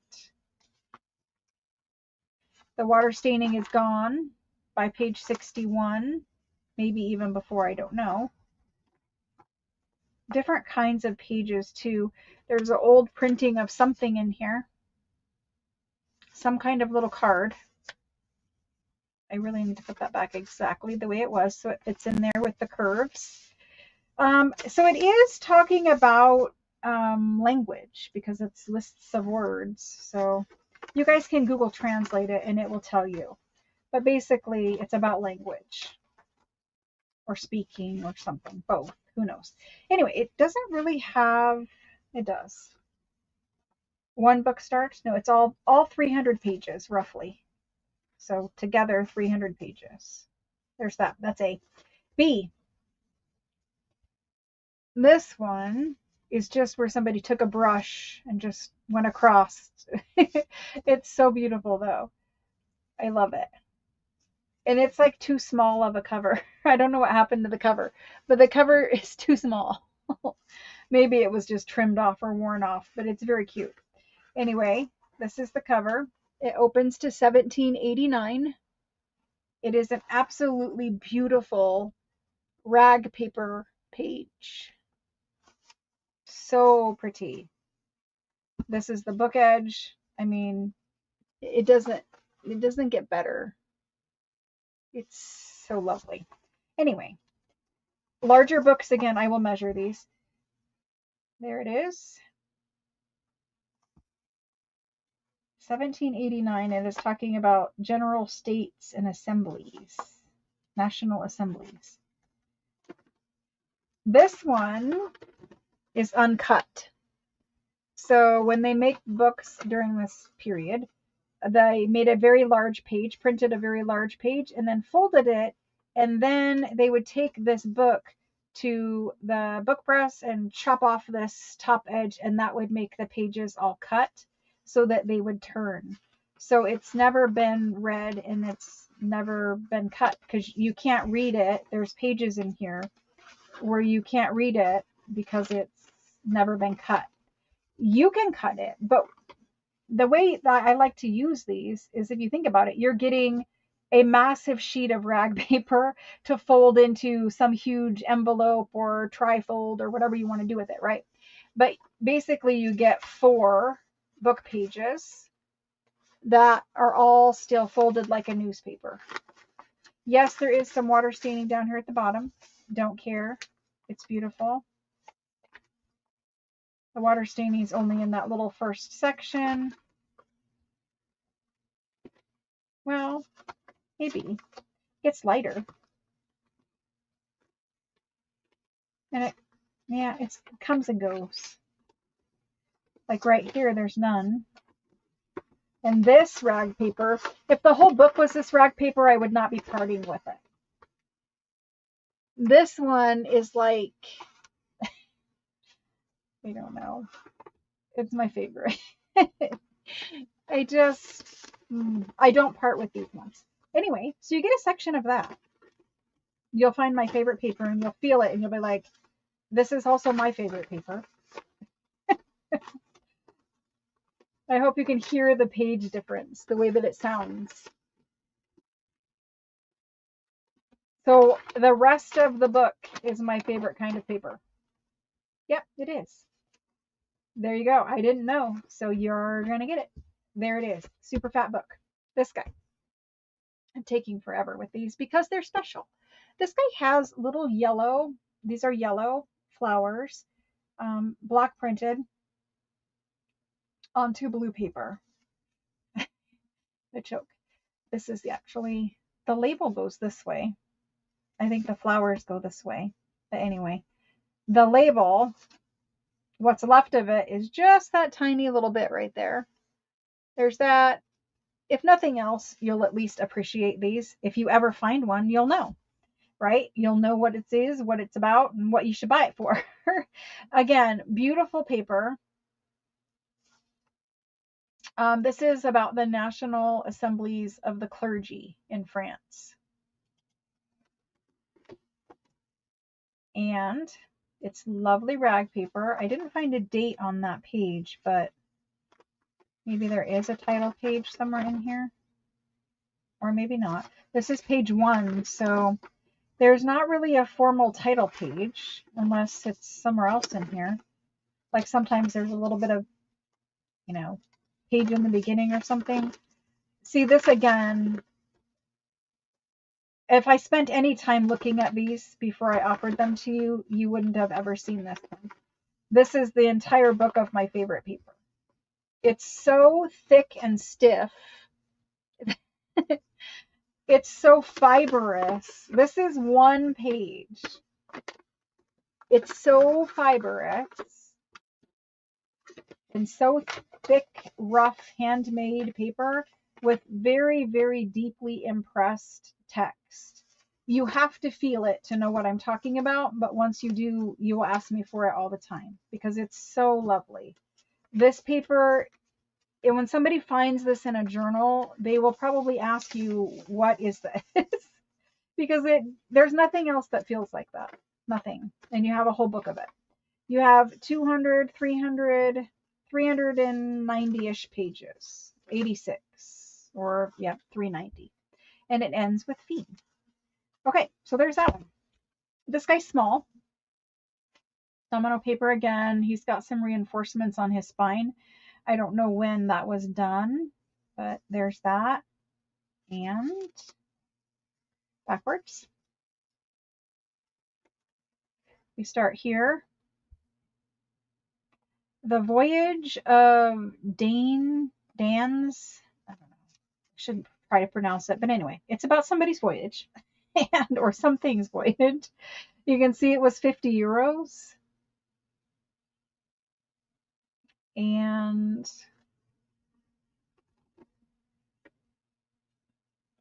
the date. It's the different dating system in France. It's year 7 of the Republic. I don't know those off the top of my head, because France, between some revolutions, somebody's changed their dating system or something. And their dating system for a period of a few years was not like 17, 18. It was year 1, year 2. This is year 7 of that time period. You guys can look it up. I probably should again, but I don't ever remember to do it. You've got loose pages here in the front, really loose pages, and this is how the book looks here with the crinkle. I like the pages. They're very, very thick and fibrous. Not quite as thick as the other ones that were my favorite, but very, very close. All the natural decal, and you've got about 186 pages, 85 pages. That's the book. All in blues. Now that I bored you forever and talked, I was sitting down. That's why I was able to do it.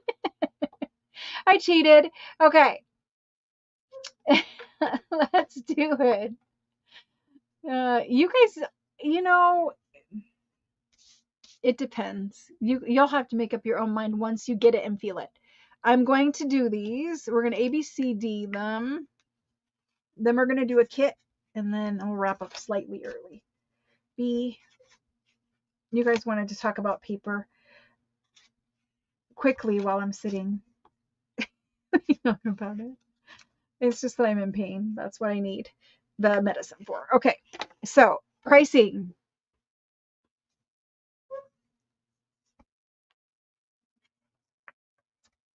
Okay. These ones had a price in the front. Okay. We're going to go A at 250, B at 250, and C at 250. And I don't want anyone to fall out of their chair, but I did show you the prices. I don't know if I paid exactly that, plus or minus, but that's what they were priced at one point. Because he is so smaller and you're getting less pages in him, he's just going to be 100. So there's that. But he is still a domino paper cover book. And I really want these pages to get in there so they don't get bent. Okay, there's the books. Some people might look at that and say, well, how could you take it apart? It was that expensive. However, there's hundreds of pages of rag paper in here. And what would we pay for hundreds of pages of scrapbook paper? More money than this. And I enjoy using this type of rag paper more than I would enjoy using a new piece of scrapbook paper. So when you bought the Tim Holtz paper pads, if you recently bought them, you paid more for the Tim Holtz paper than you're paying for these books. But I enjoy using this old rag paper more. So that's my argument for, if you wanted to take it apart, that's the justification. Okay, from the top, we have Solja for D. She was first one in for D. Solja. Yep, I'm not even being able to write your name right now. There we go, Solja. Thank you. And then Diana's going to take this guy. Diana's collecting all my favorite things. She's going to make me have to come visit her so I can pet them, because I like to pet the paper. It sounds so terrible, but the paper feels awesome. I don't know how else to explain it. Then we have Shelly. Thank you, Diana. Thank you, Solja. And thank you, Shelly. Shelly's going to get this one, and I did love, this is the first time I've had the flowery ones. I loved that one. Beautiful. Next, the one that I have left is A. And did I measure these? I don't know that I did, but they're big. Okay, so let me go through. We've got Shelly. Linda. Linda is next because she has that NE tacked at the end. Linda R. Thank you guys. Let's do this kit quick. kit. Terry, last week I said that we were invoicing on a 2-week cycle, which means last week was sale number 1. This week is sale number 2. You will not get an invoice for last week or this week until well into next week. We invoice and ship every 2 weeks. We sell for 2 weeks and then we invoice and ship the 3rd week. I sell every Tuesday, but we're doing 2 weeks of sales at a time. So last week and this week are combined onto one invoice and one shipment next week. Okay. The kit, this is basically what it looks like. So it has a quilt cover, it has laces, it has papers, it has book page, it has ledger in here. You can see the ledger peeking out. There's printed images for the fairies so that you have some focal points to use. There's paper doilies. There's all kinds of things in here. I didn't want to show the whole entire thing, but I will just basically give you the overview there. I don't know what you can see of it, but that's kind of the fairy kit. I don't have very many, so I will not spend very much time going over that part of it. It's $65. I do only have sales on Tuesdays right now, Connie. Yes, right now I only have sales on Tuesdays. Eventually, in a little bit of time, once I get caught up and get a better system going, we will expand that to several days a week, but for now, just Tuesdays. Because honestly, Tuesdays are enough right now. It's just hard to keep up as it is, which is why we're doing invoicing and shopping for a couple of sales so that you guys can combine things from multiple sales. Instead of having a shipment every week, you'll have a shipment like every 2 to 3 weeks. Does that make sense? Okay, so I'm going to do the kit right now. I will leave it on the table, however, it will glare. So, I can possibly borrow somebody's books and prop it up. But there isn't very many because I did it already once and I'm only gonna commit to taking what orders I can for it. So we're gonna do, this is the May journal kit. This is just the single kit. It's not the subscription. I do not have any available slots for subscription right now.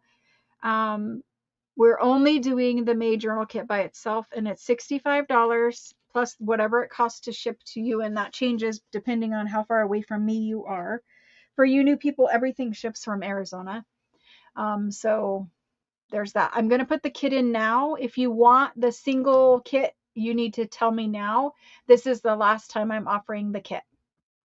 We are starting this kit on Friday. You do not have to purchase the kit to craft with us. You don't have to purchase the kit to come to the lives on Friday. So I do a live sale every Tuesday, but every Friday at 7 p.m. I do a live crafting class where we make these kits. We make the journals from the kits. So throughout the entire month of May, the last one is like the last Friday. I think it's the 30th of May. So you get 4 sessions to build the entire journal. And I make a lot of the ephemera I make during the 365 series. So on my channel, there's a video that comes out just about every day. It's supposed to be every day, but I have missed a couple days. So there's a video that comes out every day that is showing you how to make mostly ephemera, different pockets, different tags, journal cards, whatever. So there's short little videos every day. Craft with me classes where we build the journals on Friday. The classes are open to everyone. You don't have to buy the kit. You can use supplies you already have. And then on Tuesday, we do live sale. And I'm currently selling for 2 Tuesdays and then invoicing, packing, and shipping the following week after that 2 sale week cycle. Hopefully that makes sense to everybody. There is not a wait list for subscriptions because there's too many people. I have to keep the subscription list to what I think I can make for kits, because those people are guaranteed a kit. And if that list gets too big, then I have to either change the way I build kits, the stuff I offer in kits. It just makes it so much harder to do a nice big full kit if I have to commit to doing 200 of them, you know what I mean? We just can't do more subscriptions at the moment.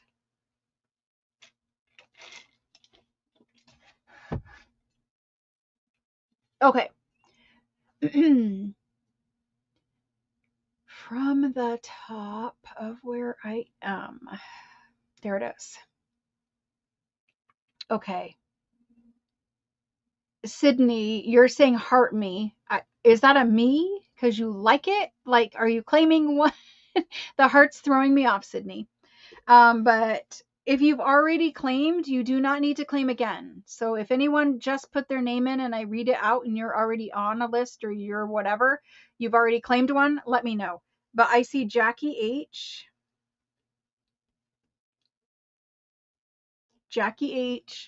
and then Sandra R.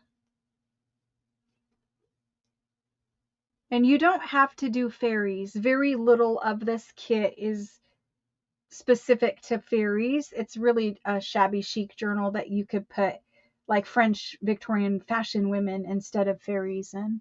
Just because some people don't want to do fairies, and I understand that. So anyway, Jackie, Sandra, then we have Sharon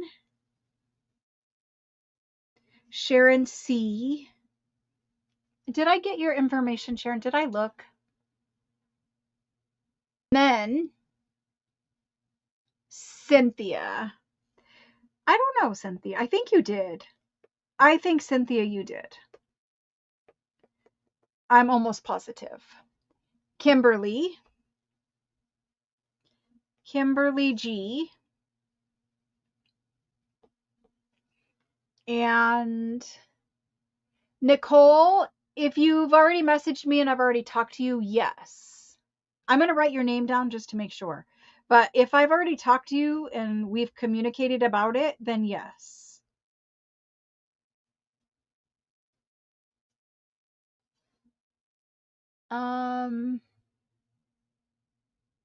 No, Jane, I haven't. I will be doing it in the next few days.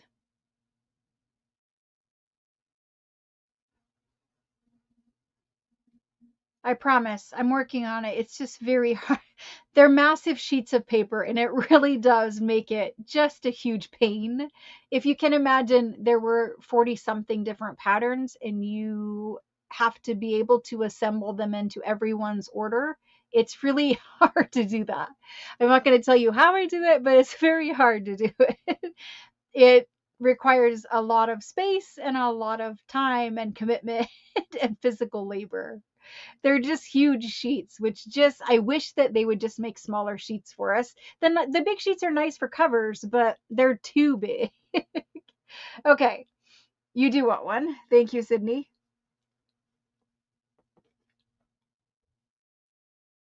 And Pammy. And I'll write down your real name. Okay, thank you, thank you, thank you, guys. Okay, we have communicated. Okay, well, you're on this list too. So I wrote down Jackie, Sandra, Sharon, Cynthia, Kimberly, Nicole, just in case, Sydney, and Pammy. I have enough kits for those people. You may claim up to 2, yes. So you would like a second. Do you want them both shipped to the same person, or will you be emailing me someone else to send the second one to? Sydney. I wondered, but I just figured maybe you were busy. Yes, ship them both to the same address. Okay. Okay, perfect. Ship them both to you. Perfect. Okay, so that was Kit. We did it. We started on Friday. I know, obviously, you guys won't have a kit by Friday. You might if you're very close to me. But let me just flip this camera back around. And I'll drop the link for the Facebook group. It's just easier, probably. It's hard sometimes to search for a Facebook group on Facebook because it depends, like, if you spell it exactly the way I have it, whatever. So I'm just going to put the link in for the Facebook group, and then you guys can click it and you can go join the Facebook group. There's the link for the Facebook group. So a Facebook group is called Junk Journal Makers, and sometimes if you search it, it's hard because it doesn't come up exactly. It'll show you other junk journal groups, whatever, and it's you have to scroll down the list, or sometimes if Facebook just doesn't feel like it, they won't show you mine or whatever. Anyway, it's called Junk Journal Makers. The link is there. Um, yeah, you won't need a second one. I understand. It's just in case, and I have to check you, and I have to check Nicole just in case you don't already have one. I want to make sure you have. I'm pretty sure Cynthia, I'm pretty sure you do. Nicole, I think we were talking about something, and I'll have to look and see what that is again. The fairy digital kit I am so working on. I just need time. Every single time. I just need time. I just need another me, another day, another 20. What if it could just add 12 hours to every day? Then I could actually get my stuff done. Anyway, I'm working on it. I am going to have at least some kind of digital for the fairy journal in Etsy. It may be other focal points, or I might do tags or belly bands or journal cards or ephemera. I don't know what it is, but I will get something for fairy journal put in there that matches and coordinates with our kit. Sorry, Karen, I didn't know if you sitting there like that.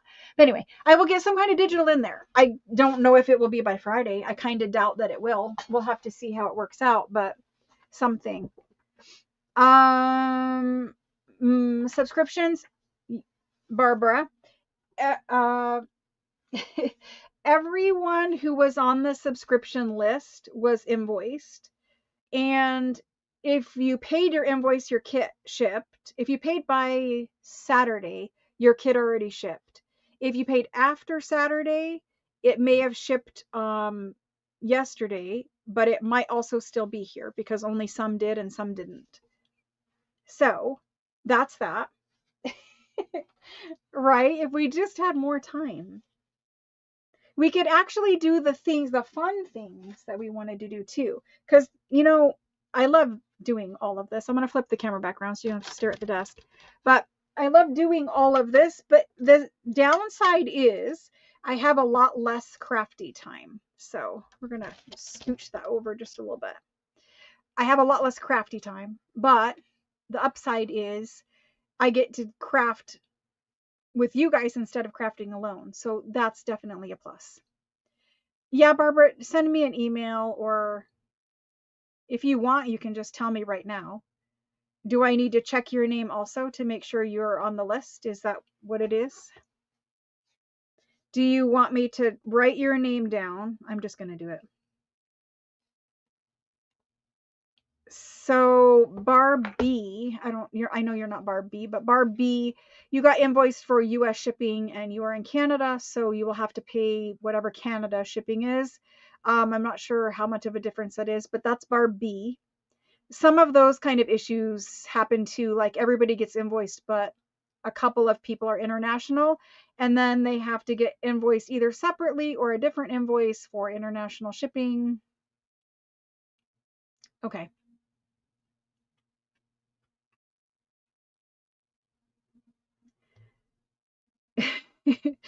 Well, anyway, I think everyone should have, if you were subscribed or you claimed last week, you should have an invoice. If you don't have an invoice already and you already claimed prior to tonight, or you were subscribed, then you need to message me, because that means I don't have you on my list for whatever reason. I keep them all in a book. I have all the subscriptions in a book, and I have all the monthly claimed kits in a book. I just track kits in a book. It's easier because sometimes people claim, but they're already subscribed and you have to cross them out, or some people drop off, whatever the case may be. Just because you got the March kit doesn't mean you're subscribed. It depends on if you claimed a subscription when subscriptions were offered, or if you just claimed a March kit when just the March kit was offered. Like the people who just claimed a kit tonight, that doesn't mean you're subscribed. It literally just is for this one kit. You'll have to claim the June kit. You'll have to claim July kit and so forth.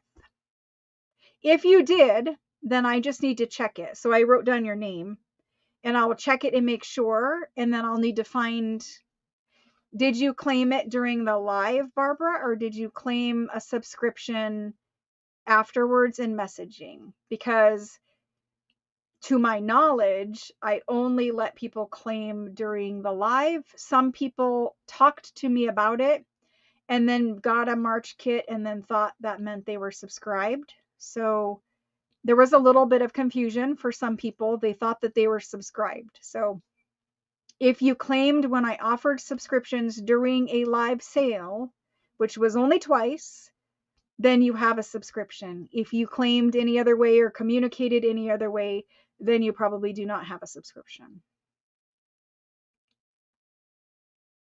Not at all. And so, not at all. And we never get to discuss any kind of politics here. So, I don't want this to be one of those places where people discuss those things, because this is kind of like the escape from all of that, if that makes sense to you guys. So I try not to talk about things. Of course, I'm human, and of course, I say some things randomly here or there, but I don't want this to be a place where that kind of stuff is discussed, because this is like my escape from it, and I think it's probably many people's escape from seeing all of that bombardment of everything. I mean, it gets to be too much, and we need an escape from it. It's not good to sit there and read and see and listen and look at all of that stuff all the time. It's just not. I'm not saying not be informed. You can be informed, but I think we need a balance of where and when we allow that stuff into our life. And here, I don't want it. Okay, you did the first time it was offered. It may be if you were fairly new at that time, and this is what happened. A lot of people were new, they claimed a subscription, but I didn't have their information. If I go to invoice you and I do not have your information, because when I search your name in the email, it doesn't come up, then you literally just get crossed off and I move on to the next person.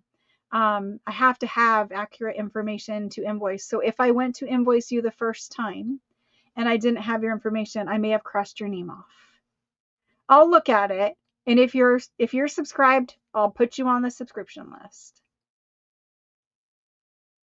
You're probably on there, but I may have crossed your name off, so that'll tell me right away what happened.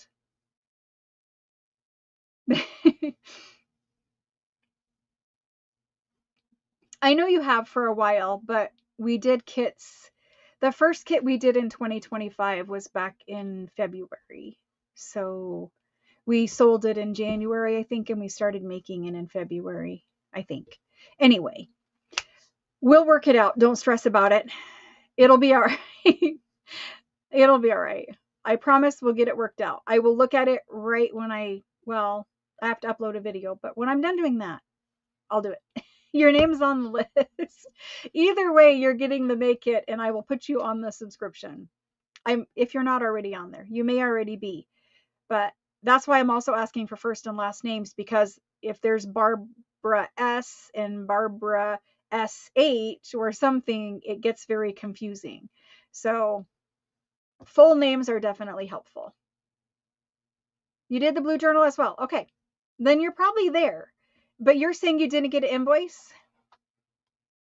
Are you sure you did not get an invoice? Because I'll look right now. It's just, if I can solve it right now, then let's just solve it. Yeah, the white screen is super fun, isn't it? He makes me glow. And not in a good way. It's like radioactive glow. Okay, so let me see.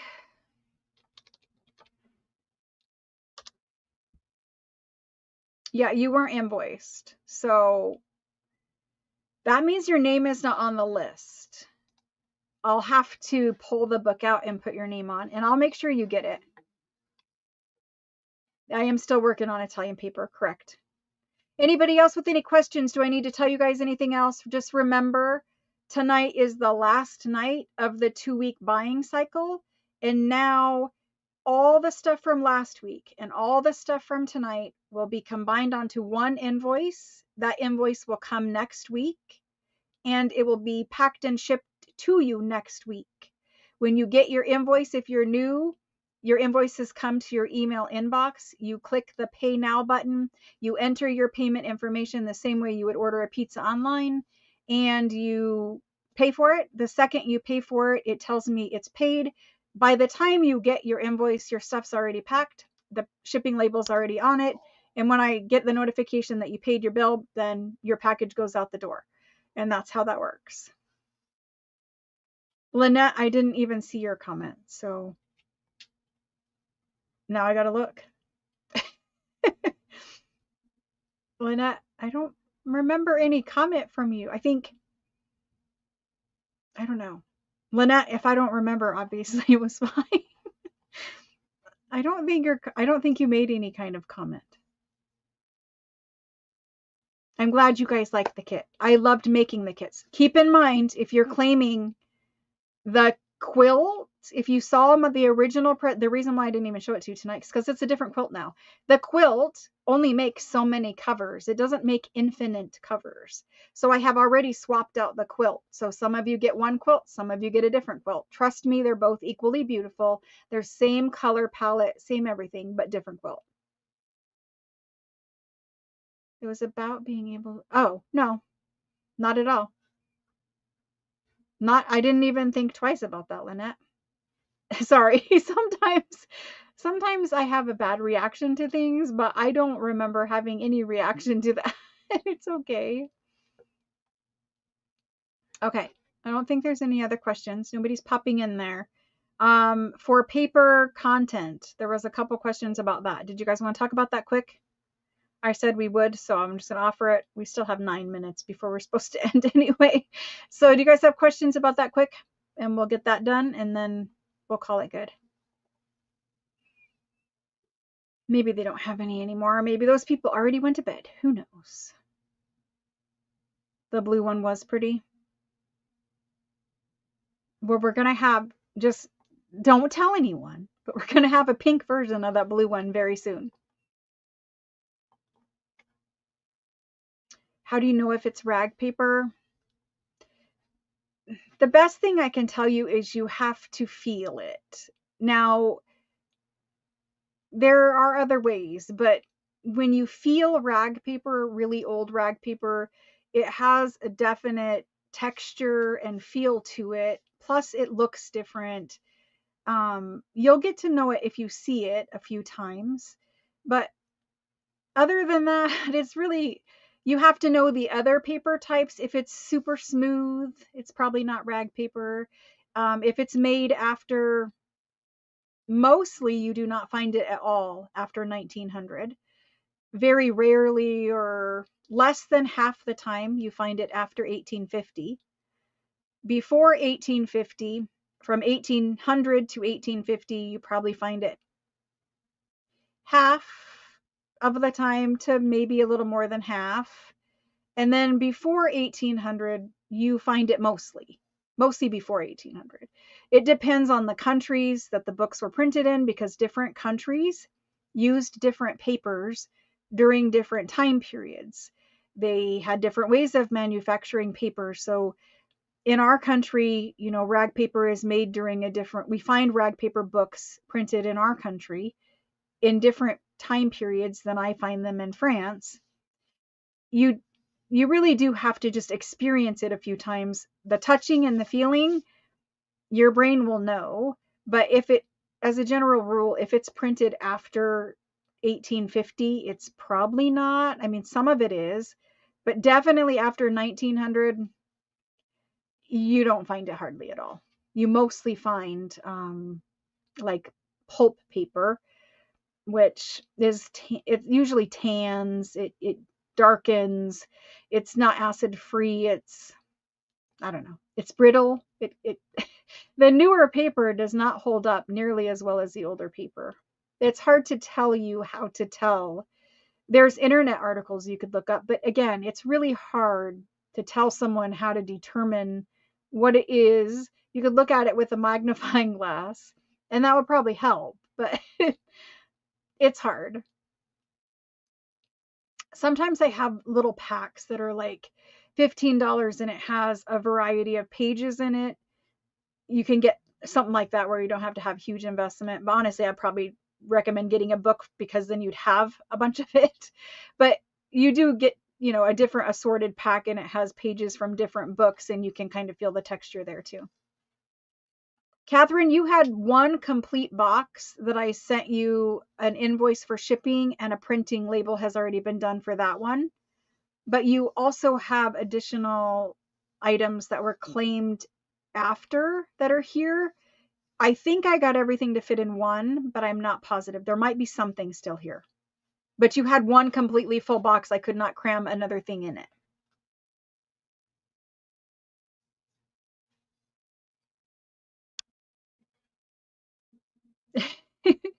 Okay. Was there any other question? I think we're good. I don't see anybody else asking anything, so I don't know what other questions there were throughout the night, but I made a video and I tried to show you guys in the video all like how you could look at rag paper and see little fibers in the way that it was laid. I'm not sure if you can find that video on my YouTube channel, but it is still there, and it kind of goes over what rag paper is, what it's made from, what time periods, that kind of stuff, but it's just general information. You do, right, Shelley? Then you become a book petter. All right, guys. Books, if you only order books, yes, they will go media mail. Unless they're super valuable, then I don't do a media mail, because media mail is the class that gets beat up the most. So if it's a super valuable book, meaning several $100s, 4 or 5, whatever, then I don't send a media mail because they just get beat up too much. But a regular book, it's fine. I ship them in bubble mailers, protected, whatever.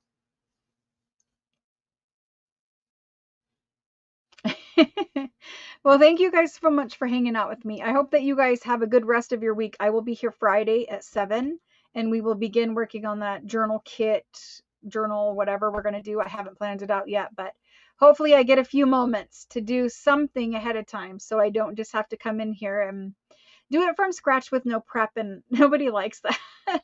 I don't like it. I like to be better prepared. So anyway, no resting because there's no time to rest, but soon, maybe. Maybe after we get through this Italian paper and invoicing and shipping next week, there should be 1 week where I sold, but I don't have to pack and ship an invoice, and I'm not building a kit, but I probably am building another kit by then. We'll see. We'll see if I ever get to take a nap again. We'll see. Anyway, thanks so much for hanging out with me. Thanks for shopping with me, and just understand, if you're new, if I have your information, I'll send your invoice next week for tonight's purchases, and it will have tracking number at that time also emailed to you. All right, guys. Thank you. Thank you. We'll see you again soon. There is a video for tomorrow. Just letting you know, there is a video for tomorrow.